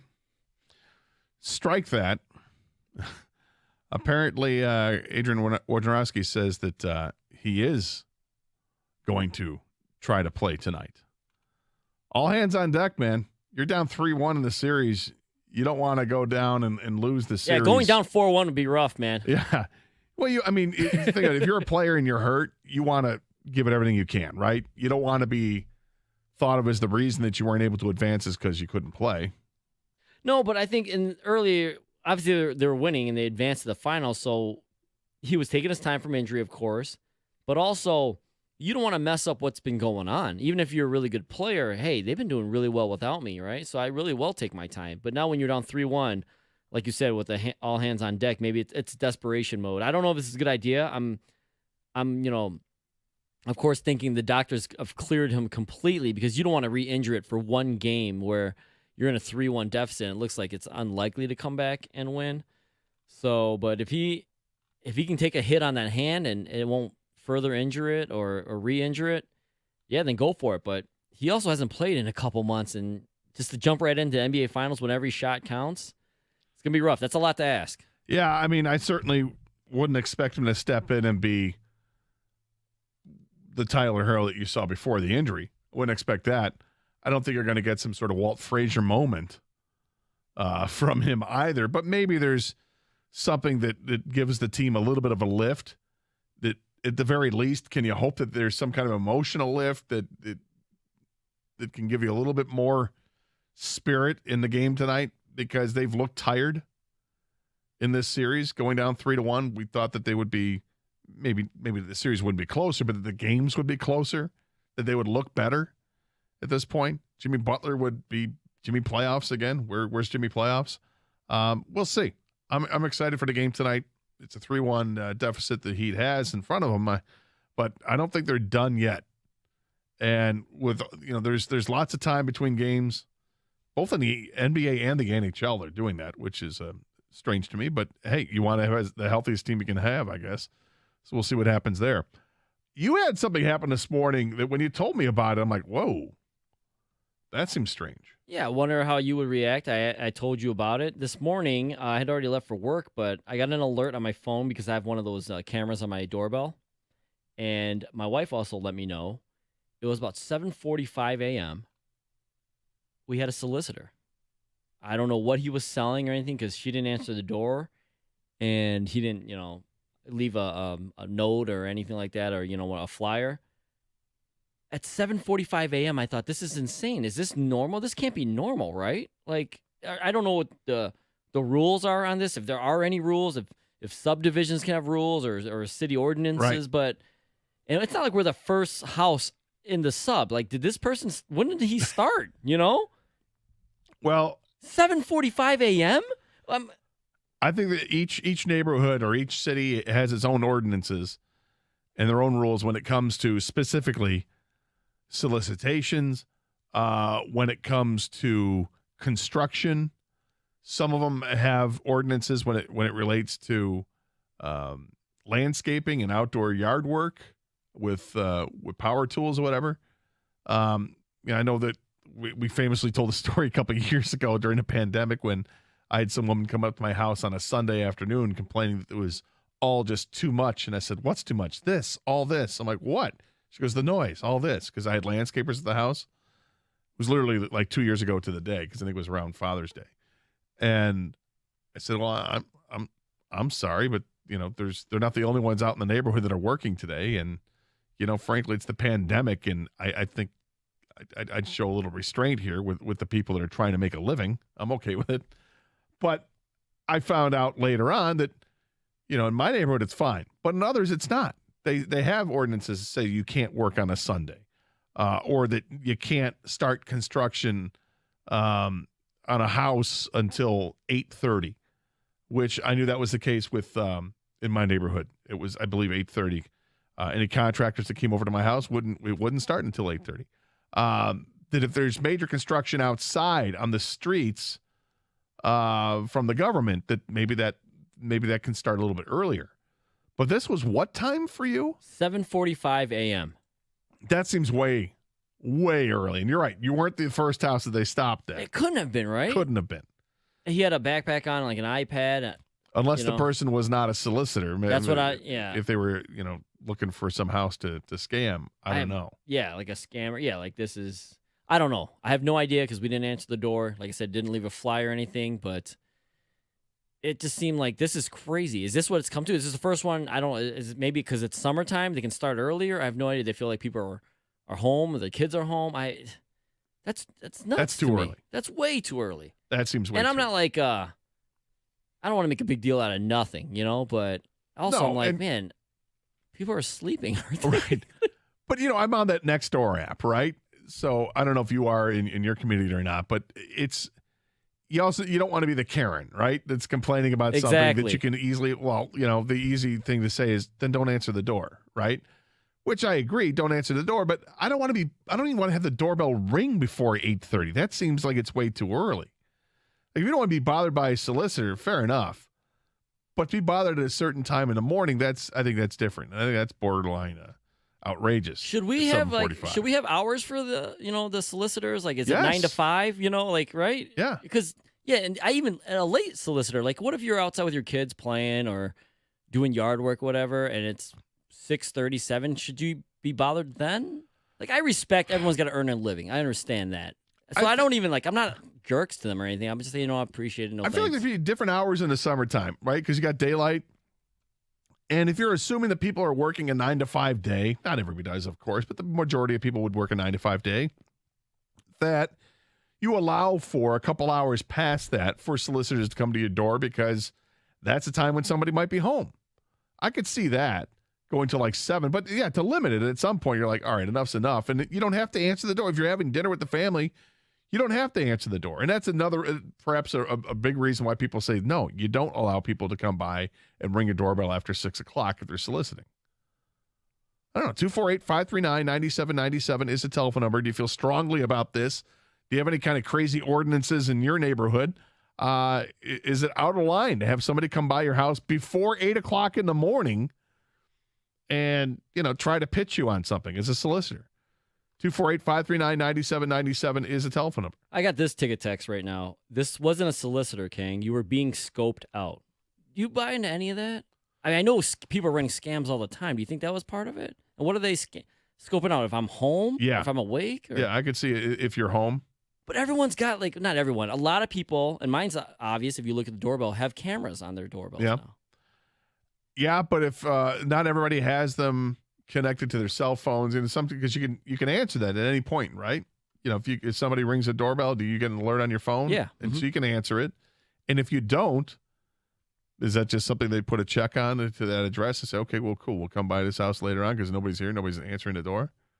Maybe. I mean, I'm certainly more skeptical of it now than I would have been 5 years ago.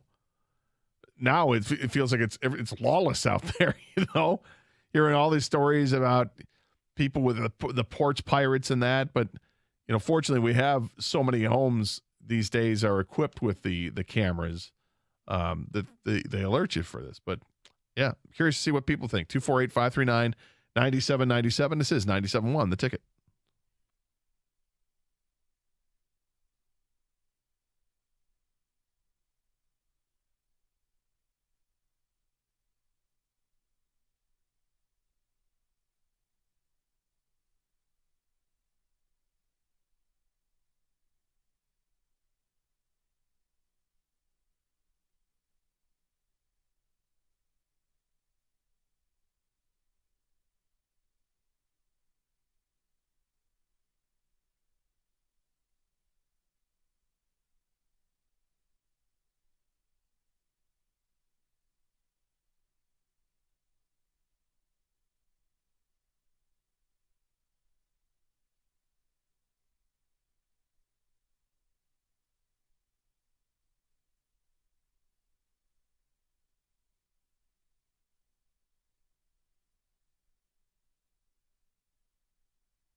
So the question's out there. Kang received a notification this morning that somebody was ringing his doorbell at 7:45 this morning. Then looked like to be a solicitor.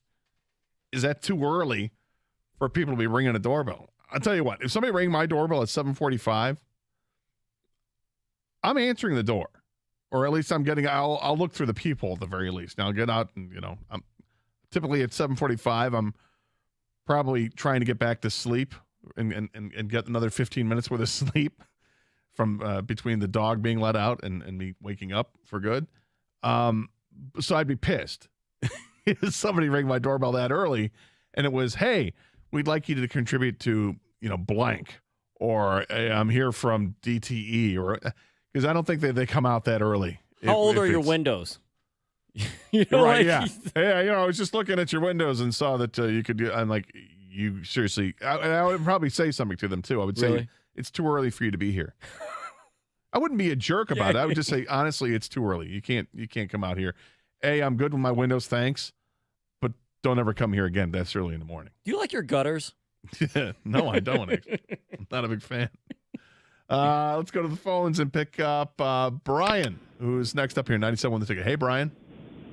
Hey, guys. I love your show. I just want to tell you guys are a bunch of fun. I appreciate all the great commentary, and I've listened to you for years. So great job as always. Thank you. I would have to agree with Kang. I mean, if somebody's that early in the morning, in our subdivision, we do have no solicitor signs. So that's number one. So if somebody's knocking on your door, they've already, in my mind, violated just kind of the rules of the community, if you will. And we have, we also have a really nice doorbell cam. So if somebody's knocking on your door at 7 in the morning or 7 at night or 10, number one, it gives you the option to not answer the door, from a security measure. Number two, you can talk to them and just say, hey, no solicitors or what have you.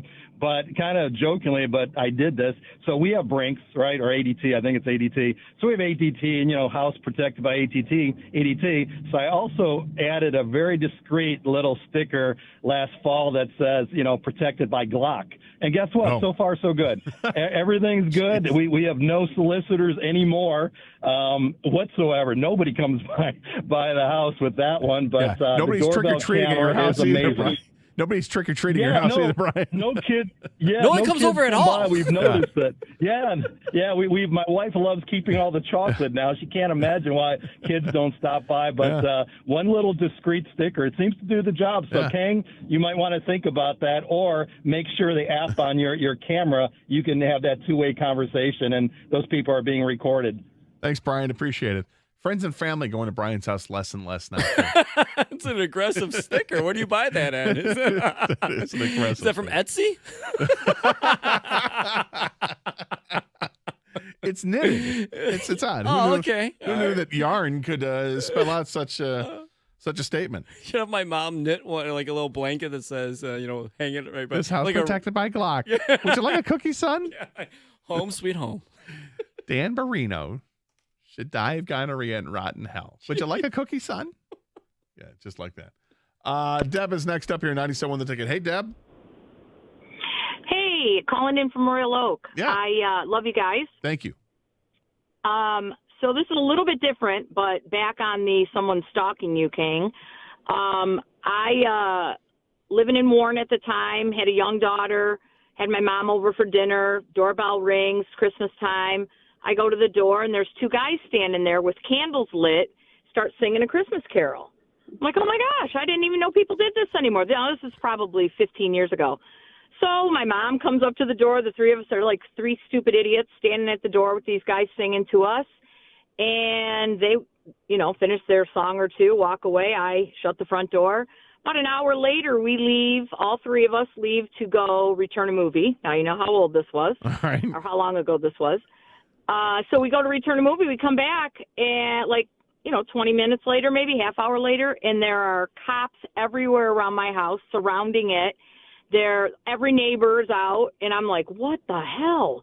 So we pull in, and we had a little dog at the time, so that's my first thought, of course. So I'm like, what the hell? And get out, and those Christmas carolers had pretty much stolen anything they could get out of that living room area that they saw through the front door while we were gone. How'd they get in? Did you leave the door unlocked? The door was not unlocked. They broke in through the back door, and we had an alarm, but it was just the noise. It wasn't hooked to anything, but the police or the neighbors heard it. Neighbors heard it and called the came. police. Wow. Yeah. So we came home to, like, no TV, no VCR, vases broke, I mean, crap everywhere. And thankfully, we had locked the dog in her crate, which when we go on short little things, a lot of times we don't. And thankfully, she was in her crate and didn't get bothered. Yeah, you don't want to think about that. Thanks for the call, Deb. We appreciate it. That's some scary stuff. Some ticket text coming in. I had a solicitor at 9:30 p.m. a couple of weeks ago. That's way too late. I would agree. 9:30 is way too late. Yeah, I don't even care if the sun's still out. That's too late, man. Yeah, I mean, I'd be pissed, and I may not even answer. The door at that point to tell them that I'm pissed. We always get solicitors after 7 p.m. during the summer, and it always seems to be the guy asking to spray for bugs. If someone's coming around that early, they're casing the homes, knowing people leave for work. Nextdoor app is good for checking if person is legit. That's Jeff. Yeah, I mean, definitely you get recommendations on Nextdoor app, but there's a lot of Karens out there. There's a lot of people commenting on those apps, huh? Yeah, there's a lot. And a lot of people are like, oh, somebody rang my doorbell last night. What should I have done? I don't know. Answer the door. You don't have to open the door. You can talk through the door. I'm saying, no, thank you. Who are you? Show me your credentials. Or you don't have to answer the door. Maybe he's looking for an edge by catching people when they are home. This casing the joint thing is a very popular answer. I think it's, unfortunately, it's legit. Crime's up, right? Had a solicitor at 9 p.m. for home security 2 weeks ago. Dude looked like he was 18 years old. He may have been. I mean, it's an entry-level job, right? Yeah, but 9 p.m. It's sales. Yeah, 9 p.m.'s too late, though. I agree. 9 p.m. is too late, but maybe that was like the last one who had to get the neighborhood done. Mm-hmm. Not everything is nefarious. Not everything is the worst-case scenario. But I think people would rather treat everything like it's the worst-case scenario and offend people as opposed to not and then get robbed or get hurt. People are cautious, I guess. Yeah. I was just annoyed more than anything this morning. Yeah, I would ridiculous, have man. been downright pissed. Answer the door, and I'm like wiping the sleep from my eyes. Like, hey, we were wondering if you'd like to contribute. No, don't ever come here again. Scammers are not awake at about 7:30 a.m. My bet is he's legit. That could be. And then we had this one. I had a guy a couple weeks ago persistently knocking on my door at 9:15 p.m. to give me some kind of survey. He seemed perplexed that I had a problem with that. Yeah, I got a problem with that. If I'm not answering the door and you're pounding on my door, I've got a problem with you. And might have to settle it. on the door in 2023. Yeah, well, somebody doesn't get with the doorbell, nobody's answering the door, and they're pounding on the door. Who knows? You have a problem with solicitors in your neighborhood? No. Do you answer? Do you have I don't know, too personal here, but a door camera? Oh, yeah. So you get alerted if anybody comes to the door? I never answer the door. No. Never. Does the wife? No. There's no reason. Not unless you know something's coming in the mail and needs a signature. Why the hell would I answer the door? Yeah. I don't want to talk to Maybe you want new gutters. No. Don't need them. On a security system. I'm good. My point is, we have arrived at a point in time now. We know what's coming to our door, when it's going to be there, and what we need to care about. Have you accepted Jesus Christ as your Savior? Nope. No? No, I'm good. Okay. I had to attend the baptism yesterday. That was a thrill a minute. We'll get into that at some point. I don't know if I've been to a baptism. Dude, they called a baptism rain delay yesterday. One of the families had car trouble. I go, Padre, we're here, you're here. Let's get to dipping, shall we? Like, what the hell are we doing Was here? the kid not there? I don't care about the other family. There were still 3 families there, and it was 90 degrees in the dipping room. Let's get after it. I got it. There were going to be 4 different families. Whoever knew they did a group rate for the baptism? I didn't know. I had no idea. I didn't know. Did they do a group rate for a bris? I didn't know that. Then they had like the liquor cabinet in the room with all the decanters and stuff. Oh, the wine and whatnot. Oh, it was a whole show. Oh, did you get some wafers? Any wafers? No, I got the hell out of there is what I did. Fair enough. But no, I have a Tiger topic. Okay. And it is, you are either going to be more optimistic or more pessimistic. I don't think you can be in the middle unless you hate baseball and don't care about the Tigers. Well, you know me, I love baseball. I know you do, so I'm going to ask you the question. The team that just swept you out lost 110 games 2 years ago. Does that make you more optimistic that this could be turned around quickly because You just saw a team who did it, not a big market, not some great owner, not some sky-high payroll. Or does it make you more pessimistic because we really don't have much? I'm more optimistic. Okay. And I have two quick reasons why. I do think that in the next couple of years, I think there are some players going to help this team that they have in their organization.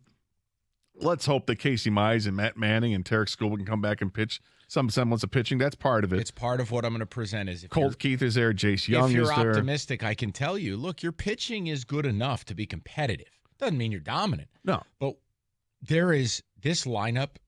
It's dog. But where is Justin Henry Malloy? Where is Colton Keith? Unfortunately, Malloy's not even hitting at AAA right now. But Scott, Colt Keith needs to. It can't be worse. No, you know what? And that's what I said to begin this year. It couldn't possibly be worse than last year. And what is it? Worse. In some respects, it's worse than what it was last year. The other reason I think that I'd be more encouraged by it, there's money coming off the books. They are going to spend money. They're not going to sit here and try to do things the Oakland A's way or the Tampa Bay Rays way. They are going to spend some money in free agency. Chris Ilitch knows he's got to open up the checkbook. All right. Scott Rico Harris showed let me him, a let him GIF cook. that describes this. Some dude just who keeps saying, "You sure about that?" Are Yes. you sure about that? I am sure about that because All just right, like I hope so. Like 2 years ago, I said they were going to spend money in the offseason. They spent it poorly, but they did spend it. Yeah, they did. They You lit it know, on fire. They made cigar wrappers out of it. and the biggest reason why I'm encouraged, the division sucks. Nobody's separating themselves. So You have a couple of the things I'm going to sell as reasons for optimism, and then I'm going to sell the reasons for pessimism. I want to see where people are at. Because, look, the Diamondbacks, their rebuild started after than you. They lost 110, and they're back. And they're going to make the playoffs, and they have a top-5 farm system. It doesn't take 5-6 years. No, and they took a chance on a guy who has less minor league at-bats than Colt Keith, and he's now a star. And they drafted him 16th when you took Riley Green 5th. Well, I like Riley Green, but yeah, I'm just everybody develops. Well, Tigers would have ruined Corbin Carroll. He'd be hitting 160. Maybe. Mike Valenti All coming right, up good next talk. year, 97 on the ticket.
Hey, David, you're regretting being back at work?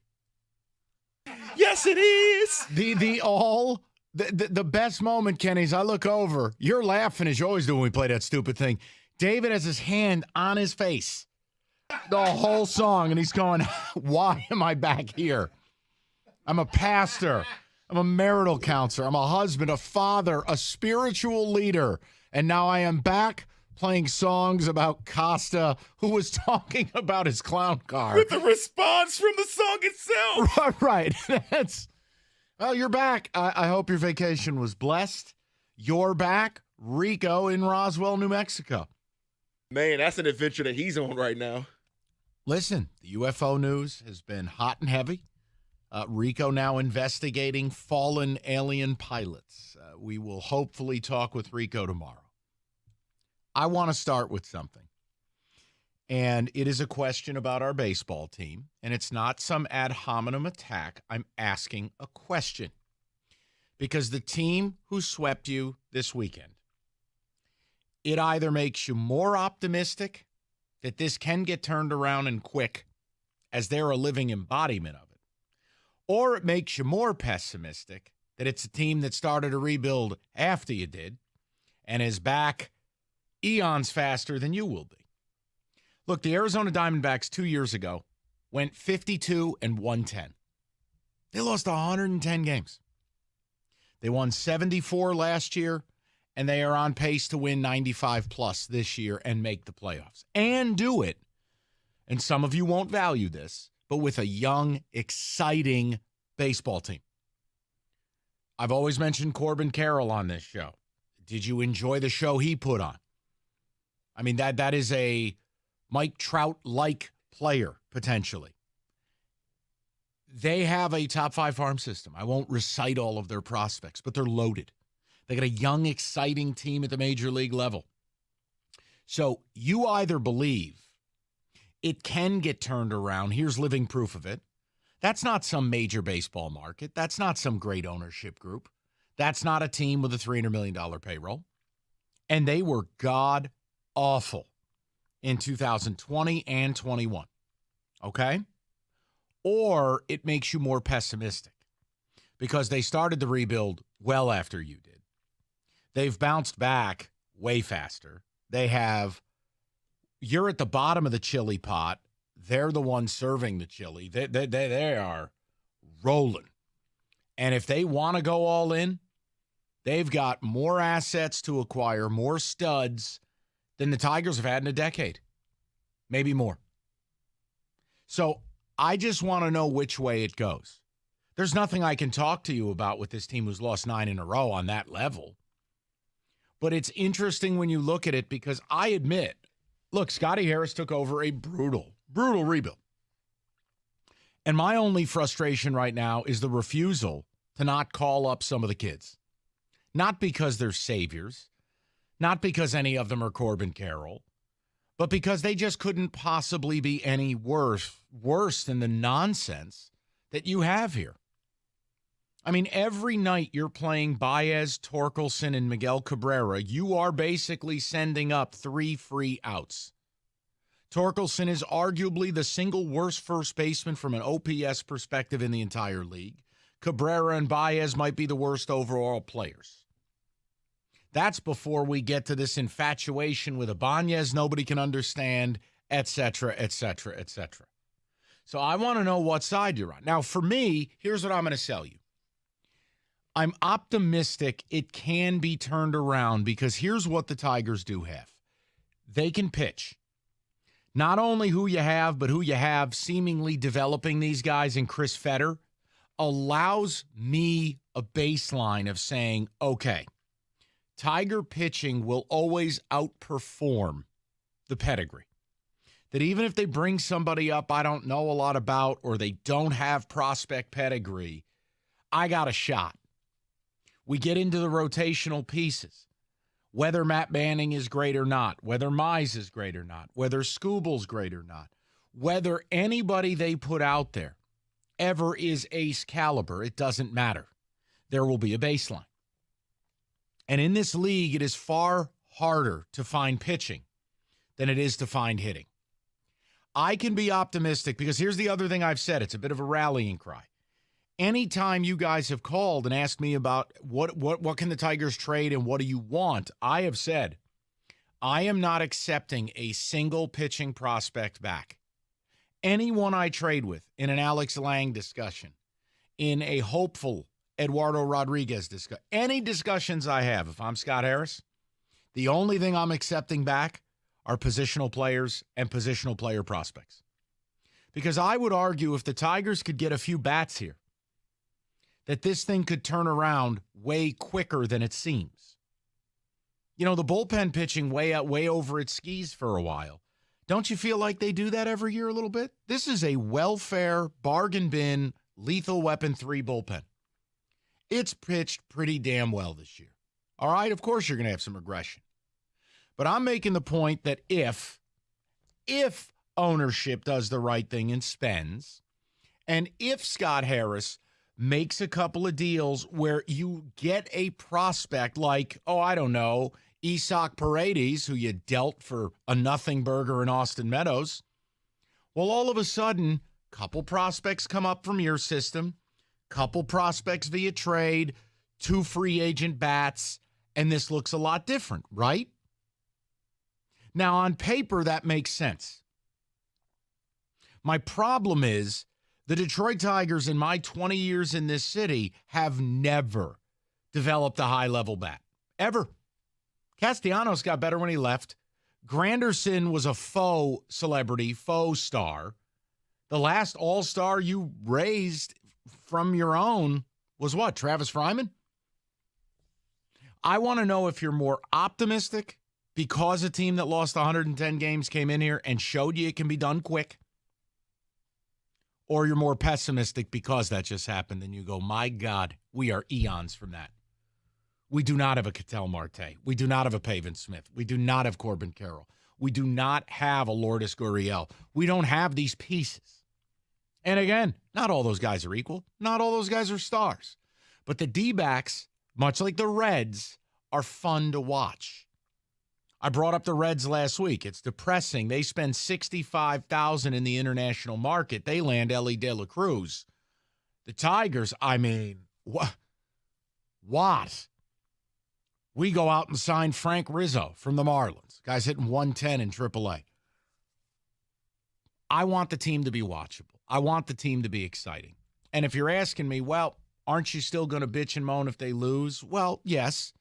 But at least if you're losing 9-8 and there's something to watch, the offense is exciting, I've got players I know will be a part of my core. Guys, I'm optimistic because I think you can put together a lineup in today's baseball with these new rules that if they got even middle-of-the-road offensive production, they could win this division. They could. And look, the names and faces of the pitching staff will change, but I don't think it matters because outside of, the Joey Wentzes, who just aren't major league pitchers, who do we really have a grievance with? You brought in Michael Lorenzen, who's a journeyman, a nothing burger. Great hair, but guys pitch well, right? You brought in Erod, pitched well before he got hurt. Every guy you bring up generally does a little something. And with Skubal coming back, great. Hopefully Manning can develop a little. I'm asking you, with what took place this weekend, forget about the 9-game losing streak. More optimistic because a team who lost 110 games 2 years ago and is now going to make the playoffs showed you it can be done? Or are you more pessimistic because it happened and you go, we are nowhere close? I could tell you I'm more optimistic because I look around the league and I see what the Pirates are doing. I see what the Reds are doing. I see what Arizona's doing. I see what the Baby Birds are doing in the AL East. It is doable. But I've also told you Baltimore, from an organizational standpoint, did not draft arms. They drafted bats. Bats on bats on bats on bats. And whether it's the Gunnar Hendersons, the Adley Rutschmans, the Colton Cowsers, the Hunter Kiersteads, the Westbergs, Connor Norby, bats and bats and bats and bats and bats and bats and bats. They got another wave of offense to come up. That's how they started to turn it around. There's got to be a baseline here. And this lineup being historically bad, that it has to stop. Has to. Go get a couple free agents. Go make a couple nice trades. Hope that Colton Keith. Hope that Kerry Carpenter. Hope that Justin Henry Malloy. You need one or two of them to hit. And the lineup could look a lot different. David, go ahead. Pessimistic or optimistic based on this setup? Since apparently I may as well talk about your favorite diaper brands in this town. Let's get with it, people. Little baseball on a Monday. Come on. Yeah, I just absolutely hate to be negative, but I am pessimistic here. And it may not be fair to Scott Harris because we're still a month out till his first run Tigers MLB draft. So I kind of want to wait and see what he does and thinks and how he strategizes things. But I'm sorry, we just don't have a Corbin Carroll. And I know that's just one player I want to focus on, not the rest of what Arizona has, because Riley Green was drafted in the same year. Riley Green's not that. He's not close to that. You took Riley Green 5th. They took Corbin Carroll 16th. That's what I'm saying. He's not even close to that. Are you really? You don't say. So, in other news, Kenny's not black. Until we get a guy, Jesus. Until we get a guy like that who was drafted in 2019 for them, and yes, 2021 was really bad, but you saw it on the horizon. You saying we got a guy that we believe can be something, and let's start calling him up. We don't have that. Riley Green hasn't shown his ability to be anything close to that. Torque, nowhere close. I mean, he should be in AAA right now. So I'm pessimistic right now because I just don't see it in the organization prospect-wise. Okay, call up Colt Keith. Wonderful. Well, listen, David, that's where I'm at because from a factual standpoint, it can't be any worse. When you're starting negative WAR players in your lineup, come on. And until we get out of the statement where it can't get worse, that's where I'll continue to be pessimistic. I'm sorry, I just can't. We continue to have that come out of our mouth. Well, it can't be worse. Well, then we need players then. Sorry, we just need players. Kenny, the fact that it happened this week that a team with 110 losses 2 years ago swept you, does it in a weird way show you that it can be done quickly or make you feel worse because, well, everything David just said? It shows me that it can be done properly. It shows me that there's a roadmap for Scott Harris. We're not there yet. There's no reason to start getting optimistic until we see actual results, but you can feel optimistic about, hey, there's a roadmap to this success being possible. It was encouraging, and it was nice to see young bats start to heat up. I think I saw Rutschman hit a bomb over the weekend. I saw De La Cruz. Did you see the ball Gunnar Henderson hit? Oh, my God. Dude, it bounced off the brick building and then hit the guy on the barbecue stand in the head. I mean, that was one of the deepest bombs I've ever seen at Camden Yards. The point is, it's possible. We see other teams that were presumably bad for the past couple of years be able to do it. And again, before you send in Gunnar Henderson is not hitting well. I get it, but his walks to strikeout ratio is right. Some of the peripherals suggest it will turn. He is a rookie, and he's got immaculate pedigree. But I get it. You will win the argument. He's been disappointing. I only say it in that he's not their lone hope. Meanwhile, Adley Rutschman is going to win an MVP at some point. He is Joe Mauer 2.0. So I just want to know where you're at with it. 248-539-9797. We'll get your calls. Got a couple of blitzes. Got some Lions talk to get to today. We will do the Tigers' sad statistic of the day as well because people seem to enjoy those. I got a real banger for you we'll get to a little later today as well. Old Nation Brewing. They bring it. No matter what part of the lineup it is, they're the opposite of the Tigers. They bring it. M43, B43, the Shandy, the Boreal Lager. Every player does its job. And this summer, you know the drill. The Shandy will sell out. It is not mass-produced. It's not one of these big box breweries, so to speak. Go wherever you buy your beer. Ask for Old Nation by name. They'll guide you right to the thing. You'll see the iconic M43 can. The Shandy looks nothing like it. It's a very nondescript deal. It's almost like if Kenny brewed a beer. It's very underwhelming label-wise. It's what's inside the can that counts. Check it out. Get it before it's gone. As always, please drink responsibly. It's oldnationbrewing.com. That's oldnationbrewing.com. 21 and up. Please drink responsibly.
Stoney, please.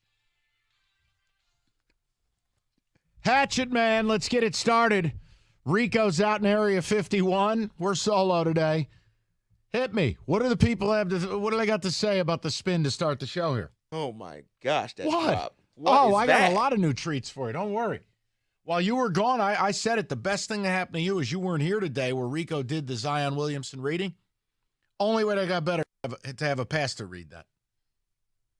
It was unbelievable. Oh, that story is amazing.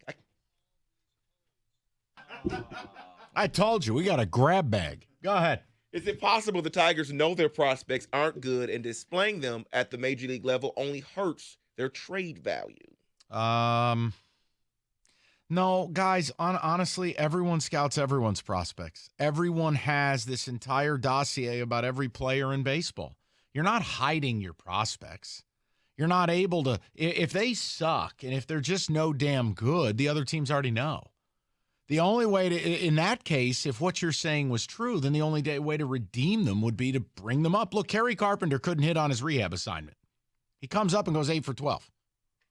I'm just making a point. Like, I don't expect any of these kids to be saviors, but I'd like them to be called up just so I have something to watch because, frankly, what's the point of what we're doing here? I watch what Arizona's got, and I go, I could see a way, minus Corbin Carroll, I could see a way the Tigers could have remnants of that next year and be all the way back in 2 if Scott Harris is who we think he is. But that requires you ripping somebody off in a trade the way you got ripped off when the master of disaster, Al Avila, was running things. It requires your owner to, I don't know, sit up in his chair and pay attention, spend money correctly. You know, and yeah, you're going to have somebody here turn into something.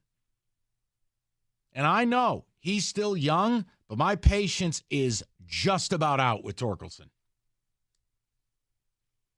Give him a chance, Mike. Oh, shut up. The Tigers are going to be below average for many years to come. The system is empty. Too many injuries to pitching. Noah, listening from Italy. Whoa, hey, all right. Odyssey.com rewind. Scott Harris thinks we are chumps. Green may turn out to be better than Carroll. Story not told yet on Green. Had 1,000 OPS in May. Are you that stupid? Are you dumb? Seriously. One guy might be the league's MVP. He's on pace for 40 homers and 51 steals. You want to comp 30 nice days in Riley Green's life? You're not smart enough to listen to this radio show. You're really not. That's blasphemous. That's worse than putting Satan and Christ together in David's world. You will not. Riley Green doesn't even just stop. Corbin Carroll. Ay, people. Colt Keith is putting up numbers like Corbin in the minors and Riley Green did himself. He just needs to stay healthy. Yeah, well, it's 2 straight years with 2 extended injuries. Okay? Not my problem. And Keith, I've already said it. Bring him up. Give him a taste. Give him a shot. He struggles. Send him down. But we can't keep doing this. The Matons and the Ibanezes it's just nonsense.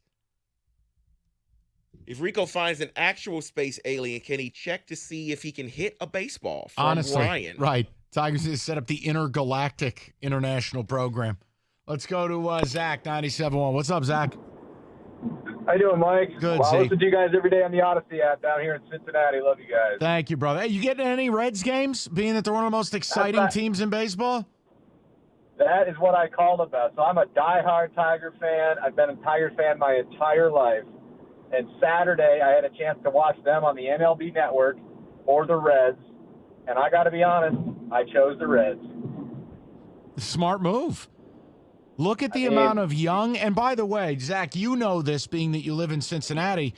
Tiger fans don't like the owner up here. Cincinnati fans hate the Reds owner even more. And the Reds owner's son who continually makes fun of them. So, yeah, believe me, it ain't no paradise, but they're a way more exciting team. McLean and watching De La Cruz hit a ball 460 feet. Sure. The Tigers don't have that guy right now, and it's so frustrating. No, and the problem is it's more than just one player. Like, look, when you go up and down that Reds system and that Reds roster, there are reasons for hope, both on the pitching staff and in the lineup. Zach, the Tigers, it's like, if I have to hear one more thing about Riley Green is not going to carry this franchise. Riley Green's a nice ball player, but that's where it begins and ends. 30 good days in your life don't make you, last year's version of Julio Rodriguez. Stop. I agree. It's just very frustrating, and that's why I'm pessimistic right now. So you're more pessimistic Harris, after what Arizona came in and did? 100%. And it's not an indictment on Harris. He needs some time.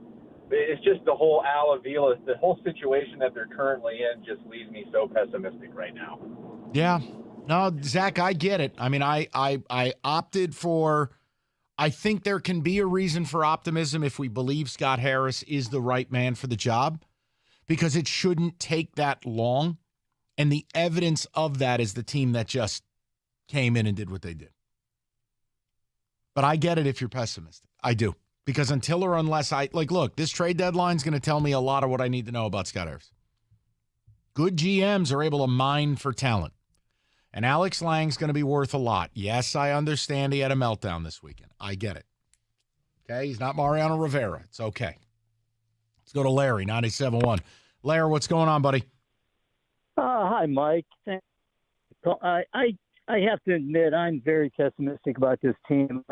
I watched them. Baseball player not to do 50 years ago. And I can't get over it how they just make the same mistakes, throwing to the wrong base, missing the cutoff man. I watched Torkelson come up in the ninth inning. They're down by 5 runs. He's taking home run swings. He doesn't know how to shorten his swing. He doesn't do it. I keep watching the injuries, pitchers. Like, what is wrong that all these pitchers get hurt? It's one thing after another. Listen, that's just pitching. I mean, you go to any organization in baseball. I mean, talk to me. I'm a Yankee fan. We had 3/5 of our rotation die. It's just what it is.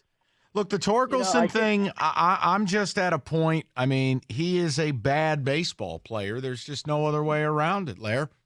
Sorry, he's a negative WAR player. For his career, he's almost a -2 WAR player. He's 100 points from being league average in OPS. He has no discernible power. I don't know what to say. I wanted them to draft him. I'm happy they drafted him. He was a college bat, a mature bat. Maybe COVID messed him up where they couldn't play in the minors that year. Look, man, whatever it is, he's terrible.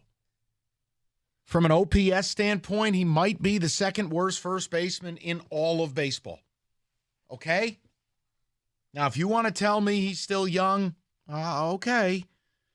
Hate to break it to you. I mean, you're closer to your mid-20s than being 20, so it's kind of time. Now, the rest of this season, I think will go a long way in defining what Spencer Torkelson is. Because after this year, whatever you used to be or wherever you were drafted, that's in the rearview mirror. You have to eventually be part of that. There's nothing in his profile right now, whether you watch or you just follow data. Nothing is suggestive that this guy's any good. Especially when I drafted him to basically be Pete Alonso. Sorry, Kenny's disgusted at the commentary. What did I say that's wrong? No, you're not wrong. It's just, it's frustrating. It makes me feel a little bit more like David the more this conversation goes about being pessimistic. Slide on over to my side. I'm saying, slide on over to the pessimistic side. Jesus. Thanks, David. Very uplifting. 248-539-9797. We are going to get more to people. Let's get to some football next, including a coach that David hates. 97.1.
All right, about time for a little football. David, you're back in the saddle. Football today, subpar music, but you've got some coaching ranks, including someone you're about to slander. So let's get into it.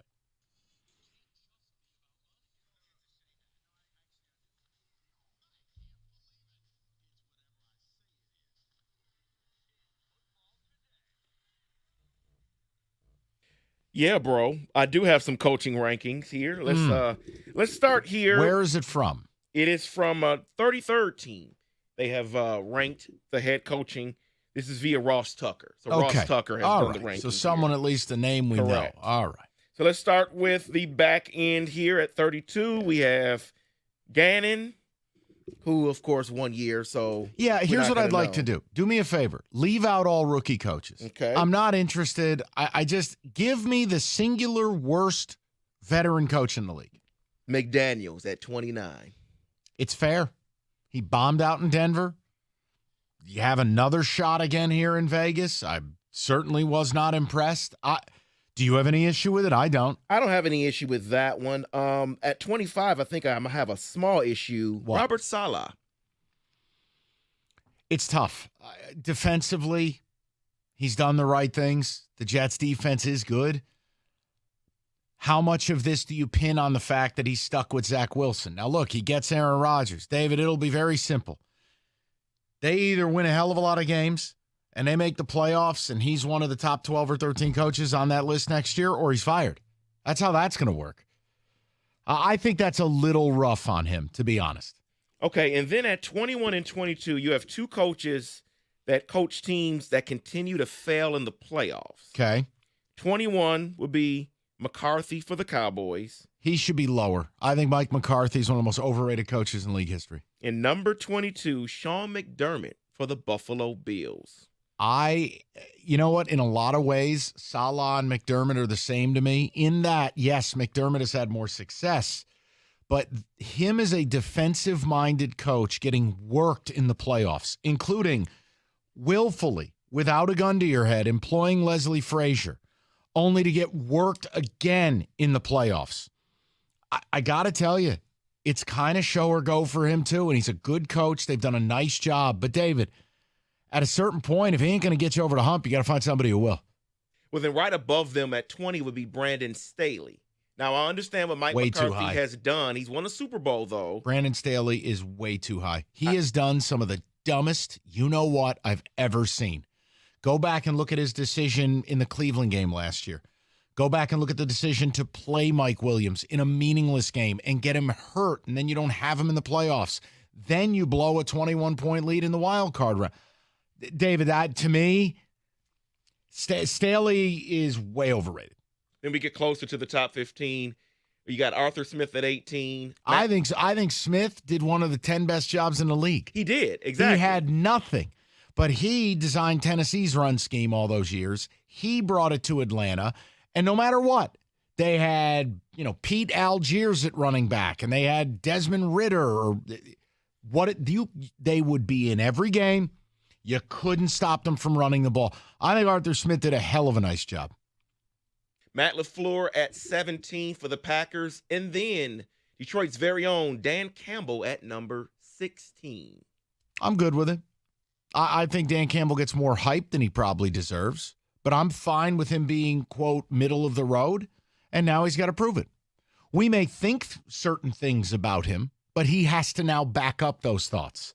And if they have the year I think they're going to have, he'll be one of the top 7 or 8 coaches in football. Yeah, and I want people to listen to the next 3 guys ahead of Dan Campbell. All 3 have won a division, and they deservedly so should be ahead of Dan Campbell, because I know people will complain, right? Let's hear this. 15, Kevin O'Connell. 14, Mike McDaniel. 13, Mike Vrabel. All won divisions. Yeah. But I guess I would argue Campbell took over the worst situation. Understood.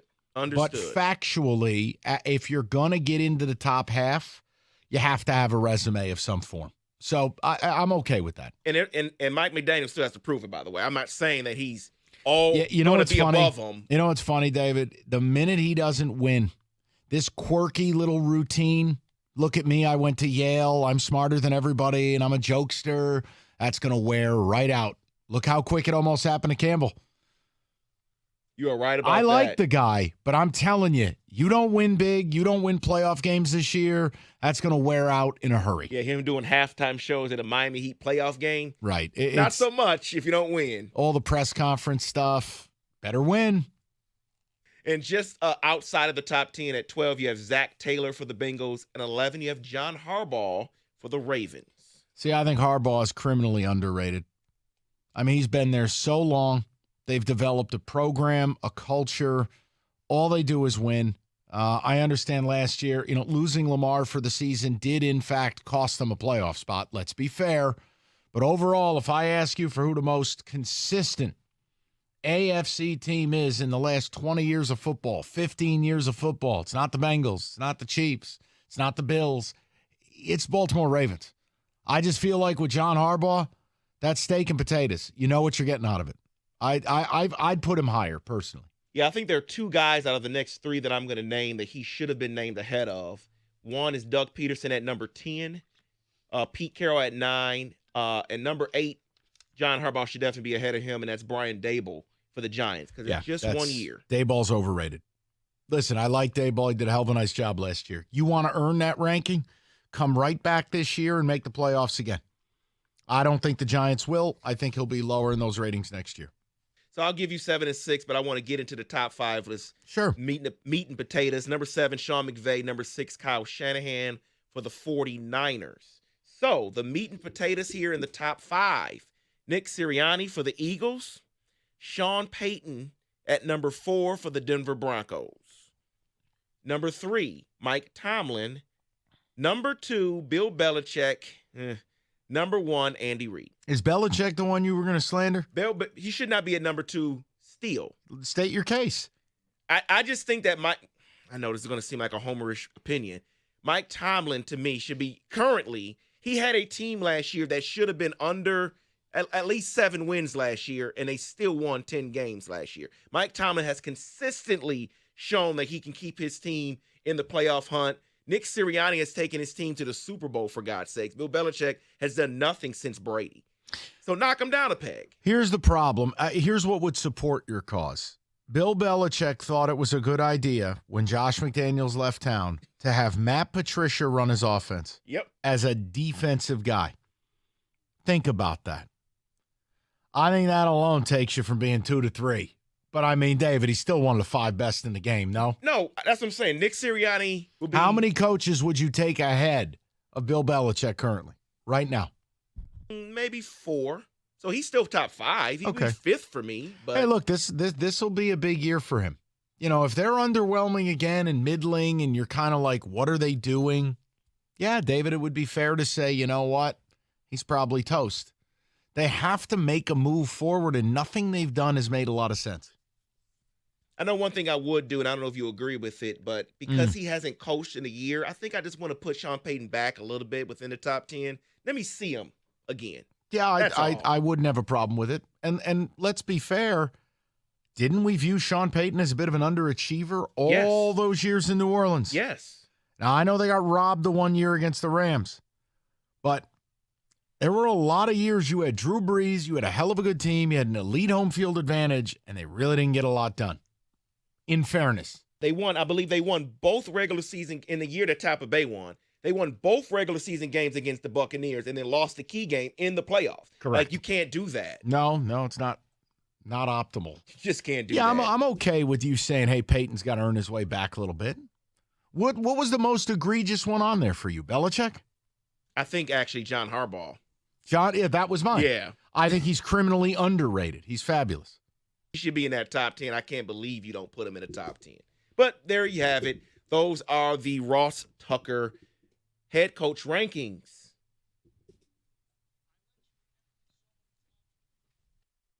That is in football today.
All right, David, a couple of ticket texts. We'll go on the board briefly for the series that I don't think anyone's watching, but I do have a pick for tonight.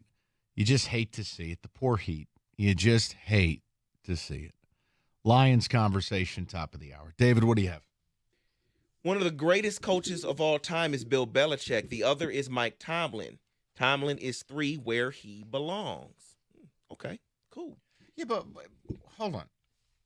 What's the point of that text? They're both 2 and 3. What the hell are we talking about? I don't know if me saying he should be 2 over Belichick. I guess he doesn't like it. It's okay to say that a guy had the best career overall, but I mean, realistically, when we're looking at what Belichick has done, I mean, the last couple of years, it's more what are they doing? Question mark, weird.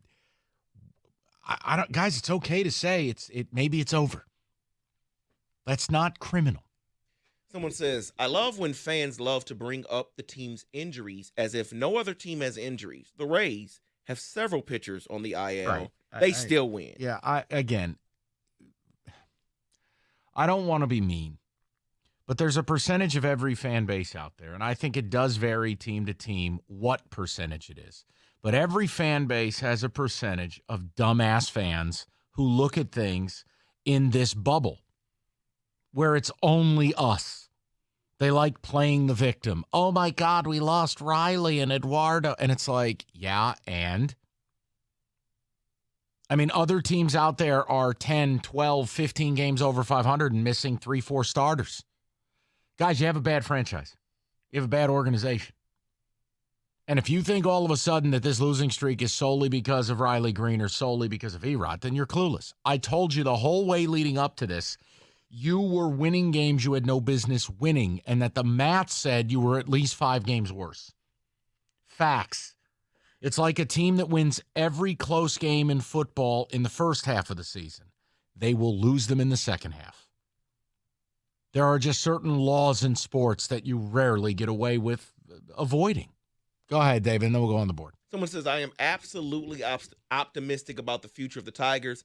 The 05 Tigers won 71 games, and the 06 rolled around and had a miracle season. I do believe in this team being in Roseville. I hope Ben's right. Good for him. No, I mean, listen, Scotty Harris and ownership have to get this thing together. They each have to do their part. Could they be a lot better next year? Yes. But I think the most optimistic viewpoint would be 2 seasons. The 2025 would be a year where you hope to have a Diamondbacks turnaround. Let's go on the board.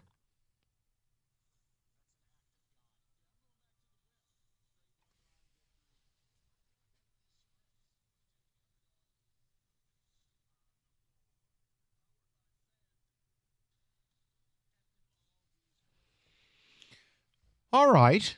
Let's go with the NBA Finals tonight. I think the spread's too big. Denver laying 9.5, and it's ballooning. Yes, I believe Denver wins, but I don't want to lay the points. I think the total's interesting. You got a closeout game in Denver. I think the over 209 is where I'm at with it. Look, in a lot of these NBA Finals games where you get a chance to close somebody out, the series a sweep or the series a 5-game sweep, these games can get out of hand, and one team will end up laying down and the other team just pours it on. Got a real hard time believing we're going to see some 100-95 final tonight in a closeout. So I would lean to the over 209 and root for points. Now, again, no one's watching this. It's dreadful television, and the Miami Heat are a bane on my existence. But that's the best I could offer you.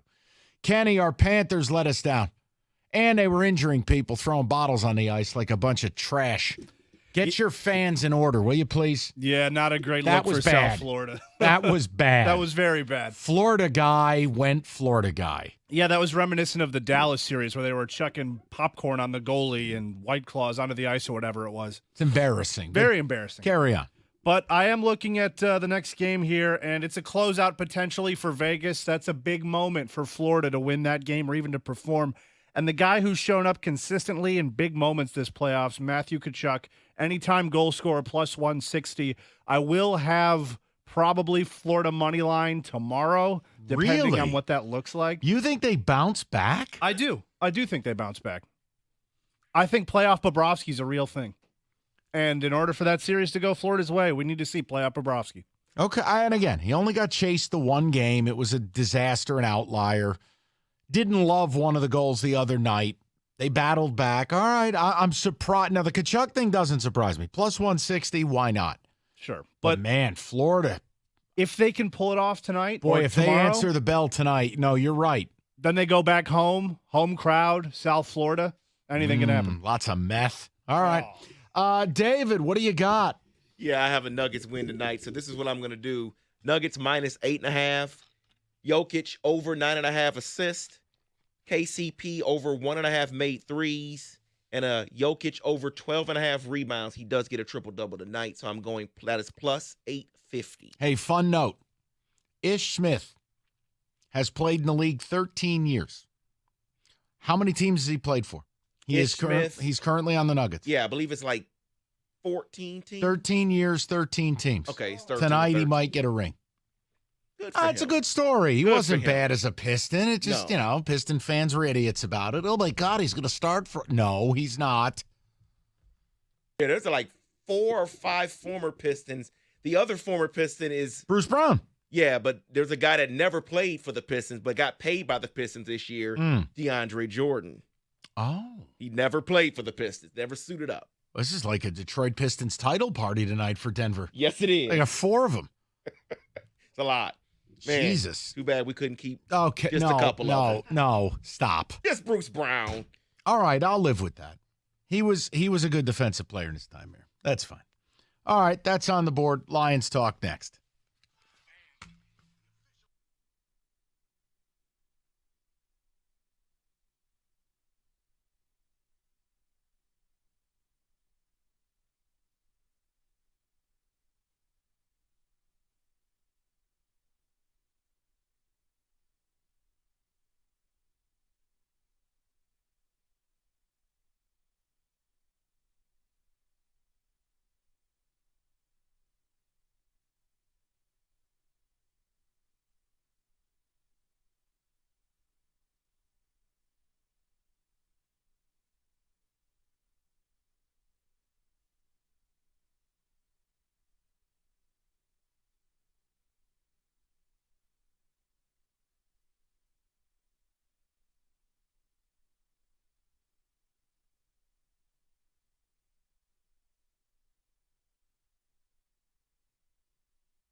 Brought to you by Applied Innovation. Tigers and Braves, first place Braves today at Comerica Park. 6:40 the first pitch right here on the ticket. Tigers at 26-37, having a bullpen day, trying to snap a 9-game skid, their longest since August of 2020. NBA Finals Game 5 tonight in Denver. A little bit of a different look. Tyler Hero expected to play for Miami. He's been out 2 months with a hand. Nuggets still an 8.5-point favorite to end it all tonight over Miami. New York Giants running back Saquon Barkley says he is uncertain, Mike Valeni, about getting a new deal done with the G-men. Michigan football adding 3-star linebacker Jaden Smith for North Carolina to its 2024 recruiting class. And then there's this. The Internal Revenue Service over the weekend ruling that most of those name, image, and likeness payments from the university donors to student-athletes, they're not tax deductible. Maybe this could be a game changer. At the Ticket Update Desk, I'm Jeff Lesson. For more 97.1 The Ticket or Odyssey.com.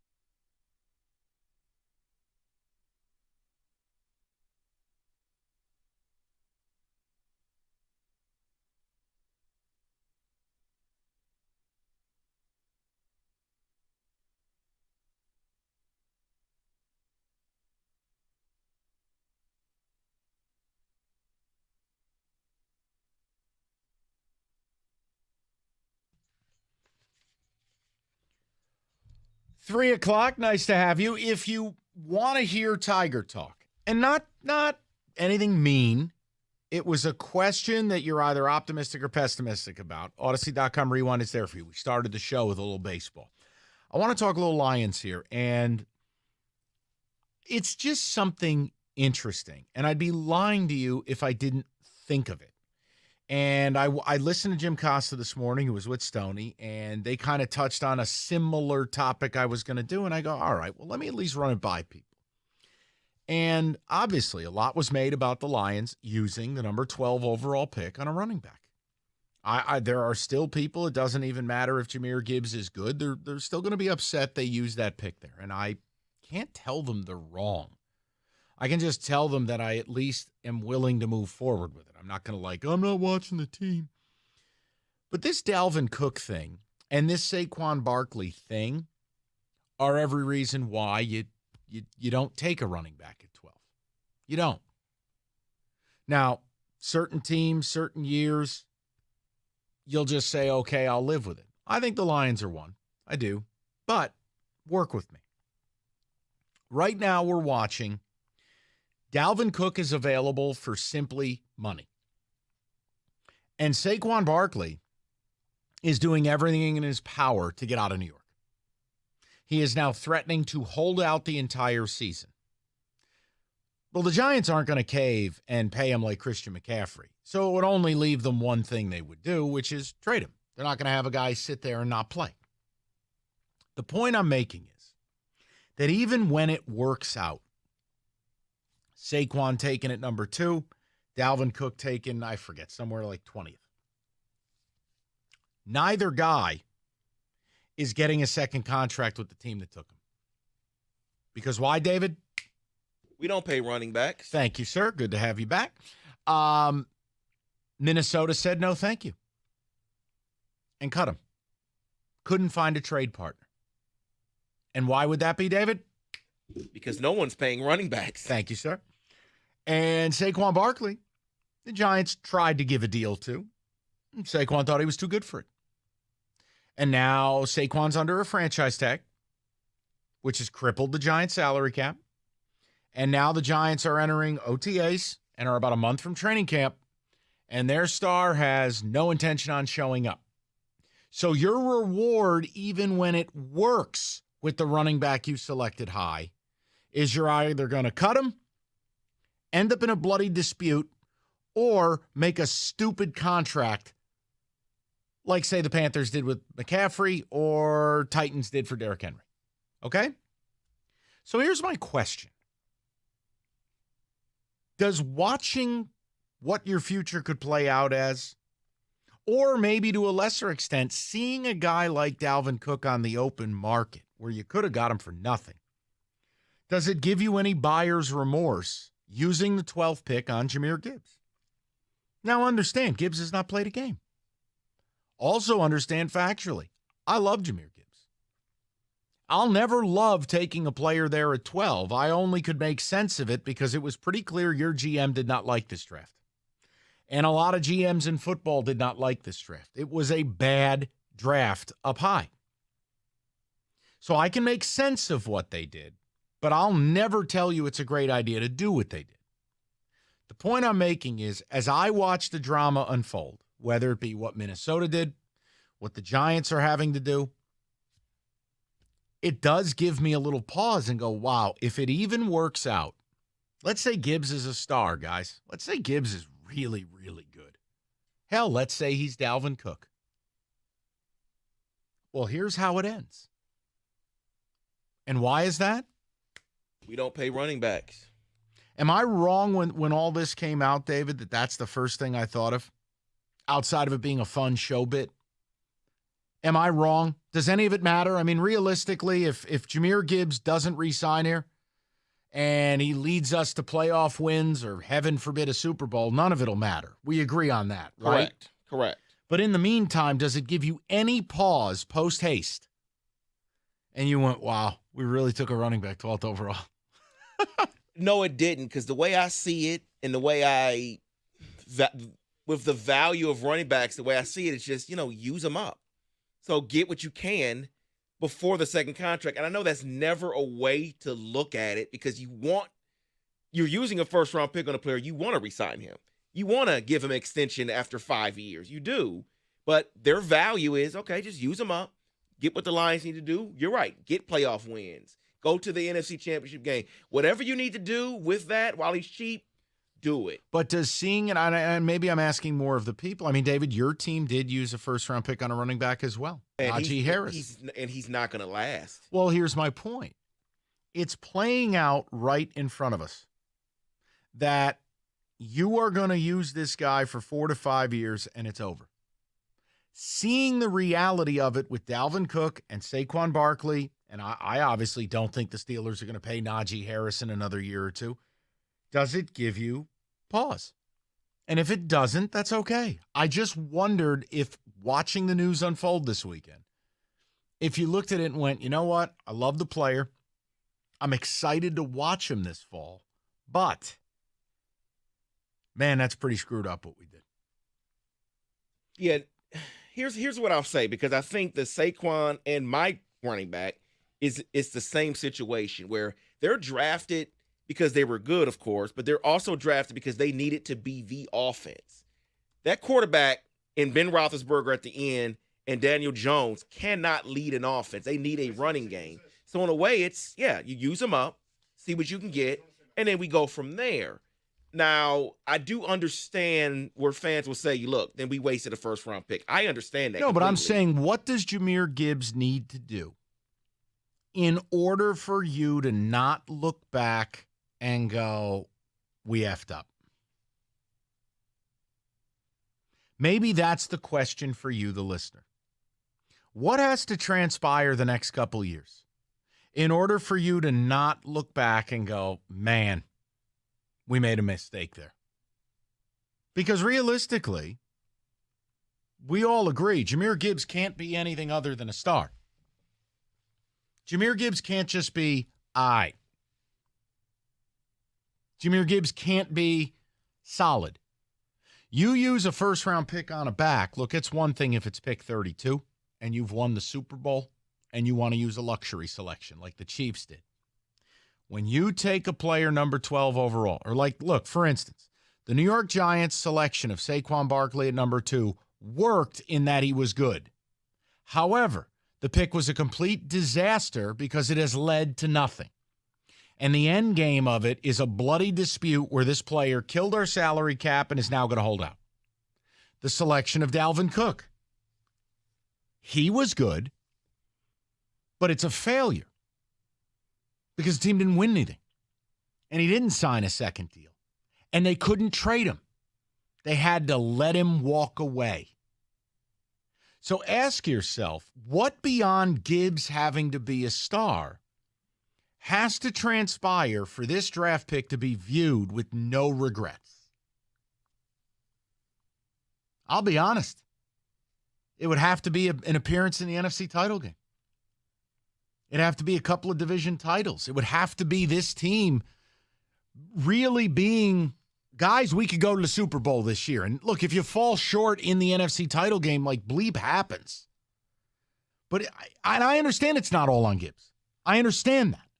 I'm saying I'm watching it play out around the league. For instance, another year from now, there's a very good chance David is going through what Viking fans and Giants fans are going through. The Najee Harris pick will be a failure. I don't know. And I'm contradicting myself because I'm willing to give it a chance, and I do love the player. But I don't know if taking a running back at 12 or at 2 or at 20 can ever work out unless you win the Super Bowl. Because realistically, you've taken a ticking time bomb. None of these teams are paying the player. They're using them, and they're either cutting them, trading them, bloody dispute. Name a first-round running back of late where you feel like it's worked out. Did it work out for the Rams because they won a Super Bowl with Todd Gurley? Well, not really, because they paid him too early. They went to a Super Bowl. They didn't win the Super Bowl. Oh, you're right. They didn't. They lost to New England. Yeah, correct. So then did it work? No, it didn't. Name a first-round running back where it's worked. And look. Where the team made the ultimate run. I'm only bringing it up because I'd be lying to my listeners if I didn't think about it this weekend and go, you know, if they didn't take Gibbs, Lions are under the cap.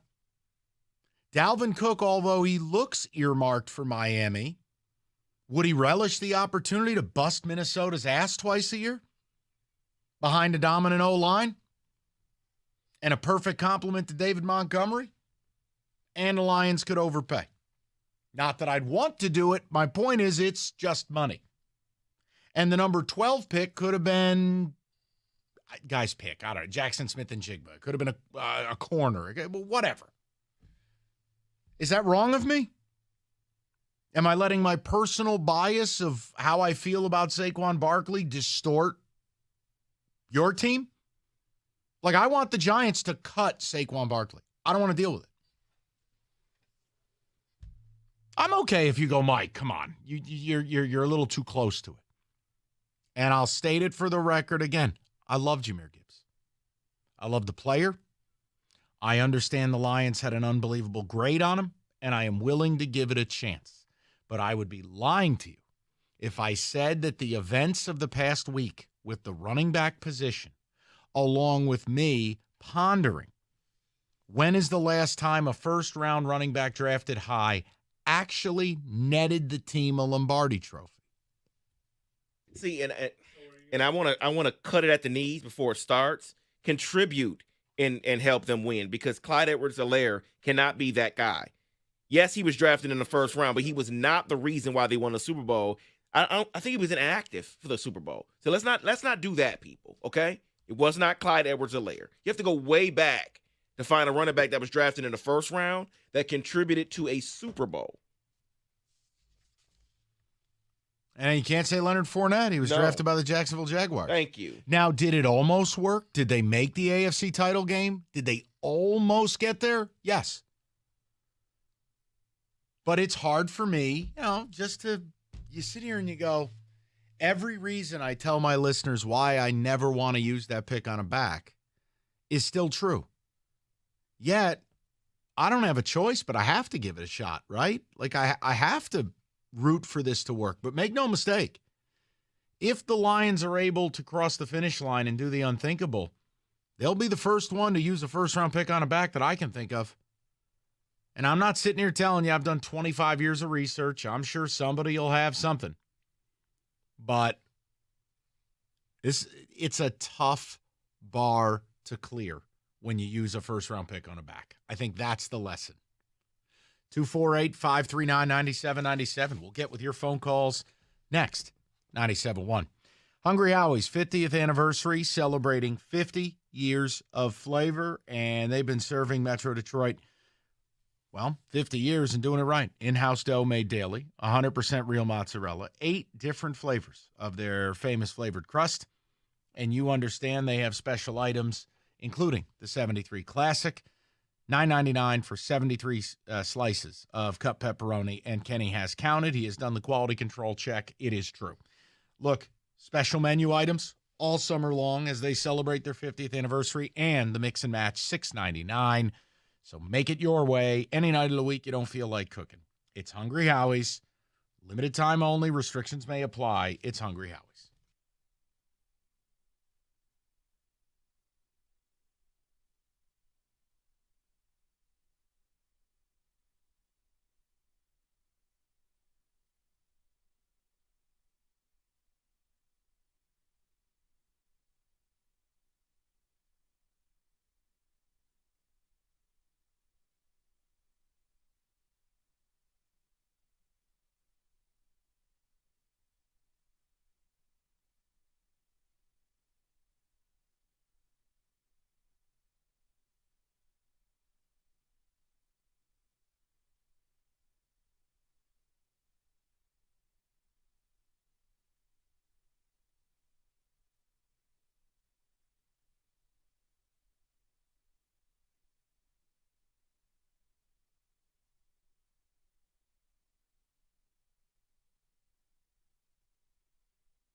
All right, David, couple ticket texts. We'll get to the people. And again, I just had a friend send me something going, all right, what about Emmitt Smith or Barry Sanders? And I'm like, well, if you have to go back 35 years, My argument would be it's not the same argument because the game has changed.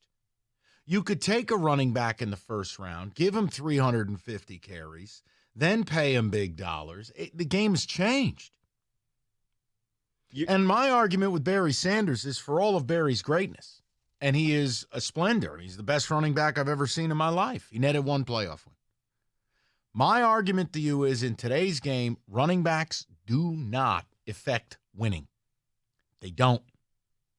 They just don't. And you can laugh at that, and you can say whatever you want, but the reality is they don't. Who have been the leading rushers in Super Bowls? I mean, guys, go look at it. You can find guys off the scrap heap. Hell, the year the Giants won the Super Bowl even recently. It was Ahmad Bradshaw, 7th-round draft pick.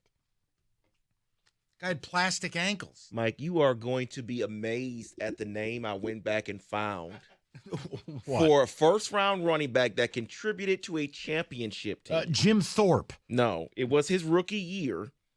It was Joseph Adai in 2006. He was drafted 30th overall. So 17 years ago. Yeah, he had over 1,000 yards rushing that season. And where was he taken? He was number 30 overall. So a Super Bowl caliber team making a luxury pick. Correct. So that doesn't even qualify. Correct. So what we're talking about is you used number 12. The Giants used number 2. Where was Dalvin Cook? Factually. 2nd-round pick, 41 overall. Then he doesn't qualify. No. And it still didn't work out because they still didn't pay him. Correct. Well, no, they paid him a second contract, but it wasn't a lot. No. I mean, they didn't keep him that long either. So, wow.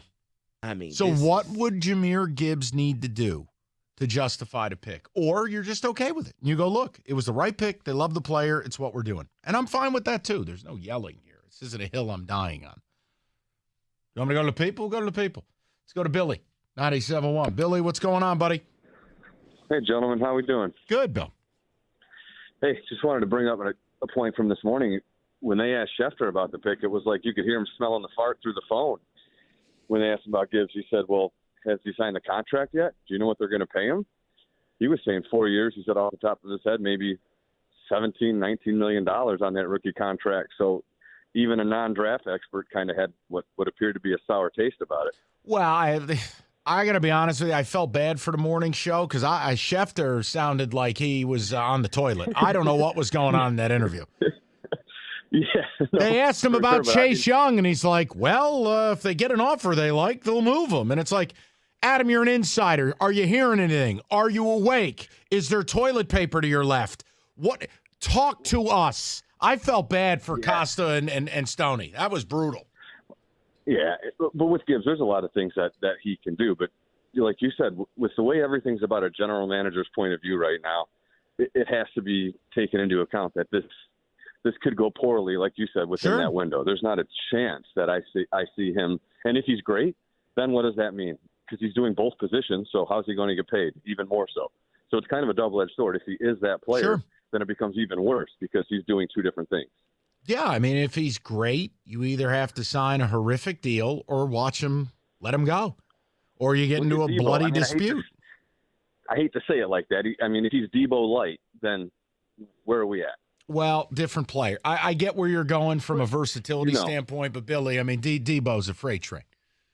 This is a diminutive player.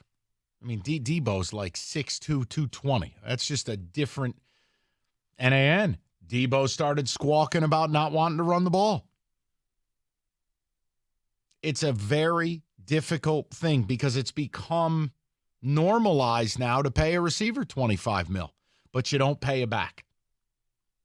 Let's go to Nick, 97.1. Nick, what's going on, bud? Oh, not much. How you doing? Good, man. How you guys doing? Excellent. What's on your mind? I'm not. I like the pick. It took kind of like you guys. It took me a couple days just to sit back. Running back at 12, it's hard to swallow. That's for sure. But I was thinking more along the lines of like a Cordell Patterson, what he's used in Atlanta.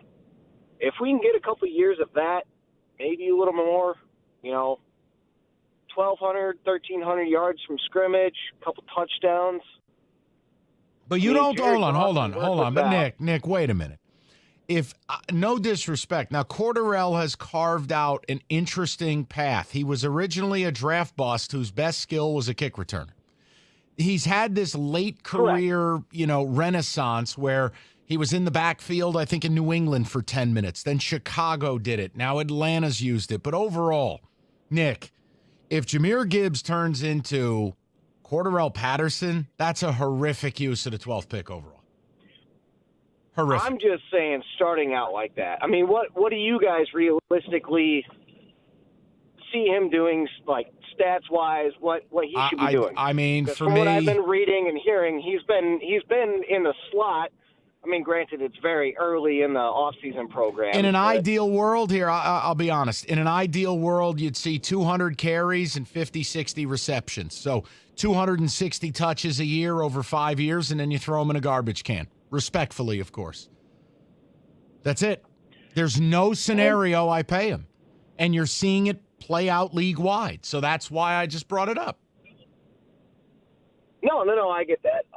If you get those numbers over the next 3 to 4 years and you get a championship out of it. Well, now see, there's the key. Yeah. Overall pick. Nick, let me tell you something. Whether you pay him or not. If he got one career yard on one career carry, but we got a Super Bowl in the next 4, it's all good. None of it matters. Jahmyr Gibbs could retire like Ricky Williams and go smoke peyote in the mountains. It wouldn't matter to me. If they win it all, everything's justified all of the time. But in the absence of a Lombardi trophy, I'm just trying to show you the bar you need to clear. And it's kind of scary. The odds would say Jahmyr Gibbs won't be as good as Saquon Barkley or won't be as good as Dalvin Cook. And it's like, if that happens and you use the number 12 pick on it and you don't win a Super Bowl, you start to see why, all those months we did the jokes about not wanting Bijan and not wanting a pick. And it's like, now you look at it and you go, oh, this is why. Hey, man, I'm willing to give him a chance. I love the kid. I think he's a hell of a football player. And I think you guys will really enjoy watching him play because in many ways, he'll probably be more of what Swift was supposed to be. But he's going to have to be incredible for this to be defensible. But I'm good with it because, look, it's not my job on the line. It's Brad Holmes. I like when GMs take swings for the fences. And they don't give a damn what people like us think, and I respect that. You know what? They think he's a star. They think he's one of the 10 best players in the draft. They took him. All right, let's roll. 248-539-9797. You realize you spend a third of your life sleeping, and more of that if you watch Tiger Baseball. Well, now, knowing you sleep so much, how about we invest in a new mattress? How about the iComfort Eco from Serta? Supportive and designed to keep you cool and comfortable and feeling restored. Or check out the Serta Perfect Sleeper for pressure-relieving comfort and support while maintaining a sleep temperature that's tolerable. It's Serta mattresses. They're made in Michigan. They have been for over 100 years. Go to Serta.com to find a retailer near you. That's Serta.com.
And we're brought to you by the good people at National Benefit Plans. Tigers in the first place. Braves tonight at Comerica Park. 6:40 the first pitch right here on 97 the ticket. Tigers at 26-37, trying to snap that ugly 9-game skid, their longest since August of 2020. Tyler Hero expected to play for Miami tonight. Odds makers aren't impressed, and Nuggets still an 8.5-point favorite to end it all over the Heat. New York Giants running back Saquon Barkley says he's not sure about getting a new deal done with the G-men. Meanwhile, Michigan football adding another player, this time 3-star linebacker Jaden Smith to their 2024 recruiting class. He hails from the state of North Carolina. And then there's this. Just when we thought it was safe to go back in the kitchen, the United States Senate has opened an investigation into the alliance between the PGA Tour and the Saudi Investment Fund. At the Ticket Update Desk, I'm Jeff Lesson. For more, 97-1 The Ticket or Odyssey.com.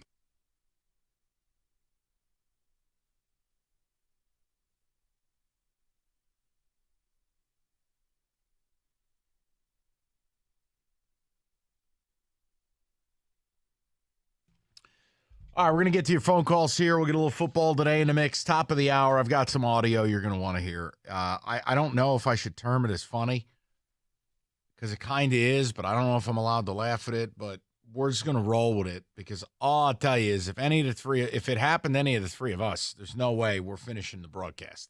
But we'll just continue. We'll get to it top of the hour. David, a few ticket texts, and then a little bit more on this Jahmyr Gibbs stuff, and we'll keep it moving. You asked what Gibbs has to be. People are answering the question. Gibbs has to be Tyreek Hill.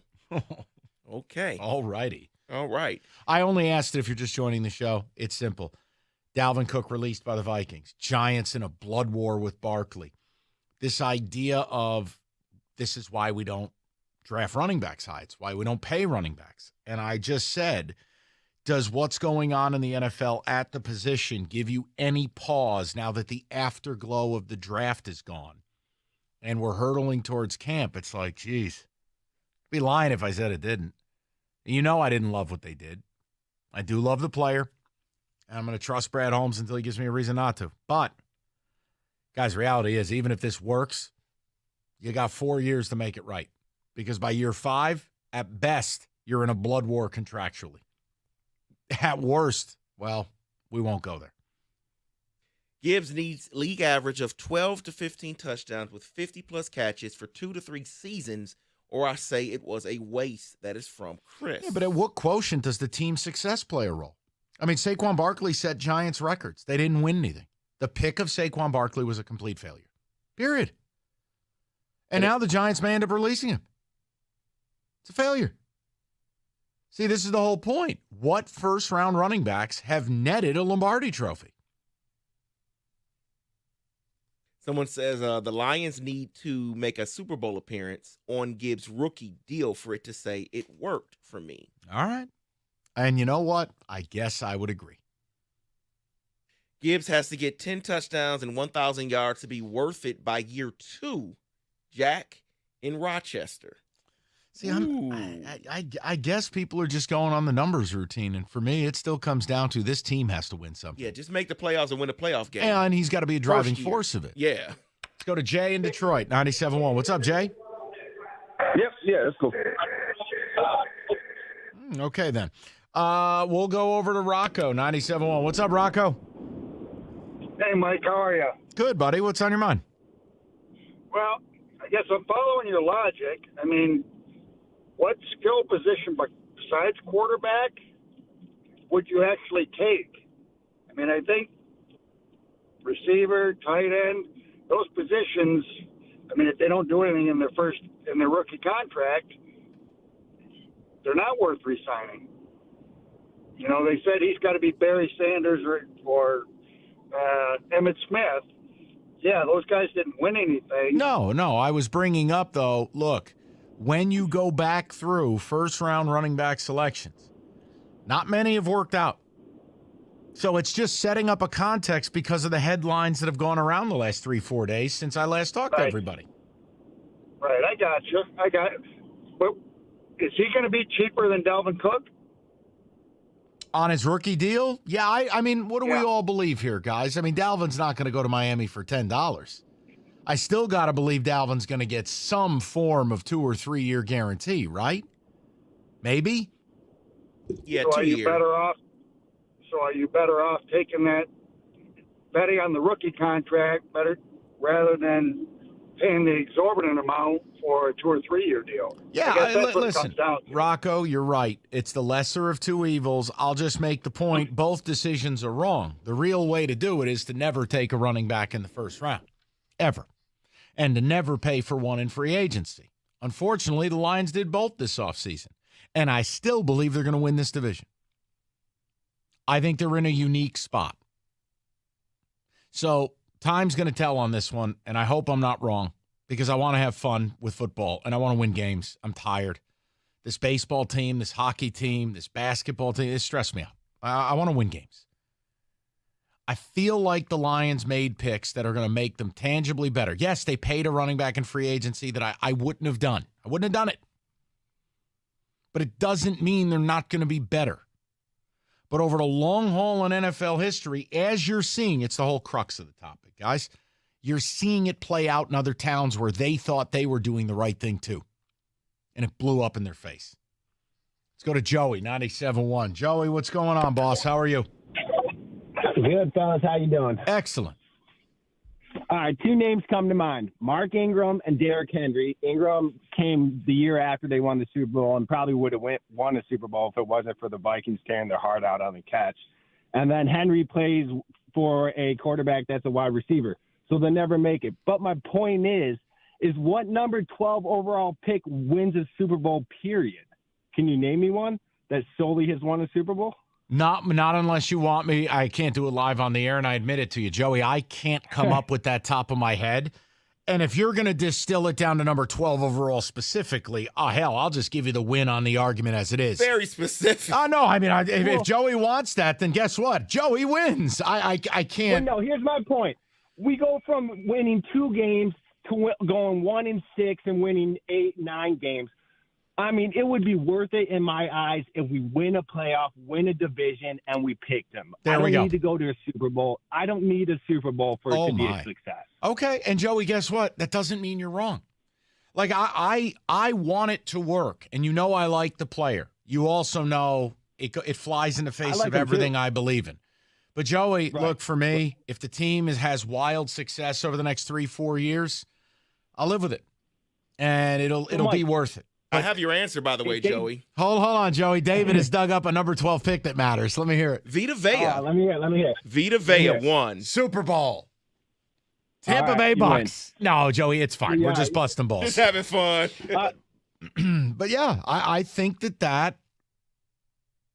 they just have to have a level of success that Minnesota didn't have. They have to have a level of success the Steelers have not had with Najee Harris. They have to have a level of success the Giants haven't had with Saquon Barkley. It has to be better than that. And I think that's playoff wins, plural. And there has to be a bank of, I don't know, memories or moments that Jahmyr Gibbs himself creates as a big part of that. I mean, yes, he could fall down a flight of stairs, never play for this team, but then they win the Super Bowl. Am I okay with the pick? Of course I am. We can avoid that phone call. Let's go to Chris, 97.1. What's up, Chris? Hey, how you doing? Good. How you guys doing? Good, Chris. I just want to talk about the Jahmyr Gibbs. I think they have to justify the pick by winning the Super Bowl because the way their team is set up, they got like a 2 or 3 year window to win it. And I think he got to be like maybe Marshall Faulk type, Christian McCaffrey, even though he ain't win one, to justify a pick. So if I'm the Lions, I'm going to put him on kick return, punt return, basically wear him out to get the most bang out your buck and then not re-sign him. Because think about this. Remember Reggie Bush was the number 2 pick. They won the Super Bowl in 2009, but he never panned out as a running back. He never got a second contract, but you hear people saying that was like a bad pick. No, Reggie Bush to this day, Chris, I still can't believe he wasn't a better pro because he was one of the 5 best college football players I'd ever seen in my life.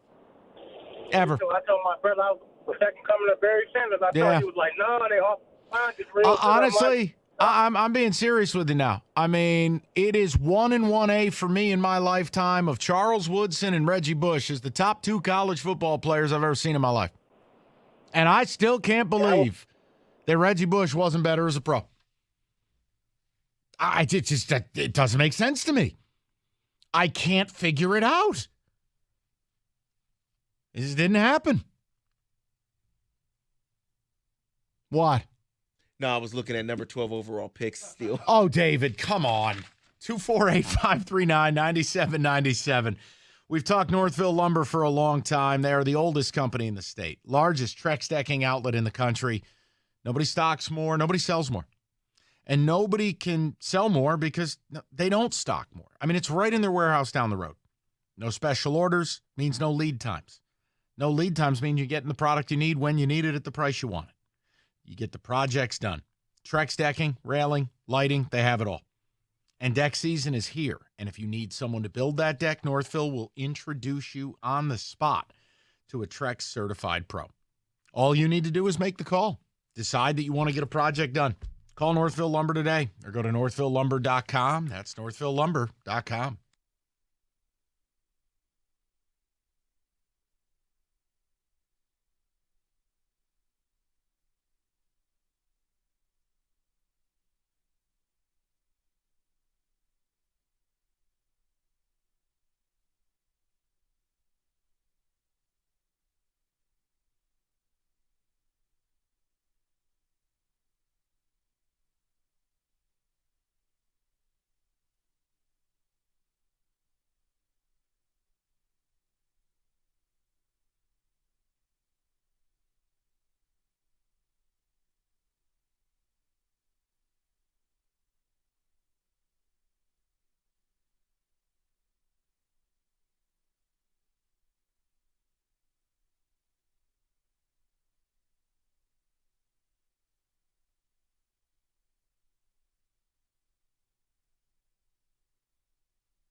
All right, David, let's get to it. A lot more happening around the league. Not just Dalvin Cook, not just Saquon in the contract. And God, I wish they'd just cut his ass and move on.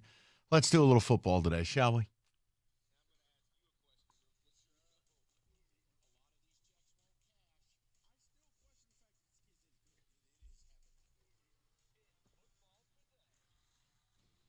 No, you're right. It's not just Saquon. It's Josh Jacobs.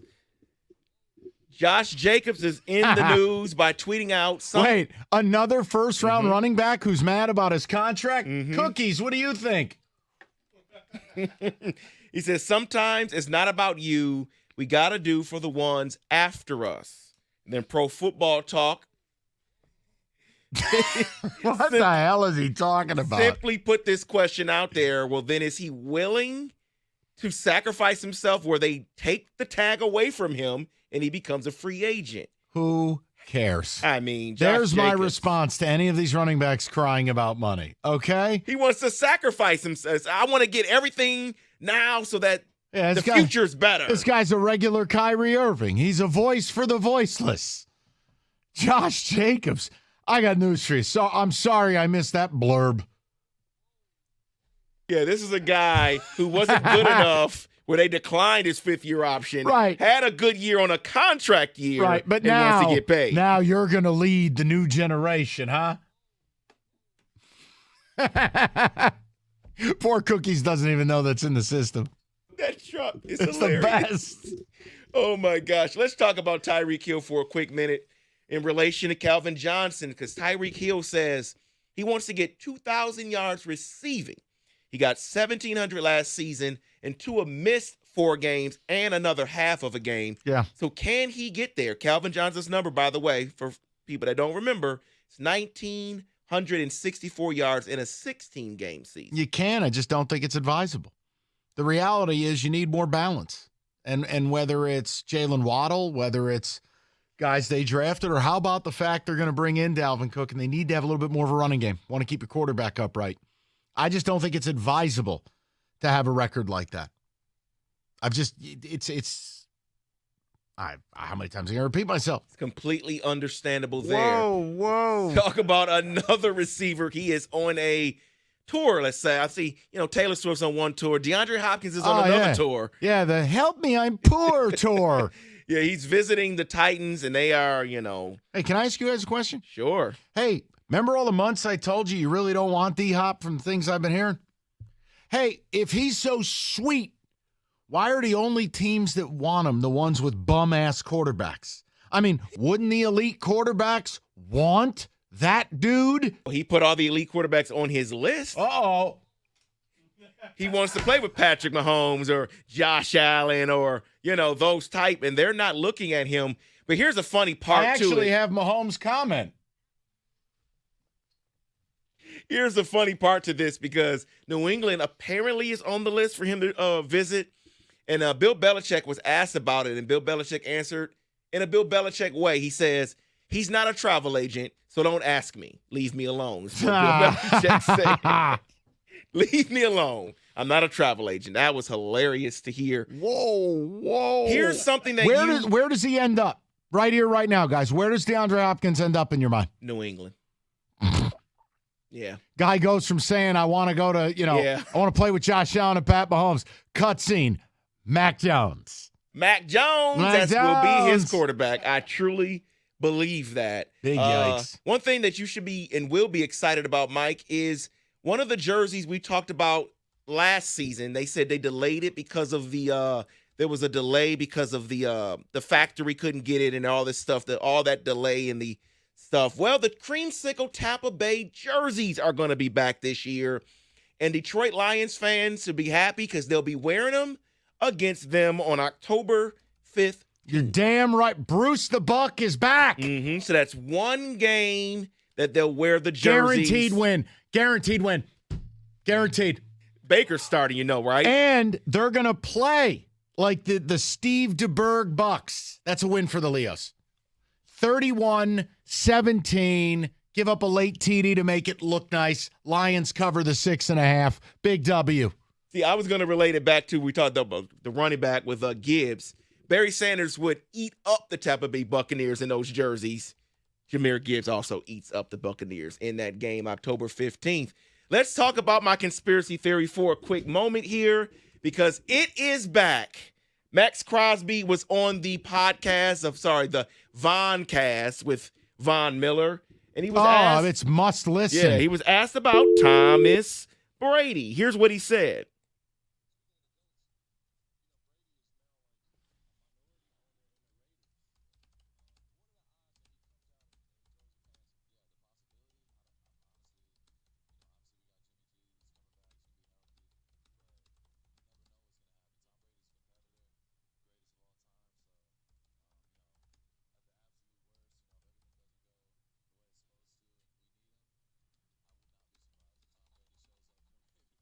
Wow, look at that. Tom Brady's teammate, a player for the Raiders, is saying that he wouldn't be surprised if Tom Brady suits it up for the Raiders. I'm telling you, every time it comes up, I believe that Tom Brady's playing this season, and it will be for the Raiders.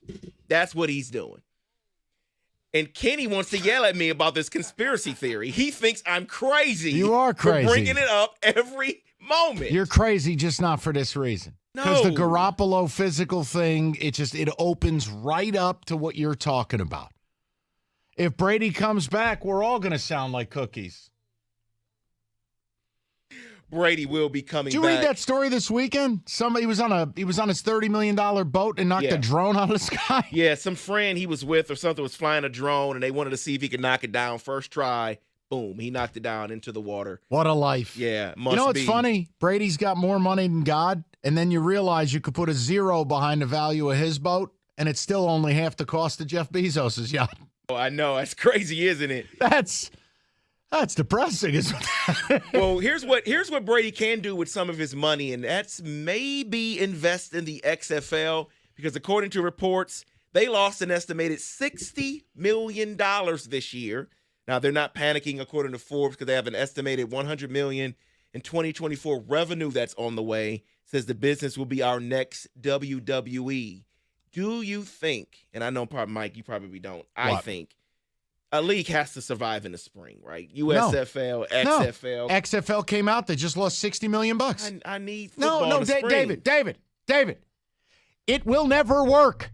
Ever. But The Rock is behind this. And The Rock's going to go broke and have to start mortgaging his tequila company. They lost $60 million. But they have more coming. $100 million for next year, business deals. They're on the way. Commitments. They are on I'm making a point. David, you can lose money for so long. But name the last time somebody brought up the XFL to you in conversation? Come on, man. Other than this story when it came up a couple days ago. Until or unless a spring league begins poaching NFL-eligible draft players with big dollar contracts, there is nothing to talk about. I don't need to see essentially characters from the Key and Peele skit playing in the spring. Jack Macatrix III, Bo Diddle. Like Buckshank McCarthy. I don't know who these people are. And then let's close it out here and relate it to Hopkins from earlier in the football today. And let's talk about, there was a list here of second-year players that will break out. Let's talk about Sky Moore, wide receiver for the Kansas City Chiefs. He's going to be their number one receiver more than likely, which is another reason why wouldn't Kansas City go get Hopkins. But whatever. What do you expect from Sky Moore this second year? I loved him in college. And I still feel like, look, you're playing in a complex system. Mahomes has deep relationships with several guys on the team, including Kelsey. You're never going to be a number one target share guy. I mean, David, you got to believe the kid's going to snap into it here in year two. And I still think Tony's got a shot there. But I don't think Sky Moore is he really a number one from a physical profile standpoint in the NFL? No, I don't think so. I got a hard time with that. And while he's fast and explosive, he's not Tyreek Hill. Tyreek is the outlier. So I think he'll have a nice year, too. I can't sit here and tell you he'll be number one. Travis Kelce's number one until he retires. You're exactly right about that. That's what they use. That's what Mahomes loves to That's throw the dude. Mm-hmm. Whoa. That drop is ridiculous. In football today.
We're brought to you by the good people at Wendy's. Tigers, Braves, 6:40 first pitch and at Comerica Park right here on the ticket. Tigers trying to snap that ugly 9-game losing skid that sent them back to 26-37. That's their worst streak since August of 2020. Matt Vierling back in the lineup for Detroit. Mason Englert will be the opener on the mound. NBA Finals Game 5 tonight in Denver. Tyler Hero expected back in the lineup for Miami. He's been out 2 months with a hand. Nuggets still an 8.5-point favorite to end it all over the Heat. All-star guard Fred VanVleet of the Raptors, according to reports, set to become an unrestricted free agent. Meanwhile, Michigan football adding 3-star linebacker Jaden Smith for North Carolina. Week 1 college football odds are out at the Circa Sportsbook in Vegas. Michigan's favored by 36 over East Carolina. Michigan State favored by 15 over Central Michigan University. At the Ticket Update desk, I'm Jeff Lesson. For more, 97.1 The Ticket or Odyssey.com.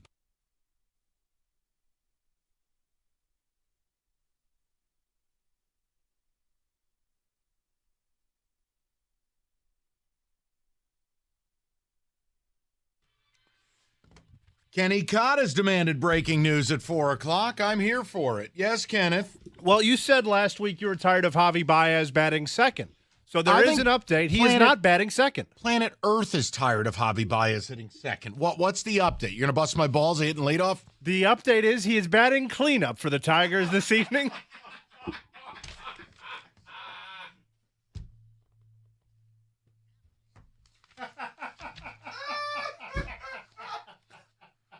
Man, it's like a parody at this point. Right. Okay. Matt Vierling's back, though. Oh, well, thank Christ. Lord Vierling is back. Thank you for that, Kenneth. I did want to play some audio. We will get to, because you know what? I don't want to make people sad. So Kenny already made me sad in this segment. I'm not going to double down and give you your Tigers depressing stat of the day. I do have a good one for you.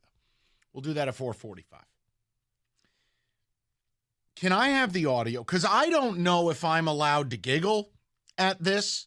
I don't know if that makes me a horrific human. But it was an amazing piece of audio and video. So I want you to imagine this. You're play-by-play man for baseball, calling the game, and calling a foul ball as if it's not headed towards his skull. Except there's one problem, it is. And it, in fact, hits said play-by-play guy. Well, I'm a Yankee fan. Now, I don't like our broadcast. I've made no illusions to this.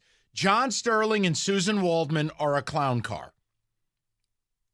It's awful. John Sterling is 84. I don't find him charming. I don't find his calls any good. And he mistakes every ball for a home run. He makes Phil Rizzuto the late years on WPIX seem dialed in when a Don Mattingly pop-up to second was considered a long drive to left. Here, I have the audio. I want to play this because the incredible part isn't just how bad this guy is.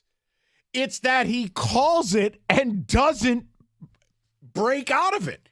He gets beamed in the head at 84 years old, and I'm like, if Kenny was calling the game and took a liner to the dome, he's done for tonight. Kenny's out. I'm out. David's out. John Sterling keeps going. Take a listen to this.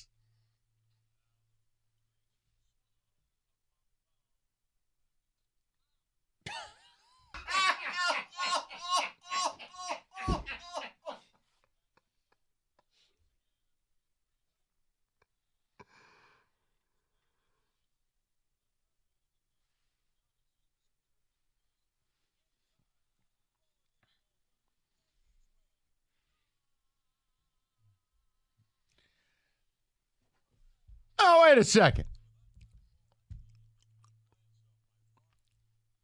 Farhead. No, stop. I can't. Susan Waldman is nightmare fuel. Stop. Every time I try to listen to a Yankee game on the radio, all she sounds like is Edith Bunker. It drives me out of my gourd. getting hit with that ball, never has an audio sounded so much like what you see. I mean, it's priceless. But think about this. He doesn't break stride. It hit him above his eyebrow. It drew blood. Hit him in his glasses. How does he keep that? First of all, 84 years old. How does he get out of bed? Can we get that ow as a drop? No. See, no. Hold on. Now, this was my question. I don't know that I'm allowed to laugh at that. I mean, I don't want to see the man hurt. I don't like his broadcast. And him and Susan Waldman, I swear to you, they're like Muppet characters. Oh, come on.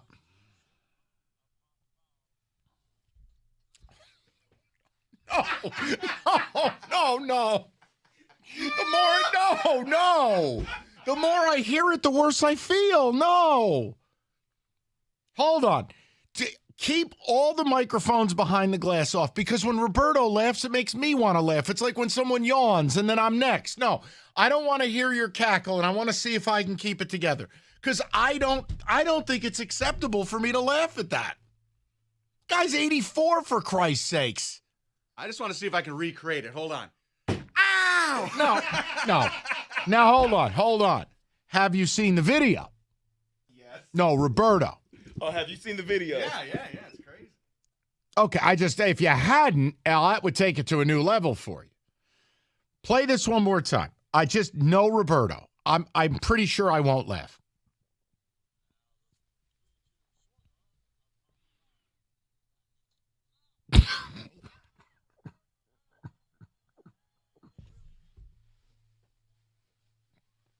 I didn't know it was coming that far.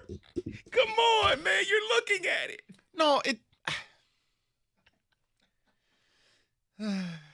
It's okay to laugh, Mike. You can laugh.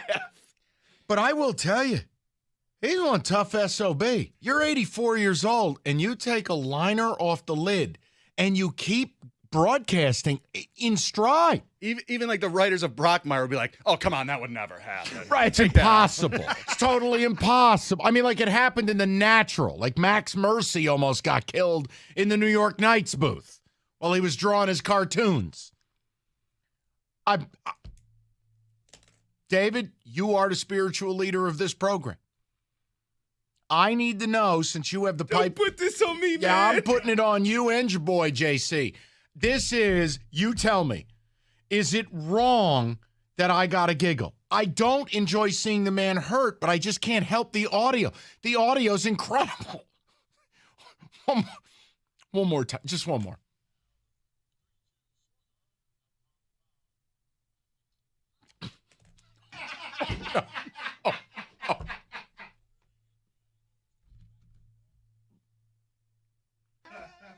Oh my gosh.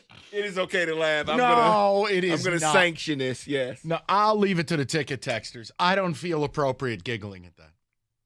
And I guess the only reason I can is he is okay. Obviously, if it blew out his eyeball or something, no one's laughing. It's a tragedy. But I still don't feel right about it. He's 100. He's working still, so I'm sorry. David, fair game. David, if you were calling a Mud Hens game and you got blasted in the grill by a foul ball, you're not finishing that call. Probably not, but I would expect everyone in this room to laugh. But at 84 years old, he finished the call. I'll tell you what. I may not enjoy his broadcast. I cannot question the man's toughness. I think not knowing that the ball was coming towards you is worse than calling a home run, not a home run. What are we doing? David, I mean, let's be honest now. At 84, I mean, I'm not trying to be mean. It's just Christ. But you're saying it, and I was trying not to go there, but I think the fact that he's 84 is the reason why the ball hit him. He couldn't move out the way. Well, he lacks the lateral quickness. Yeah, he couldn't react quick enough. Where's the part where he goes, that ball hit me? Hold on. Let's break this down for potential drops. Let me hear it one more time. I've got my pen for notes.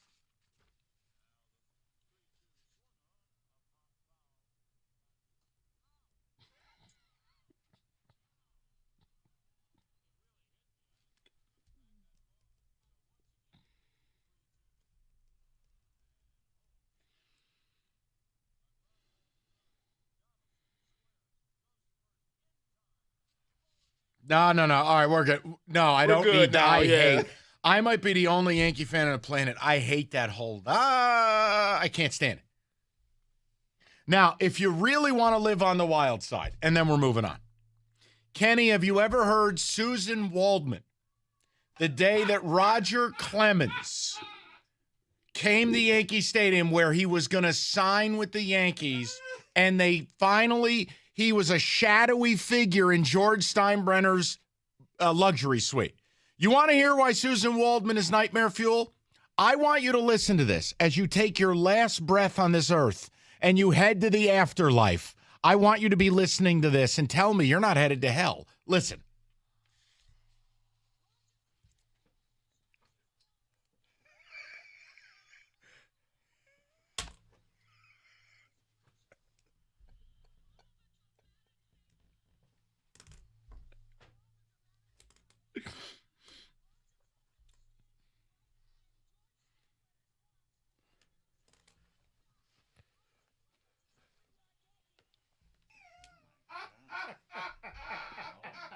Jesus, I am ready to meet you.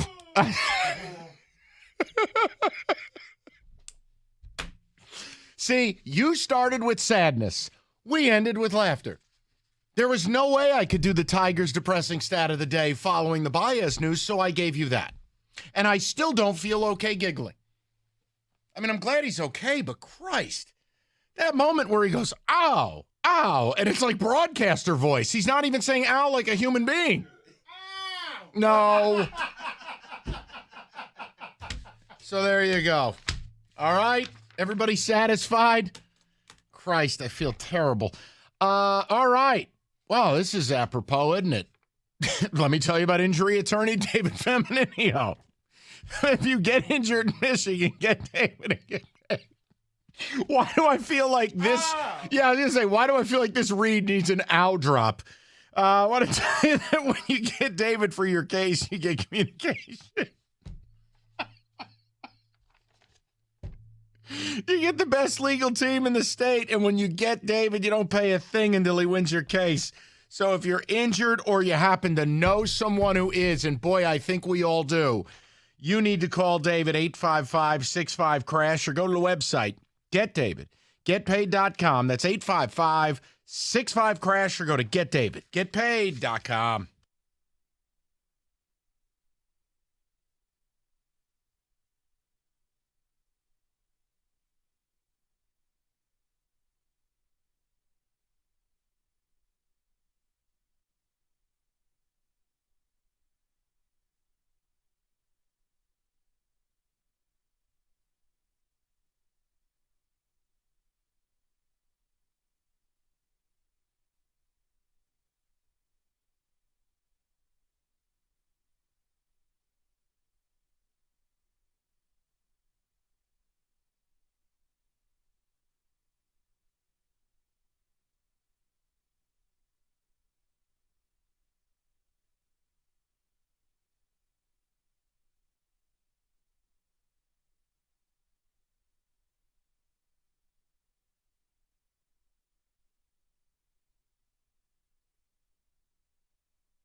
I hope you're satisfied.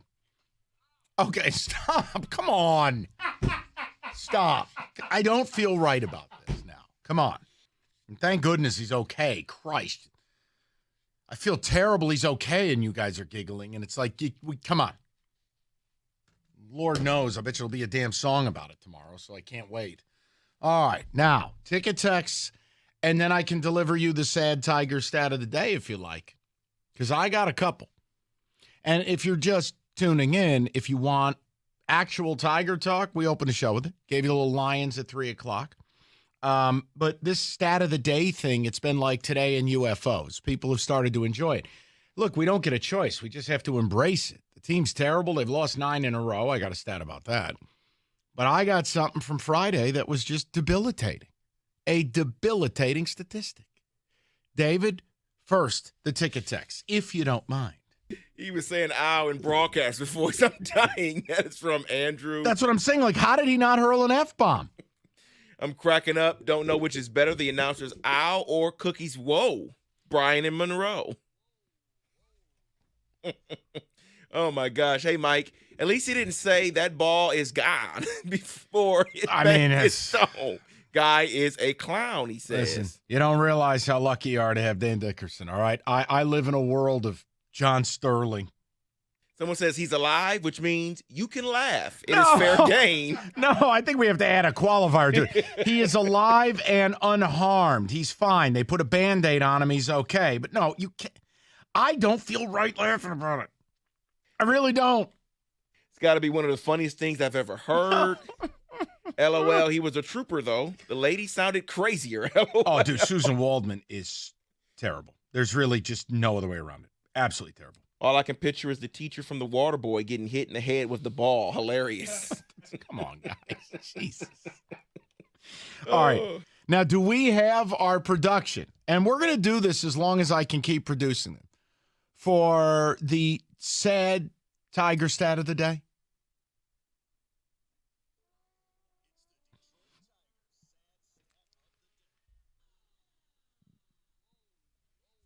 All right, here we go. Friday night, Corbin Carroll hit 2 home runs at Comerica Park. Real nice showing for the young man. One problem. Spencer Torkelson has hit 1 home run at Comerica all year.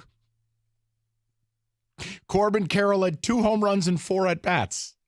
Spencer Torkelson has 1 home run in 122 plate appearances. Let's blame the fences. Think about that. Hold on. Corbin Carroll goes deep twice at Comerica in one night. Game, oh my God. It is mid-June. Torkelson's got 1 home run at home all season long. Hold on. There's more. Oh, please, no. Now, this one was presented by Rieger, but we're just going to add it to the mix. The Tigers have not won a game this month. They're 0-9. They have started the month of June winless with 9 straight losses. Do you know the last time they have started a month with 9 straight losses? Not off the top of my head. No, Kenny? No, I got nothing. Well, congratulations. You're both correct. Because it's never happened in their 120-year history. As the Tigers likely lose 10 in a row to start, we are, in fact, making history, people. I don't even know what to think. I thought I was just missing something there. Now, oh, my no, David, gosh. you shouldn't be able to think of it because it's never happened. And with the Braves in town this week, hey, it's baseball, right? You're going to trip into it. You're going to win a game. Hell, the A's have been winning games lately. But, David, there's a shot. They're going to set an unbreakable mark. They're just going to start a month with 10, 11, 12 straight losses. Yeah, because then they hit the road, so, wow. Eesh. And that is your Tigers sad stat of the day. What? No.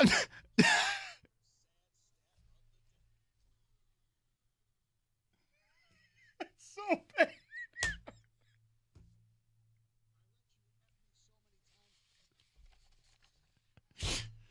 No, come on.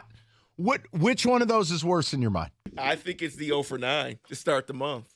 9 straight losses to start June versus Corbin Carroll in 4 at-bats having more home runs at Comerica than Torkelson has in 122 plate appearances. I just don't want to pile on Torque. I've been negative on him for over a year now. David, when is it not piling on? When is it just the truth? I'm with you. He stinks. I always think I speak the truth, so I'm with you. He does stink. But 4 at-bats, and he already has 2. Oh, I mean, David, now again, odds will suggest he will have a month where he has a little bit of a power surge. But as it currently sits right now, he's going to have 500 at-bats and 10 home runs. I mean, what do you want me to say? I think he's either 24th or 25th of qualified first baseman, and there's only 25 in OPS. We talk about the Diamondbacks coming to town, and they lost 110 games 2 years ago, and they've turned it all around. You want to turn it around. You ain't doing it when your first baseman's doing that, when your power positions are doing that. It's not piling on. We all want Torque to be good. It's not piling on Javi Baez. We need Javi to be good. But at a certain point, I'm sorry, man. You just got to say what it is. Name one thing Torque is doing. You could say, well, when he hits it, his exit velos look good. Well, the problem is, A, he doesn't hit it enough, and B, he's not driving the baseball with air underneath it. So great if you hit a 114-mile-an-hour single. But the reality is, if you don't have a launch angle that's producing meaningful exit velos to the gaps and in home run land, what am I supposed to say? I mean, David, I don't view that as piling on. I don't. No, it's not, but this may be piling on. Will Miggy have more home runs at Comerica this year than Torque? Right now, 0-1. I mean, he's not that far off. That is the saddest. At the end of the year, Miggy will get more at-bats at home. So, oh, that is the saddest thing ever. And by the way, look, if you just want to look at, you want to say, well, is Torque better this year than last? Guys, negative win above replacement player in both seasons. Negative. Meaning average, nondescript minor league player with a silhouette graphic in a video game better than Torkelson. Guys, that's not piling on. That's just our reality. And here's the other problem. He's a college bat, a mature bat. This is not a 20-year-old kid who was rushed. You could say he was rushed. You could say his development was a little stunted by COVID, no doubt, because no minor leagues took place. But this is the second year of no excuses, and he's utterly terrible. I don't want him to be bad. I want him to be good. Otherwise, we're in a market for a first baseman. I don't know how we're going to find one of those. They don't fall off trees. All right, that's it. There's your Tigers. Sad stat of the day, double dip. Let's get a little football today in the mix. Next, 97.1. Whether it is an IRS collection or audit, whether civil or criminal or even Michigan Department of Treasury, you need Maurice and Jerry of Abraham and Rose. They are legitimate representation, not some tax organization with a random person answering your phone. No. They will advocate for you. They'll fight for you. They will create a plan for you.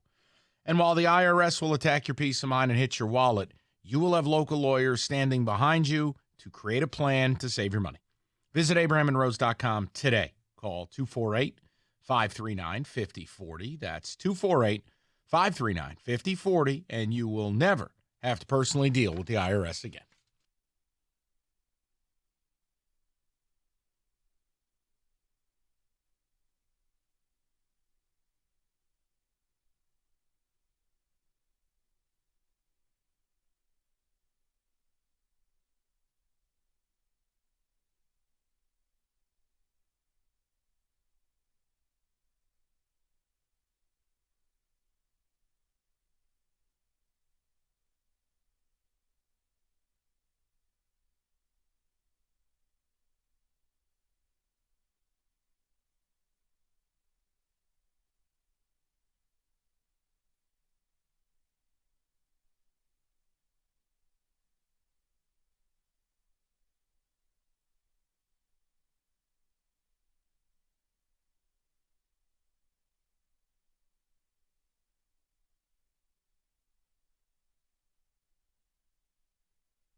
And we're brought to you by the good people at Awaken 180 Weight Loss. First place Atlanta Braves come to town tonight to face the Tigers at Comerica Park.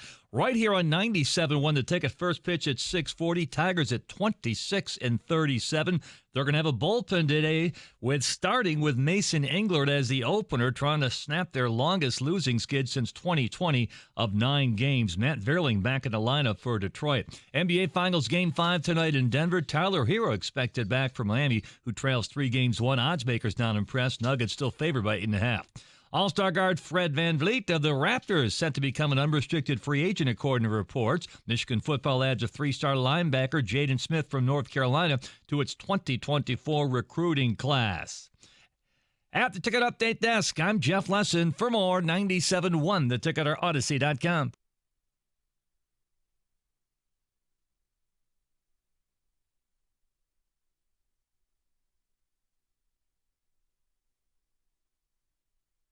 Yeah, bro. I do have some coaching rankings here. Let's start here. Where is it from? It is from 33rd team. They have ranked the head coaching. This is via Ross Tucker. So Okay. Ross Tucker has All done right. the rankings. So someone at least a name we Correct. know. All right. So let's start with the back end here at 32. We have Gannon, who, of course, 1 year. So Yeah, we're here's not what I'd gonna like know. to do. Do me a favor. Leave out all rookie coaches. Okay. I'm not interested. I just give me the singular worst veteran coach in the league. McDaniels at 29. It's fair. He bombed out in Denver. You have another shot again here in Vegas. I certainly was not impressed. Do you have any issue with it? I don't. I don't have any issue with that one. At 25, I think I'm going to have a small issue. What? Robert Saleh. It's tough. Defensively, he's done the right things. The Jets' defense is good. How much of this do you pin on the fact that he's stuck with Zach Wilson? Now, look, he gets Aaron Rodgers. David, it'll be very simple. They either win a hell of a lot of games and they make the playoffs and he's one of the top 12 or 13 coaches on that list next year, or he's fired. That's how that's going to work. I think that's a little rough on him, to be honest. Okay, and then at 21 and 22, you have two coaches that coach teams that continue to fail in the playoffs. Okay. 21 would be McCarthy for the Cowboys. He should be lower. I think Mike McCarthy is one of the most overrated coaches in league history. And number 22, Sean McDermott for the Buffalo Bills. You know what? In a lot of ways, Salah and McDermott are the same to me. In that, yes, McDermott has had more success, but him as a defensive-minded coach getting worked in the playoffs, including willfully, without a gun to your head, employing Leslie Frazier, only to get worked again in the playoffs. I got to tell you, it's kind of show or go for him too, and he's a good coach. They've done a nice job. But, David, at a certain point, if he ain't going to get you over the hump, you got to find somebody who will. Well, then right above them at 20 would be Brandon Staley. Now, I understand what Mike Way too McCarthy high. has done. He's won a Super Bowl, though. Brandon Staley is way too high. He has done some of the dumbest you-know-what I've ever seen. Go back and look at his decision in the Cleveland game last year. Go back and look at the decision to play Mike Williams in a meaningless game and get him hurt, and then you don't have him in the playoffs. Then you blow a 21-point lead in the wild card round. David, that to me, Staley is way overrated. Then we get closer to the top 15. You got Arthur Smith at 18. I think Smith did one of the 10 best jobs in the league. He did, exactly. He had nothing, but he designed Tennessee's run scheme all those years. He brought it to Atlanta, and no matter what, they had, Pete Algiers at running back, and they had Desmond Ridder, or they would be in every game. You couldn't stop them from running the ball. I think Arthur Smith did a hell of a nice job. Matt LaFleur at 17 for the Packers. And then Detroit's very own Dan Campbell at number 16. I'm good with it. I think Dan Campbell gets more hype than he probably deserves, but I'm fine with him being, quote, middle of the road, and now he's got to prove it. We may think certain things about him, but he has to now back up those thoughts. And if they have the year I think they're going to have, he'll be one of the top 7 or 8 coaches in football. Yeah, and I want people to listen to the next 3 guys ahead of Dan Campbell. All 3 have won a division, and they deservedly so should be ahead of Dan Campbell, because I know people will complain, right? Let's hear this. 15, Kevin O'Connell. 14, Mike McDaniel. 13, Mike Vrabel. All won divisions. Yeah. But what I guess I would argue Campbell took over the worst situation. Understood. But factually, if you're going to get into the top half, you have to have a resume of some form. So I'm okay with that. And Mike McDaniel still has to prove it, by the way. I'm not saying that he's all you know going to be funny? above him. You know what's funny, David? The minute he doesn't win, this quirky little routine, look at me, I went to Yale, I'm smarter than everybody, and I'm a jokester, that's going to wear right out. Look how quick it almost happened to Campbell. You are right about that. I like the guy, but I'm telling you, you don't win big, you don't win playoff games this year, that's going to wear out in a hurry. Yeah, him doing halftime shows at a Miami Heat playoff game. Right. Not so much if you don't win. All the press conference stuff, better win. And just outside of the top 10 at 12, you have Zach Taylor for the Bengals. And 11, you have John Harbaugh for the Ravens. See, I think Harbaugh is criminally underrated. I mean, he's been there so long. They've developed a program, a culture. All they do is win. I understand last year, losing Lamar for the season did, in fact, cost them a playoff spot. Let's be fair. But overall, if I ask you for who the most consistent AFC team is in the last 20 years of football, 15 years of football, it's not the Bengals, it's not the Chiefs, it's not the Bills, it's Baltimore Ravens. I just feel like with John Harbaugh, that's steak and potatoes. You know what you're getting out of it. I'd put him higher, personally. Yeah, I think there are two guys out of the next three that I'm going to name that he should have been named ahead of. One is Doug Peterson at number 10, Pete Carroll at 9, and number 8, John Harbaugh should definitely be ahead of him, and that's Brian Daboll for the Giants because it's just 1 year. Daboll's overrated. Listen, I like Daboll. He did a hell of a nice job last year. You want to earn that ranking? Come right back this year and make the playoffs again. I don't think the Giants will. I think he'll be lower in those ratings next year.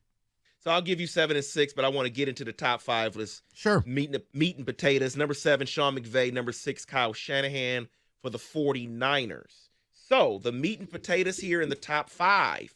Nick Sirianni for the Eagles.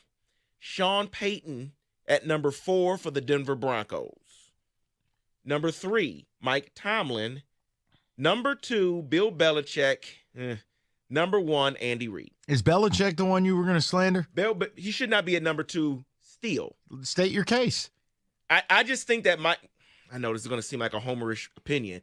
Mike Tomlin, to me, should be currently, he had a team last year that should have been under at least 7 wins last year, and they still won 10 games last year. Mike Tomlin has consistently shown that he can keep his team in the playoff hunt. Nick Sirianni has taken his team to the Super Bowl, for God's sakes. Bill Belichick has done nothing since Brady. So knock him down a peg. Here's the problem. Here's what would support your cause. Bill Belichick thought it was a good idea when Josh McDaniels left town to have Matt Patricia run his offense. Yep. As a defensive guy. Think about that. I think that alone takes you from being 2 to 3.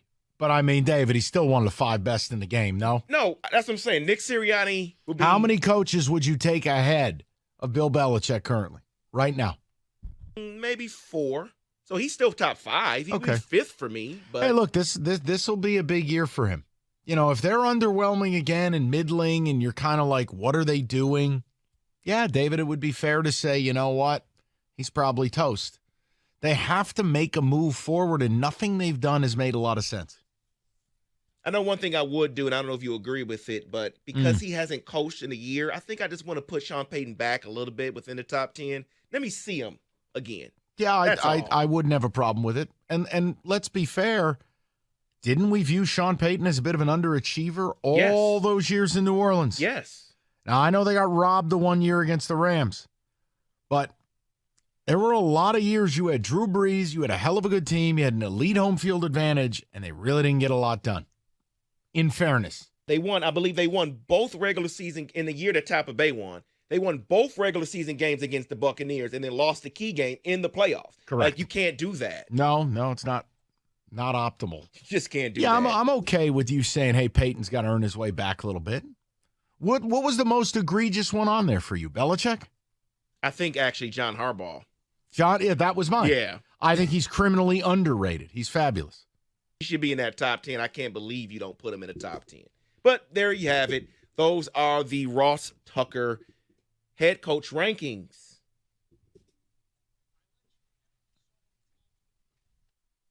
That is in football today.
All right. We're going to get little Tigers in the mix. And don't roll your eyes. It's a topic that you're either optimistic or pessimistic about it.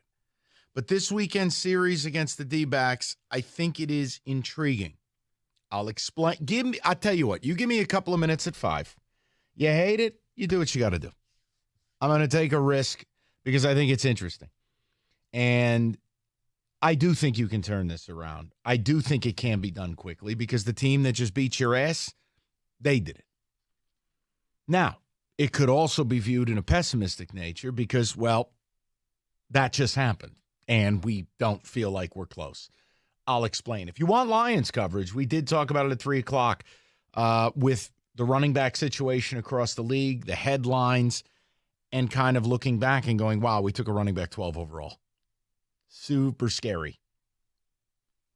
Odyssey.com rewind. David, some of the ticket text, though. What do you got for me, buddy? Someone saying Reggie Bush was the last running back, first round to win a Super Bowl with the team. No, he didn't win one with the Saints. Didn't they take him the year after? I believe so. Yeah, he didn't win one with Now, the they Saints. went to the NFC title game in Chicago. But that was it, right? Yeah, I believe so. And, yeah, they lost that game. So, yeah, whatever. I still can't believe he wasn't better. I'm not going back to that, but I still – Charles Woodson and Reggie Bush are the two best college players I've ever seen. Yeah, mine was Vince Young. Surprised he wasn't better. You could add it to the list, Yeah. but he was an outright bust. Yeah, correct. Reggie Bush wasn't a total bust. It's just Reggie Bush wasn't that special. And you're like, You why? thought that he would be, Why? special. Yeah, 100% I did. Someone says drop of the year. Can't stop laughing. It sounds like a movie What? regarding Sterling. Oh, just play it. Go ahead. I know you want to. No, I'm not going to play it. Just play it. I haven't even heard the drop format. Give me a second. Yeah, I want to hear this new because I thought the Costa drop that was going to be popular this July.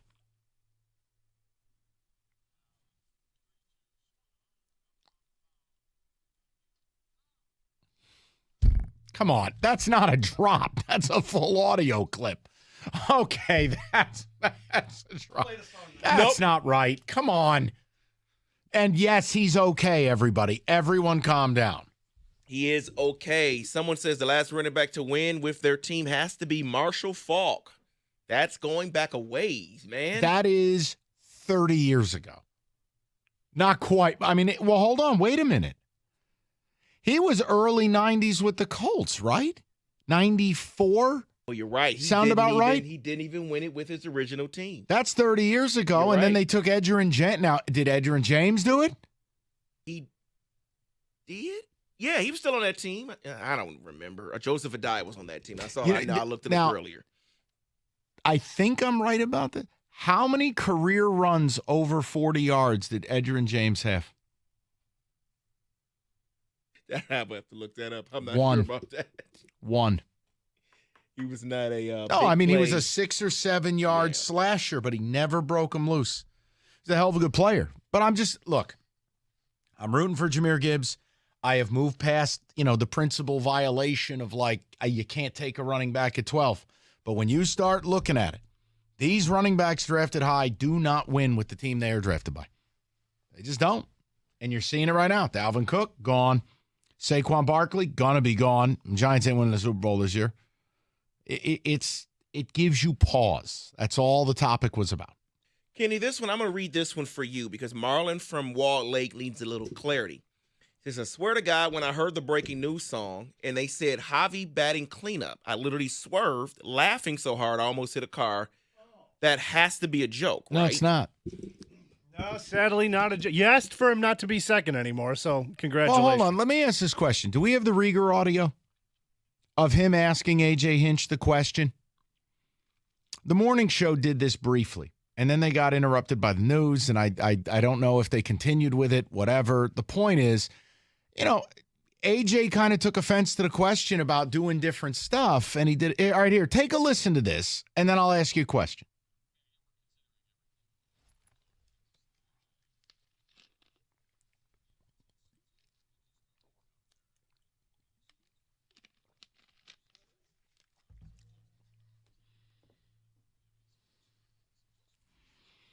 How about Javi not batting higher than 5th in the order? See, look, I will defend A.J. Hinch because I think most nights he's out there and he doesn't really have more than 2 or 3 major league players. That's not hyperbole. Spencer Torkelson is not a major league player. Javi Baez is not a major league player. Miguel Cabrera is not a major league player. Nick Maton is not a major league player. Ibanez is not a major league player. You see where I'm going with this? I will defend A.J. Hinch, but what I can't defend is if he says something like that. Because this idea of, well, it's not easy to just throw something out there and know it's going to work. Well, let me tell you what is easy. When you've done something for 60 games and it hasn't worked, here's an idea it's not going to. Stop hitting Baez up in the order. Just stop it. He shouldn't bat first. He shouldn't bat second. He shouldn't bat third. He shouldn't bat fourth. And he shouldn't bat fifth. I should not see Javi Baez any higher than sixth in the order. And if Javi doesn't like it, do better. Be better. I mean, look, that's where I don't have a problem with what Rieger said. I don't think that that's smart-ass, smarmy commentary. I mean, look, I have said for 2 weeks now, nobody in this system is a savior. They don't have a Corbin Carroll down there, okay? But Colton Keith or Justin Henry Malloy, I don't care that Henry Malloy's not hitting in the minors right now. He cannot possibly be worse in a 2-week stretch than some of the other people that are playing every day. Can't be. What is this team's fascination putting Ibanez out there? What are we doing? So in that sense, look, I'll defend A.J. Hinch because I think he is doing the best he can. And by the way, when you're not able to put more than a couple major league players in your lineup, I also would add, you take away the ability for A.J. to mix and match because your roster right now is 3 major league players short. Other teams come to town with 26. I'd argue A.J. at best has 23 because Torkelson is a nothing. Baez and Cabrera are nothings. Go look. The numbers support my opinion. It's not slander. A.J., in essence, is pigeonholed into having to play 3 guys that are free outs. And if you have an on-base percentage of under 300, you're a free out. If you have an OPS under 600, you're a free out. You're a nothing. Like, I just don't feel like play that cut one more time. Tell me I'm wrong when AJ goes, well, it's easy to AJ. If you keep burning your hand on the stove, well, that's not the answer either. Go ahead.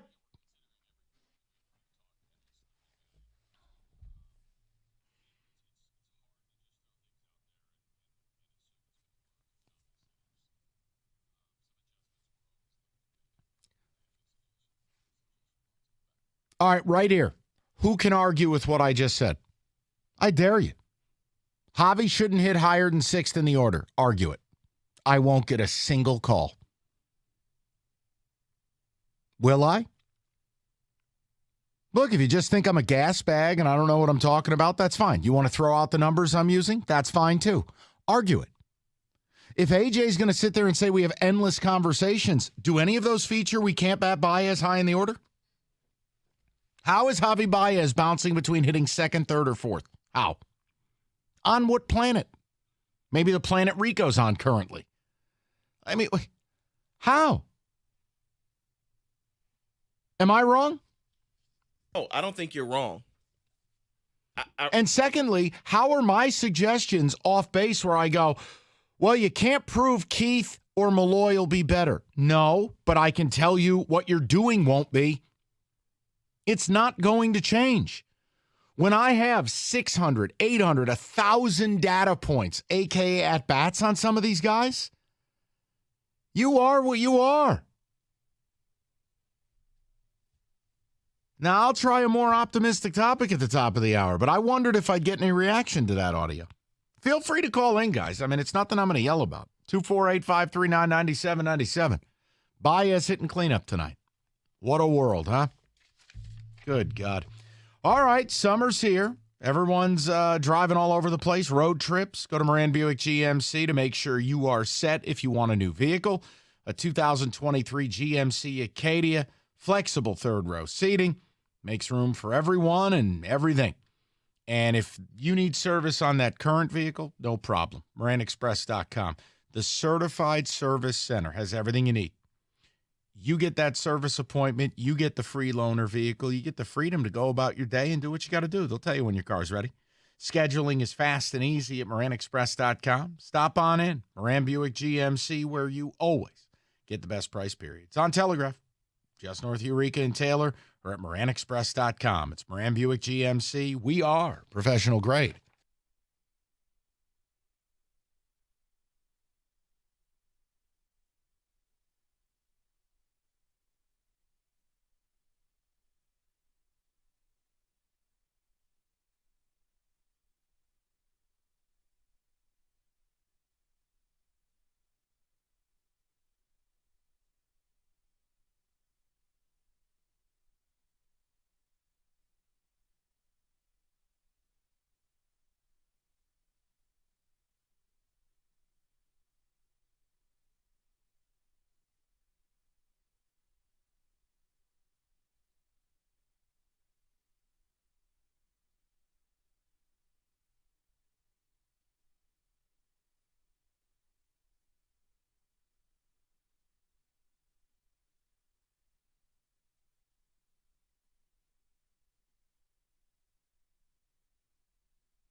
And we're brought to you by the good people at CGC Water Treatment. Tigers, Braves, tonight, first pitch at Comerica Park, 6:40 right here on the ticket. Braves in first place, Tigers are not.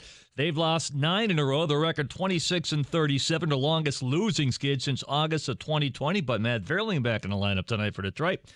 They got a bullpen thing going tonight. Mason Englert is your opener. NBA Finals Game 5 tonight in Denver. Oddsmakers not impressed that Tyler Hero was expected back from Miami for the first time in 2 months. Nuggets still a 8.5-point favorite to end it all over the Heat. All-star guard Fred VanVleet of the Raptors set to become an unrestricted free agent. This according to reports. Patrick Mahomes, Josh Allen, and Joe Burrows are the tri-favorites, if you will, to win the NFL MVP this season at 7-1. Aaron Rodgers is at 16-1. No Detroit line was listed among the 20 favorites. And Michigan football adding 3-star linebacker Jaden Smith from North Carolina to its 2024 class. At the Ticket Update Desk, I'm Jeff Lesson. For more 97.1 The Ticket or Odyssey.com.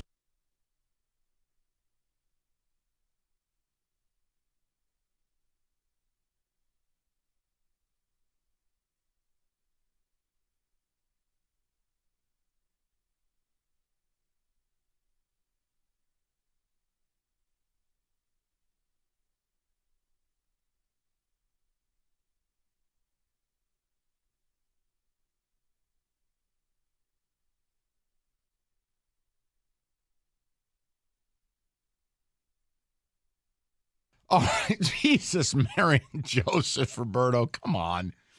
Well, welcome in at 5 o'clock.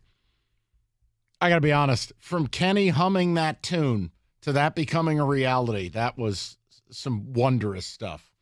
Can I just give you, before I get to your Tiger calls, and I want to reset this topic, can I just offer you the wackiest headline of the day real quick? Have you guys seen where the Jacksonville Jaguars may play their home games as announced today? I've been seeing Orlando as an option. You ready? Okay. Here's what has entered the picture. Daytona Speedway. Okay? The Jacksonville Jaguars are going to undergo a stadium renovation.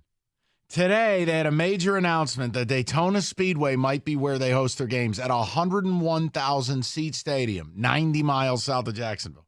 Now, it's a raceway. But here are the other three leading candidates. Ready? Daytona Speedway, the 11,000-seat AAA baseball stadium of the Marlins, or a 9,000-seat stadium at the University of North Florida. Why not just put the team on an inflatable dinghy and have them play in the ocean? What world am I living in? Are you serious? Just play your home games in London at this point, right? Yes. Just go to Wembley full time. I don't know. I don't know what to tell you. Who's ready to go to Daytona to watch an NFL football game? Yikes. Before I get to your calls, let me just set this Tiger thing up. The A.J. Hinch stuff I'm happy to talk about. But this weekend, the Diamondbacks came in and swept you. No big deal. You're not handing out a prize for that. But I was thinking about it. The Diamondbacks 2 years ago lost 110 baseball games. They went 52 and 110. They won 74 last year, and they're set to win 90-plus this year. They're going to make the playoffs. And beyond it, they're exciting, and their farm system is loaded. I'm not going to geek out and name all these people, but you got to trust your boy. They're loaded. And it got me thinking. Now, it's either depressing that a team whose rebuild started way after ours and is already way ahead of us walked in and swept us, and they have essentially Trout Jr. and Corbin Carroll, who's on pace for 40 homers and 55 steals. Or it gives you an optimistic window in knowing it can be done because you're seeing it be done. It can be done because you have pitching. You do. And you have Chris Fetter. And if your owner spends a little money, and if Scott Harris is who we think he could be, you're 3-4 bats away from just having an offense that's middle of the road. And if this offense was middle of the road, you'd probably be 7-8 games better and be in the hunt in a god-awful division. So did this weekend against the Diamondbacks, does it make you more pessimistic?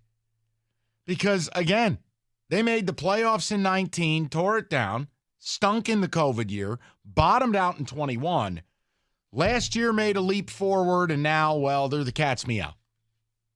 Or does the very things that I've just told you make you feel like, look, our pitching is good enough in this awful division where if we can just get some pieces via an Alex Lang trade, via an Erod trade, via, God forbid, drafting someone who's actually really good. Yeah, you took Riley Green 5th. One problem. They took Corbin Carroll 16th. And as good a May as Riley Green had, he ain't nowhere close to that kid. I'm talking about drafting somebody and they turn into Adley Rutschman. You know, drafting someone and they turn into Wander Franco, Ronald Acuna, etc. Having an international program that can produce an Ellie De La Cruz. Something. Guys, I'm optimistic that, yes, it can be done because the rules changes that have been made give you more ways to play. They do. I mean, Christ, you're seeing double steals like it's 1984 again. The Blue Jays just did one yesterday. There are more ways to play. So I just want to know whether did this weekend, all jokes aside, does it make you go, Christ, we're nowhere close. This team's already lapped us. It's truly an empty hope situation. Or, hey, bullpen's been pretty good, all things considered. Starters, not named Joey Wentz, have been pretty good, all things considered. And if we could just get some major league bats, we could be okay next year and at least flirt in a division that really does not look to have bright prospects moving forward. Seriously, this is the worst division in baseball. Like, I would bet money. If you want to comp this to the NL Central, I'll tell you the Cardinals will be right back next year. I'll tell you the Cubs are going to be a lot better. I got a lot more faith in the Brewers than anybody in this division. And the Reds are already the most exciting team to watch in the NL outside of the Baby Snakes. And the Reds, look, everyone hates their owner. They hate the owner's kid. that town has a real problem with ownership. But that team is damn near 500, and they're just tapping into their minor league system. So I just want to know if it makes you go to the left and you're more optimistic, or go to the right and you're more pessimistic. 248-539-9797. Now, David, I know what side of the fence you're on. You're going to tell me you're all bummed out about it. I get it. But am I not presenting a compelling case where, hey, they win between 65 and 70 this year? Why couldn't they make a 10-game improvement and flirt next summer in this vomit division? If Scott Harris makes a big-time Lang deal and gets 2 really nice prospect bats, and you make the Erod deal and you get a bat, you go into the draft and you get somebody advanced. And God forbid, ownership spends and Scott Harris isn't a ding-dong like his predecessor, and you bring in 2 bats there. Why couldn't I have 3 or 4 new pieces to go with Colt Keith, Justin Henry Malloy, and Riley Green? And again, no one is saying you're going to be the Rays. But we could at least have a baseball team worth watching next year. Arizona lost 110 games 2 years ago. Look at where they are. They don't have a $300 million payroll. They're not a baseball market. Nobody in Phoenix knows they exist. But I'll be damned. They're fun to watch. And they got a real shot. They can win the whole damn thing. Go ahead, David. No, in theory, you're right. You know, on paper, yes, you can go out there and Scott Harris can make a few moves. You just need a couple moves that, you know, that you can rely on these guys to hit. I just need to see him run the draft. Okay. I know. How about the trade deadline? Well, that's all in the same month. So now I kind of have an idea of what he's looking at. I'm not saying don't draft pitchers, but we need hitters. So I need to see that there's a change in philosophy of we need to get an everyday player here to develop. That's what I want to see the start of the month, and then we'll see what he does at the trade deadline to give us hope, to give me hope for the future and what we can do a quick turnaround on. And I mean, I give you an example. I mean, you've got options when you're in this draft, but you can't be in the business of taking high school players. Correct. You largely can't do it. Now, again, once in a while you will find a play. Like an example, the Baltimore Orioles took Jackson Holliday.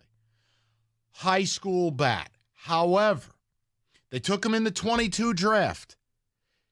He ain't going to play this year, but he's going to be up with the big club probably opening day next year. He's very advanced. Now, outside of that, you got to take a college bat, and I'm not sitting here telling you that I know every player coming out this year.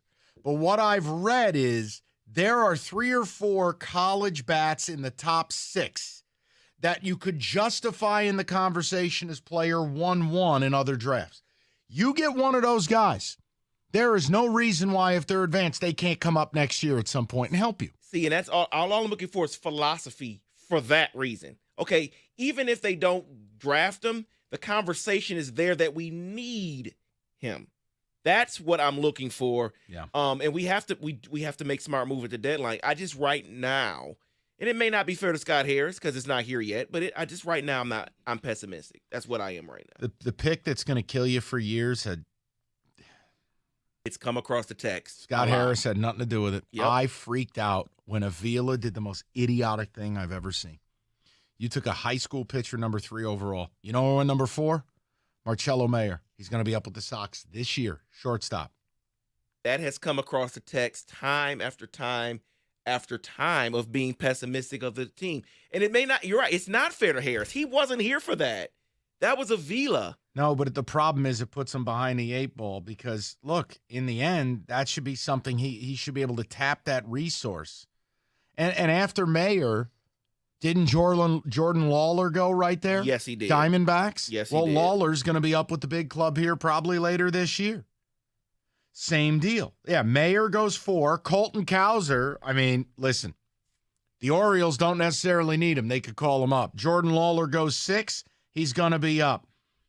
You just go up and down the line. Matt McClain goes 17 overall to the Reds. Matt McClain's playing every day, David. And it's Sal Frelick, the kid for the Brewers, 15th overall, up with the big club. That's all I'm looking for. I don't need Andrew Painter. Now, the kid got hurt, but Andrew Painter, front of the line starter for the Phils. He's going to be back. He's going to be up with them. He would be up now if he didn't get hurt. I don't think that that's like this unfair exercise in cherry picking. I don't. If you do it right, you could get help close. That's why I have to have some optimism, because Scotty Harris is all I got.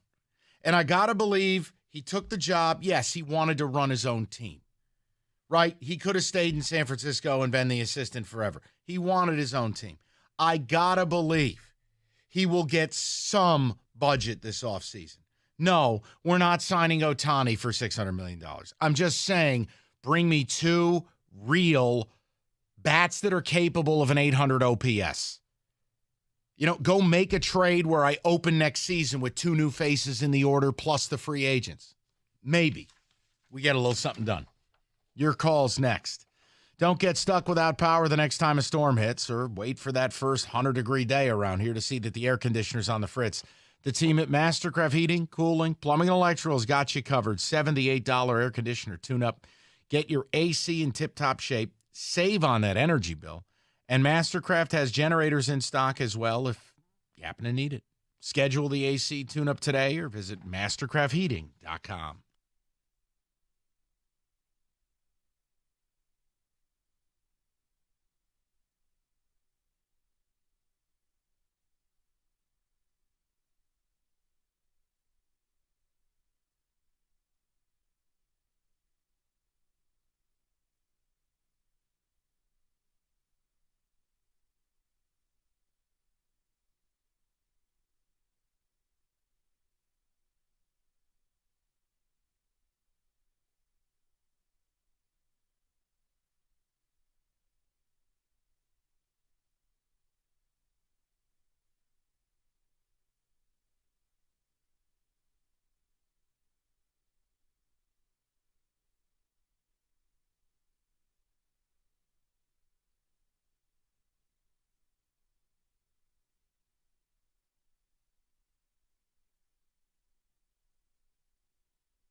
All right, David, ticket text. We get to the calls. Football today. I got a couple news and notes for you, and then we will walk this thing to Tiger baseball and the pregame at 6:10. David, go ahead. Tigers are stuck in a trade. Get prospects, develop trade loop, so nothing will ever happen. Yeah, but hold on. Then how does Arizona, after getting rid of their superstar, their MVP, their everything, Paul Goldschmidt, how do they bottom out, lose 110 games, and 2 years later they could win whatever they want? They could make the playoffs and win the thing. Now, how? What was their secret? What was their big expenditures, right? Like, come on, guys. Listen, I'm with you that this could, if it's not done right, you're right back to the 90s. Agree totally. We're in the 90s right now. We just don't have Kamara Barti. Like, I get it. I'm saying there has to be an optimism. Look at the team that just walked in and did you dirty. More pessimistic, Orioles and D-backs lost over 100 games 2 years ago. Both are now going to be playoff teams. I am more pessimistic that we can do that. But I think part of it is Scott Harris here has to draft and make trades and sign offense. There cannot be any trade where pitching comes back. I think as long as you have Chris Fetter and as long as you have a baseline expectation where your pitching could at least be middle of the road, good enough. It is a historically bad offense that prevents you from doing anything. And it's been that way for years now. Years. You have less runs than the Oakland A's. That's just it. There's no universe I could accept that. David, go ahead. Only way I can be optimistic is that Harris has the green light to getting rid of Baez. With Baez and Cabrera retirement tour, the team is hard to take seriously that they want to compete. Jason via the Odyssey. I am with you on the Baez thing. Look, Miggy is going to be gone soon. But the Baez thing, hey, man, that's going to tell me a lot about the power AJ and Scotty Harris wield. Because if we've got to look at Javi Baez hitting second, third, or fourth next year, you know what? You're right. They'll lack all credibility. Go to Mitch, 97.1. What's up, Mitch? Hey, Mike. Thanks for taking my call. Yeah, buddy. I remember about a year ago, we talked about we were celebrating Al Avila going away. And we talked about Marcelo Mayer, which you touched on there. I love that. Great point. I just kind of wanted to bring up some more of the pessimistic stuff. I brought up the Tigers' active roster, and you brought up in the previous segment that a OPS of 600 is basically an automatic out. And going just a little north of that to 700 is my line of like, okay, this is maybe a major league player. Currently on the Tigers' active roster, there are 2 position players who meet that criteria of 700 OPS or above to be a major league player. That's Zach McKinstry and Zach Short. Every single other position player is below that threshold. I've been saying this to my friends the entire season. The Tigers have been rolling out a AAA position player group and expecting to win. That's where people want to go after AJ Hinch. It's like, dude, you can't hand this guy chicken bleep and ask for chicken salad. And it's just he's juggling deck furniture on the Titanic. This is where the only time I can critique him is I cannot look at Baez hitting second, third, or fourth. Can't do it. I'm in complete agreement with you there too, Mike. And one more thing, I kind of tend to anchor on the good teams of like 2011 to 2014, just because that's kind of my age bracket when we were good. Back then, it seemed like there was a complete and total organizational push at the end of Mr. Mike Ilitch's life to really try and win a World Series. We were turning and burning all the prospects possible. We were spending all the money possible to try and get a World Series in that time frame. Obviously, we didn't do it. I think that left us critically underprepared as compared to a team like the Diamondbacks, who when the money ball kind of stuff was spreading a little bit towards the rest of the major leagues, we were completely focused in the opposite direction, and now find ourselves 5 to 7 to 10 years behind other teams who didn't have the money at that point and now have those kind of tools to draft and develop and do the international thing that we simply do not have at this point. No, but again, part of it is you had an owner who allowed Matt Millen 2.0 to stay here, and then in the darkness of night over 4th of July weekend, do a Friday news dump extension. Mitch, I really think that's the part a lot of fans don't want to look at. Is I don't think people ever, people always thought I was too hard on Alavila, and it's like, no, I probably wasn't hard enough. I wanted him launched out of a cannon, but maybe it should have been just into a different galaxy. By the way, just to prove Mitch's point, here are the OPSs, blindly, of everyday Tampa Rays. You have two guys north of 700. Ready, Kenny? OPS, 953, 868, 846, 890, 894, 829, 928, 701, 806, 731, 660, Manny Margeau. There's one guy. One guy. You want Brandon Lowe? 697. There you go. My point is their entire positional bank account. They got two guys who aren't good. Problem is they'd be the best players on your team. That's how bad it is. It's not acceptable. You going to tell me Tampa's got a big payroll? They don't even have a stadium. They play in a condom with a hole in it. It's crazy. This is supposed to be fun. This is depressing. No, it's optimistic. We'll be okay. Let's go to Joe. He'll get the last word on this deal. Joe, what's going on, buddy?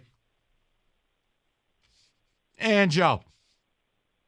All right, Joe tapped out. He had enough after hearing that conversation.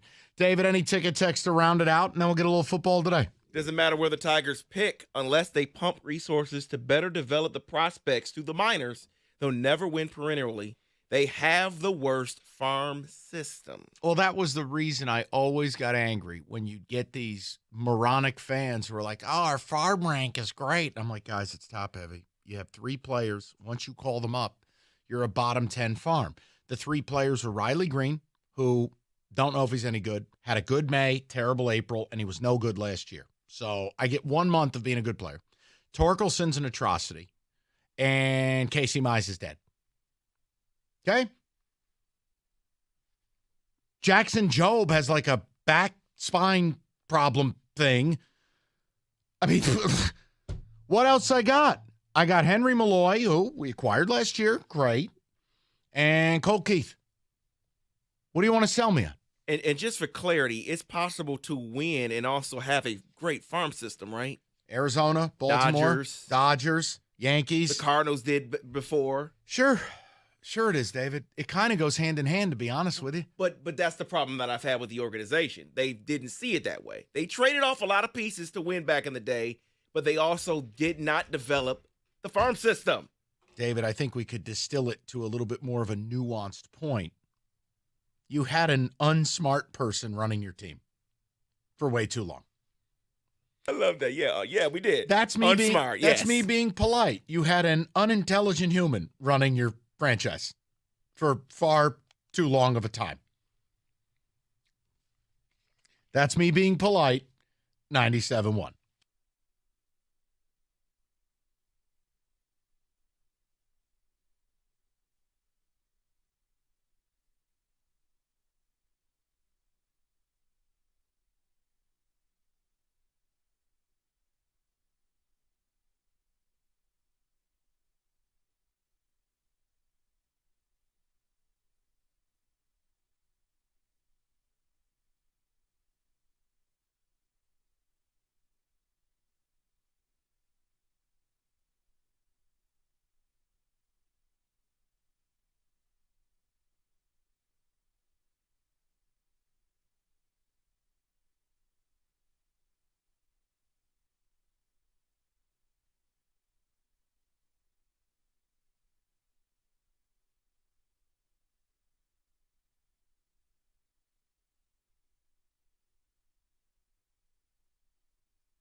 We're brought to you by Lady Jane's Haircuts for Men, open 10 to 8, 7 days a week. It's wicked awesome. Tigers, Braves, Comerica Park tonight, right here on the ticket. First pitch, 6:40.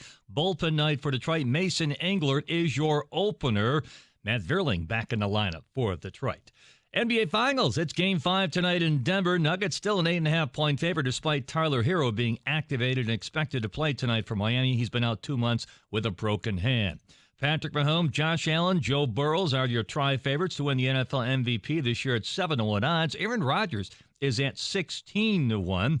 New York Giants running back Saquon Barkley says he is unsure about getting a new deal with his team. That would be the G-Men. University of Michigan football adding 3-star linebacker Jaden Smith for North Carolina to its daunting 2024 recruiting class. At the Ticket Update desk, I'm Jeff Lesson. For more 97.1 The Ticket or Odyssey.com.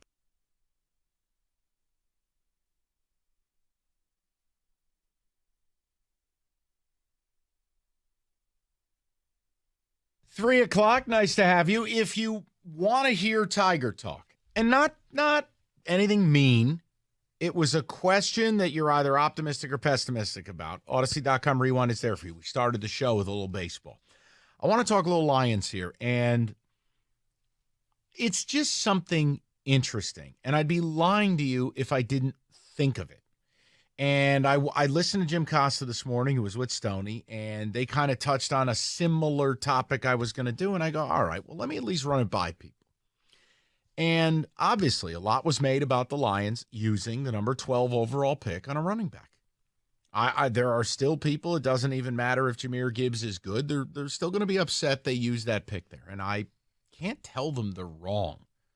I can just tell them that I at least am willing to move forward with it. I'm not going to I'm not watching the team.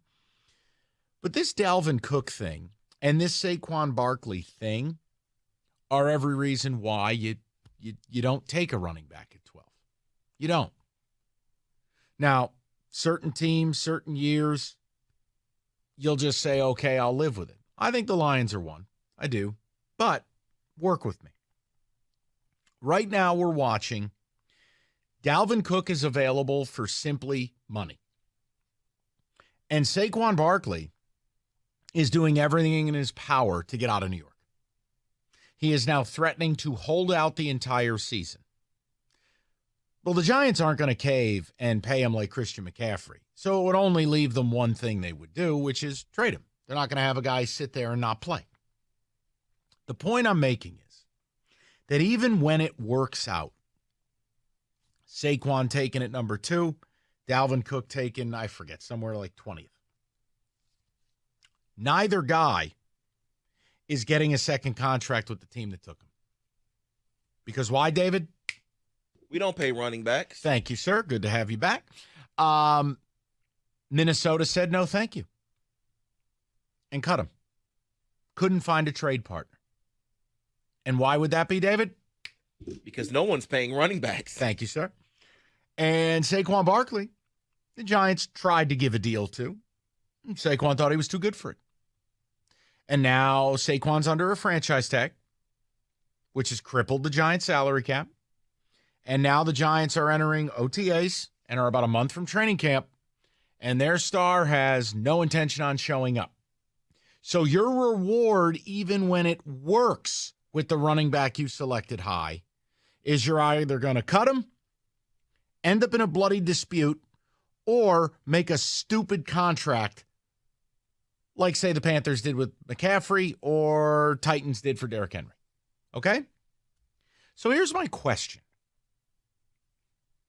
Does watching what your future could play out as, or maybe to a lesser extent, seeing a guy like Dalvin Cook on the open market where you could have got him for nothing, does it give you any buyer's remorse using the 12th pick on Jahmyr Gibbs? Now understand, Gibbs has not played a game. Also understand factually, I love Jahmyr Gibbs. I'll never love taking a player there at 12. I only could make sense of it because it was pretty clear your GM did not like this draft. And a lot of GMs in football did not like this draft. It was a bad draft up high. So I can make sense of what they did, but I'll never tell you it's a great idea to do what they did. The point I'm making is, as I watch the drama unfold, whether it be what Minnesota did, what the Giants are having to do, it does give me a little pause and go, wow, if it even works out, let's say Gibbs is a star, guys. Let's say Gibbs is really, really good. Hell, let's say he's Dalvin Cook. Well, here's how it ends. And why is that? We don't pay running backs. Am I wrong when all this came out, David, that that's the first thing I thought of? Outside of it being a fun show bit? Am I wrong? Does any of it matter? I mean, realistically, if Jahmyr Gibbs doesn't re-sign here and he leads us to playoff wins or, heaven forbid, a Super Bowl, none of it will matter. We agree on that, right? Correct. But in the meantime, does it give you any pause post-haste? And you went, wow, we really took a running back 12th overall. No, it didn't, because the way I see it and the way with the value of running backs, the way I see it, it's just, use them up. So get what you can before the second contract. And I know that's never a way to look at it, because you're using a first-round pick on a player. You want to re-sign him. You want to give him an extension after 5 years. You do. But their value is, okay, just use them up. Get what the Lions need to do. You're right. Get playoff wins. Go to the NFC Championship game. Whatever you need to do with that while he's cheap, do it. But does seeing it, and maybe I'm asking more of the people. I mean, David, your team did use a first-round pick on a running back as well, Najee Harris. He's not going to last. Well, here's my point. It's playing out right in front of us that you are going to use this guy for 4 to 5 years, and it's over.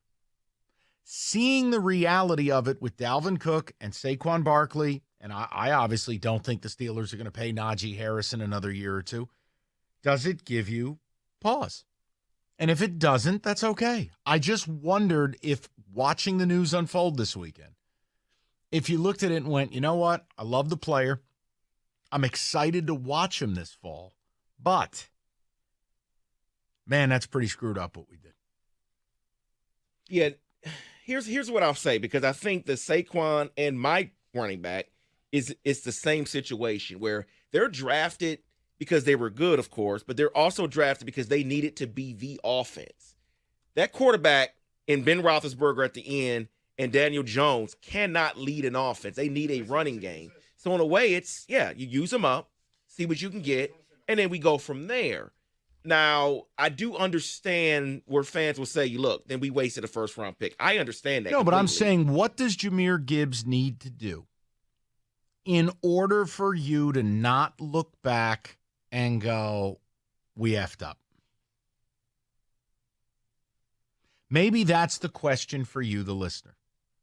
What has to transpire the next couple years in order for you to not look back and go, man, we made a mistake there? Because realistically, we all agree Jahmyr Gibbs can't be anything other than a star. Jahmyr Gibbs can't just be Jahmyr Gibbs can't be solid. You use a first-round pick on a back. Look, it's one thing if it's pick 32 and you've won the Super Bowl and you want to use a luxury selection like the Chiefs did. When you take a player number 12 overall, or look, for instance, the New York Giants selection of Saquon Barkley at number 2 worked in that he was good. However, the pick was a complete disaster because it has led to nothing.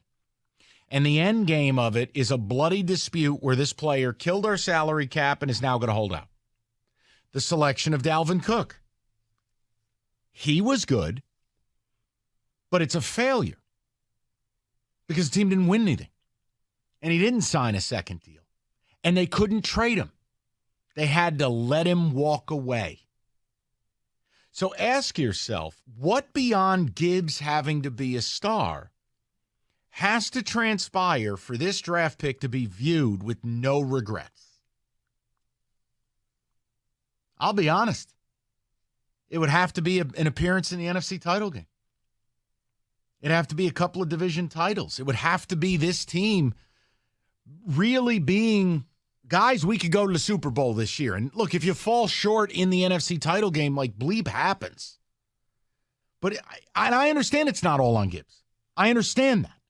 I'm saying I'm watching it play out around the league. For instance, another year from now, there's a very good chance David is going through what Viking fans and Giants fans are going through.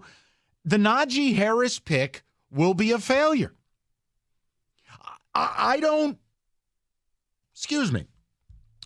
know. And I'm contradicting myself because I'm willing to give it a chance, and I do love the player. But I don't know if taking a running back at 12 or at 2 or at 20 can ever work out unless you win the Super Bowl. Because realistically, you've taken a ticking time bomb. None of these teams are paying the player. They're using him, and they're either cutting him, trading him, bloody dispute. Name a first-round running back of late where you feel like it's worked out. Did it work out for the Rams because they won a Super Bowl with Todd Gurley? Well, not really, because they paid him too early. They went to a Super Bowl. They didn't win the Super Bowl. Oh, you're right. They didn't. They lost to New England. Yeah, correct. So then did it work? No, it didn't. Name a first-round running back where it's worked. And look. Where the team made the ultimate run. I'm only bringing it up because I'd be lying to my listeners if I didn't think about it this weekend and go, if they didn't take Gibbs, Lions are under the cap. Dalvin Cook, although he looks earmarked for Miami, would he relish the opportunity to bust Minnesota's ass twice a year behind a dominant O-line and a perfect compliment to David Montgomery? And the Lions could overpay. Not that I'd want to do it. My point is it's just money. And the number 12 pick could have been, guy's pick, I don't know, Jackson Smith and Jigba. It could have been a corner, whatever. Is that wrong of me? Am I letting my personal bias of how I feel about Saquon Barkley distort your team? Like, I want the Giants to cut Saquon Barkley. I don't want to deal with it. I'm okay if you go, Mike, come on. You're a little too close to it. And I'll state it for the record again. I love Jahmyr Gibbs. I love the player. I understand the Lions had an unbelievable grade on him, and I am willing to give it a chance. But I would be lying to you if I said that the events of the past week with the running back position, along with me pondering, when is the last time a first-round running back drafted high actually netted the team a Lombardi trophy? See, and I want to cut it at the knees before it starts. Contribute and help them win, because Clyde Edwards-Helaire cannot be that guy. Yes, he was drafted in the first round, but he was not the reason why they won the Super Bowl. I think he was inactive for the Super Bowl. So let's not do that, people. Okay, it was not Clyde Edwards-Helaire. You have to go way back to find a running back that was drafted in the first round that contributed to a Super Bowl.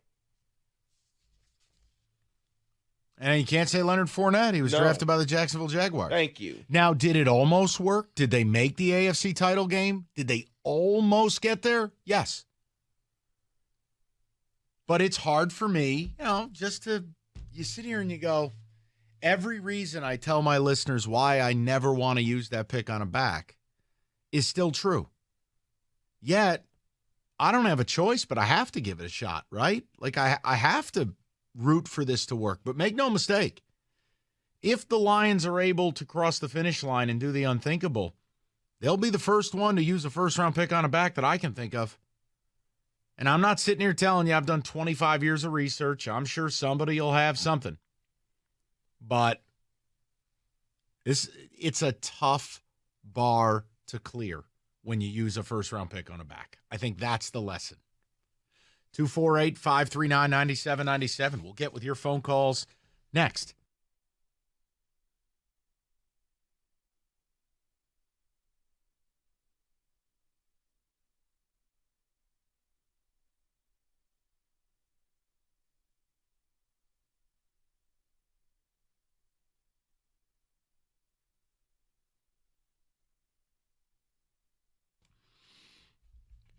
All right, we'll get to the big finish top of the hour. We'll take you right to Tiger Baseball at 6:10. We did mention they have started the month of June with 9 straight losses. That has never happened in the 120-year history of This baseball team, if you missed anything, Odyssey.com rewind. We did some Lions earlier in the show. What we didn't do, we'll wait for tomorrow, as we didn't do in UFOs today, because our very own spaceman, R.L. Beard, is maybe on another planet today. But I will tell you, I am bringing this up tomorrow when he's back. Did you see the report today that the Vatican has a UFO? Oh, whoa. Oh, you mean... David, report today. See, the UFO whistleblower stuff has just that the people demand Rico to Spaceman Beard's opinion. Report today that the Vatican helped recover a UFO from Mussolini's regime. David, what do you have going on? You and your religious people. I don't believe any of that. Oh, you're the one who believes in UFOs. I don't believe in UFOs. That's Rico. Oh, wait a minute. You're right, because it was Kenny who believed, Paul Sarah who believed, and Rico who believed. You weren't here. I'm the only one who doesn't believe in them. I don't believe in UFOs. Good man. I knew I liked you. Yeah. Oh, yeah. And then Rico hit us with this whole bit, are you so arrogant to think we're alone? I'm like, yes, I am. So I was calling him Spaceman to end the week, and he got all upset. See, that's the thing. What? I don't believe in UFOs, but I do believe there's something else out there. Okay. Do you believe the United States of America has UFOs and dead pilots in its possession? No. Thank you. Rico right now is walking around Roswell. Demanding to see the UFOs? This man has lost his mind. If he were walking around Area 51, let me tell you what it would sound like.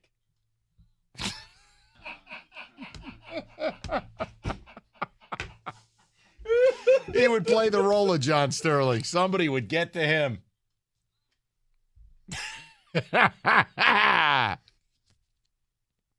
Oh, my gosh. All right, ticket text. We'll get the big finish momentarily. By the way, fun note, and I hope the Lions do something similar when the new uniform and the new helmet comes out, the whole bit. Did you see the Browns alternate logo as voted on by fans? Yeah, I have. That's super cool, man. I know you hate. I know you hate the Browns. That's a real, like, for merchandise purposes, that's a really cool logo, and it's something I wish the Lions would do because, listen, we're gonna win this division. We're gonna have a home playoff game, but you have one of the most ass logos in all of sports. Now, okay, I will. That's fair compared to what the Lions have. Yes. Oh no. I'm saying the Lions logo is horrific. You need an alternate logo the way the Browns do. Now, I know the Browns are working at a deficit, being that they have this blank Bob Ross canvas for a helmet. But the logo that they allowed fans to vote on, this new Dog Pound logo, put that on a hat, I'd buy it. Yeah, in a corner in fine print, it says loser. So just okay, I know you hate them. I'm making a point that for people like Kenny that are dyed-in-the-wool Lion fans, present fans with the opportunity to vote on what would be considered the secondary or alternate logo. Come up with something that people want to buy, because that regular Lions logo is just it's dorky. It's awful. I don't think I've bought a piece of Lions merchandise, but if they came out with an alternate logo that was cool. Did you see the Browns one? Yeah, I did. It was spectacular. That's pretty badass. That was right? very badass. If the Lions came out with something half as good as that, bet your ass I'd buy it. I'm no you're problem. right. And think about it. You have one of the coolest mascot hypotheticals ever. You're a lion. You're not some stinky herpes-ridden bird like a seahawk or an eagle or who cares? You're a lion. Lions don't walk backwards. Lions kill people. Like, we should have a badass logo, or at least something else they could put on a shirt or something. Kenny, you got to make it happen. Got to. But check out that Browns logo. Badass. The problem is their colors look like something else on this earth that you put in a toilet. That's a tough break for the Browns. Yeah, it is. It's like tough. Wyoming football. Wyoming's like, oh, Browns, you have a tough color scheme? Watch this. We're number 1 and number 2, if you know what I mean. See, that took me back to a couple years ago. There was a bowl game against Akron and Wyoming. And those two color schemes was like, whoa, on Boise State's on the Boise State field. It was like, oh.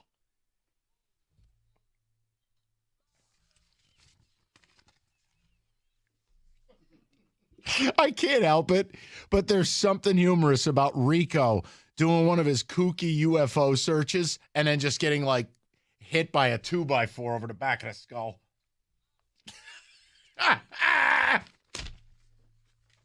I talked to a Big Ten coach. Alien, don't care.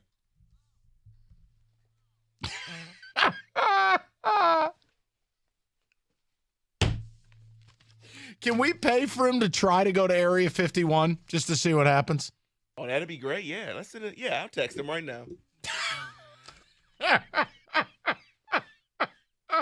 You can't get past a certain point. This is what happens when your baseball team loses 9 in a row. Right here. You send your co-host to Area 51. All right, go ahead. Oh my gosh. Someone says the difference between the Diamondbacks and the Tigers, the rebuild, is the competent GM. That was the complete difference. Right, but if we have that in Scotty Harris, and we are now embarking on, okay, evaluation year 1, I'm with David on this, guys. The month of July is going to be very telling. It is the draft, and it is the trade deadline. And while you can't grade a draft right off the top, especially in baseball, I think you get an idea, hey, do the Tigers cheap out and underslot, or do they spend the money and, hey, this guy is who we want. We're going to pay whatever it takes. Guys, we'll know. You'll know. And the trade deadline is what I'm more focused on. The only way I'd get annoyed is if Scotty Harris with that top pick drafts pitcher. You've seen the blueprint from other organizations. You got to draft bats. Houston did it. It's what helped their rebuild. I mean, the Orioles have done it. It's what helps their rebuild. The Diamondbacks have done it. It's what's helped put them in the position they're in. Not exclusively, but there has to be. If I'm Scott Harris, I'm looking at this and I'm going, I hate all of you. This is, Scott Harris watching the game and just, what the hell have I done? He's playing games on his phone while the game is going on. He can't even watch his own product. I wouldn't be mad at him, would you? Nope. Turns the TV off. Jesus. Yeah, someone's saying you can't do that to Rico because he would get arrested and you need another co-host. You can't send him there. What, to Alienville? Yeah, can't He's send the him. spaceman. He'll come back with answers. I got to tell you, I can't wait for tomorrow. UFO Today is back. I got to ask him about this because this combines his two favorite things in this world, aliens and religion. The Vatican has a UFO. We got to ask about it. If anyone knows, he does. I can't wait for his. You're right. I can't wait for his answer. Maybe he's in on it. I'm going to tell you, Rico starts talking about the Vatican, you put yourself in trouble too. Look out. Be careful now. Read something. All right, we'll get to the big finish coming up momentarily. We've talked about Northville Lumber, oldest company in the state, largest Trex decking outlet in America. They move more product than anybody because they stock more than anybody. Moved enough Trex decking and railing to cover 26 football fields. There is a reason. It's because it's all in their warehouse right down the street. Best pricing, no special orders, everything's available. And even if you don't have someone to build your deck, they'll introduce you to a Trex Certified Pro. It truly is a comprehensive one-stop shop if you have an outdoor project that needs to get done. Call Northville Lumber today or simply go to northvillelumber.com. That's northvillelumber.com.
Oh, God. All right. Well, this is where I guess I should play the Big Finish Open, but who gives a damn? It's not sold, so Big Finish brought to you by nothing. So here you go, David. Let's party.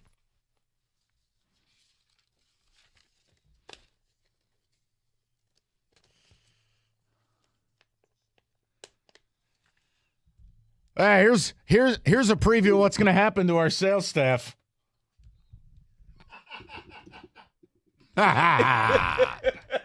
We talked about Sterling getting hit by the ball, and Roberto, on the quick turnaround, came up with a song.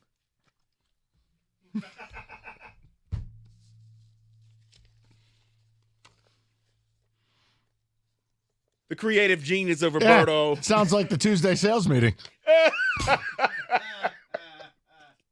So we got into John Sterling getting hit by the ball, how hilarious it was. And if he we is should laugh or okay not. for everybody. He is. Yeah, he is okay. He's very okay. He finished the game. I still don't feel right giggling about it, being that the guy's 100. Holy hell. Carry on. Also talked about buyer's remorse for Lions fans, and if you have it or not, regarding Jahmyr Gibbs drafting him at 6 versus Dalvin Cook being available right now. And look, just seeing Dalvin Cook out there for free didn't stay with the Vikings. Saquon Barkley threatening to sit the season out, even though the Giants are offering him $13 million a year. The point is, even when it works with running backs, it doesn't work. And do you look back and go, damn, we used number 12 overall pick? Ask yourself this question. What running backs taken in the first round have won a Super Bowl with their team? I like Jahmyr Gibbs a hell of a lot, and I have moved past my anger about taking a running back at 12, but it is a stark reminder of how the story ends 99 out of 100 times when you take a running back up high. And I have a correction on something we said earlier regarding that. We were talking about Reggie Bush not being on the Saints team that won. Well, he was on the Saints team that won. He was drafted 3 years before that, but he did not contribute a lot for the championship team. He only had 390 yards rushing for that team. So, yeah, he was a first-round running back that played on that team, but he didn't contribute. No, So it doesn't count. I respect it's like PTI, right? The correction bin or whatever the hell it's called. I'm good with that. What did we get wrong? It's going to be something every day. Oh, I'm sure it'll be something I say stupid that I get it's just wrong. you're on the air live for 4 hours and you don't have pre-printed cue cards or a staff of 8 writers. And you're actually trying, unlike a lot of places. So, you move quick, you say something dumb. It happens. What are you going to do? The hell with it, David. Well, that drop is what I felt like after you gave the Tigers stat of the day. Couple of them here. The Tigers they're starting June 0-9, which is the first time in their franchise history they started a month 0-9.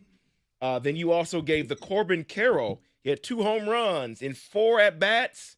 Torque has 1 home run at Comerica Park. And what was it, over 100 at-bats, something like that?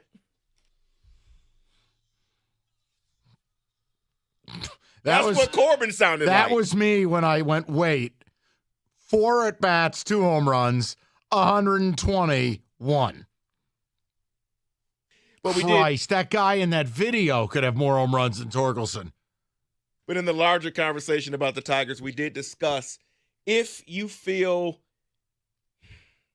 optimism or you're pessimistic about them because the Diamondbacks they lost 110 games 2 years ago. And are you optimistic or are you pessimistic regarding the Tigers doing the same? I only say optimistic in that if Scotty Harris is the wonder guy we think he is at 36 years old, and he's smart, and he understands exactly what they need, that A, I'm only taking bats in trades, and B, if he gets any legitimate budget to spend, I could say to you that next year you'll have 4 new everyday players in your lineup. And if you're just average offensively and average pitching, you'll compete for this division. But maybe I'm on crack. I mean, honestly, I feel like it can be done. It can. And let me just close it out with a couple things in the NFL we discussed. The Jags will be playing at Daytona. It's like, no, they're being discussed as an option for them in a year or two when they have to remodel. I mean, Daytona, the University of North Florida that has a 10,000-seat stadium, or a AAA baseball stadium. Guys, you can't do a stadium renovation without an actual plan. Tiger baseball's next. God help us all. We'll talk to you tomorrow at 2.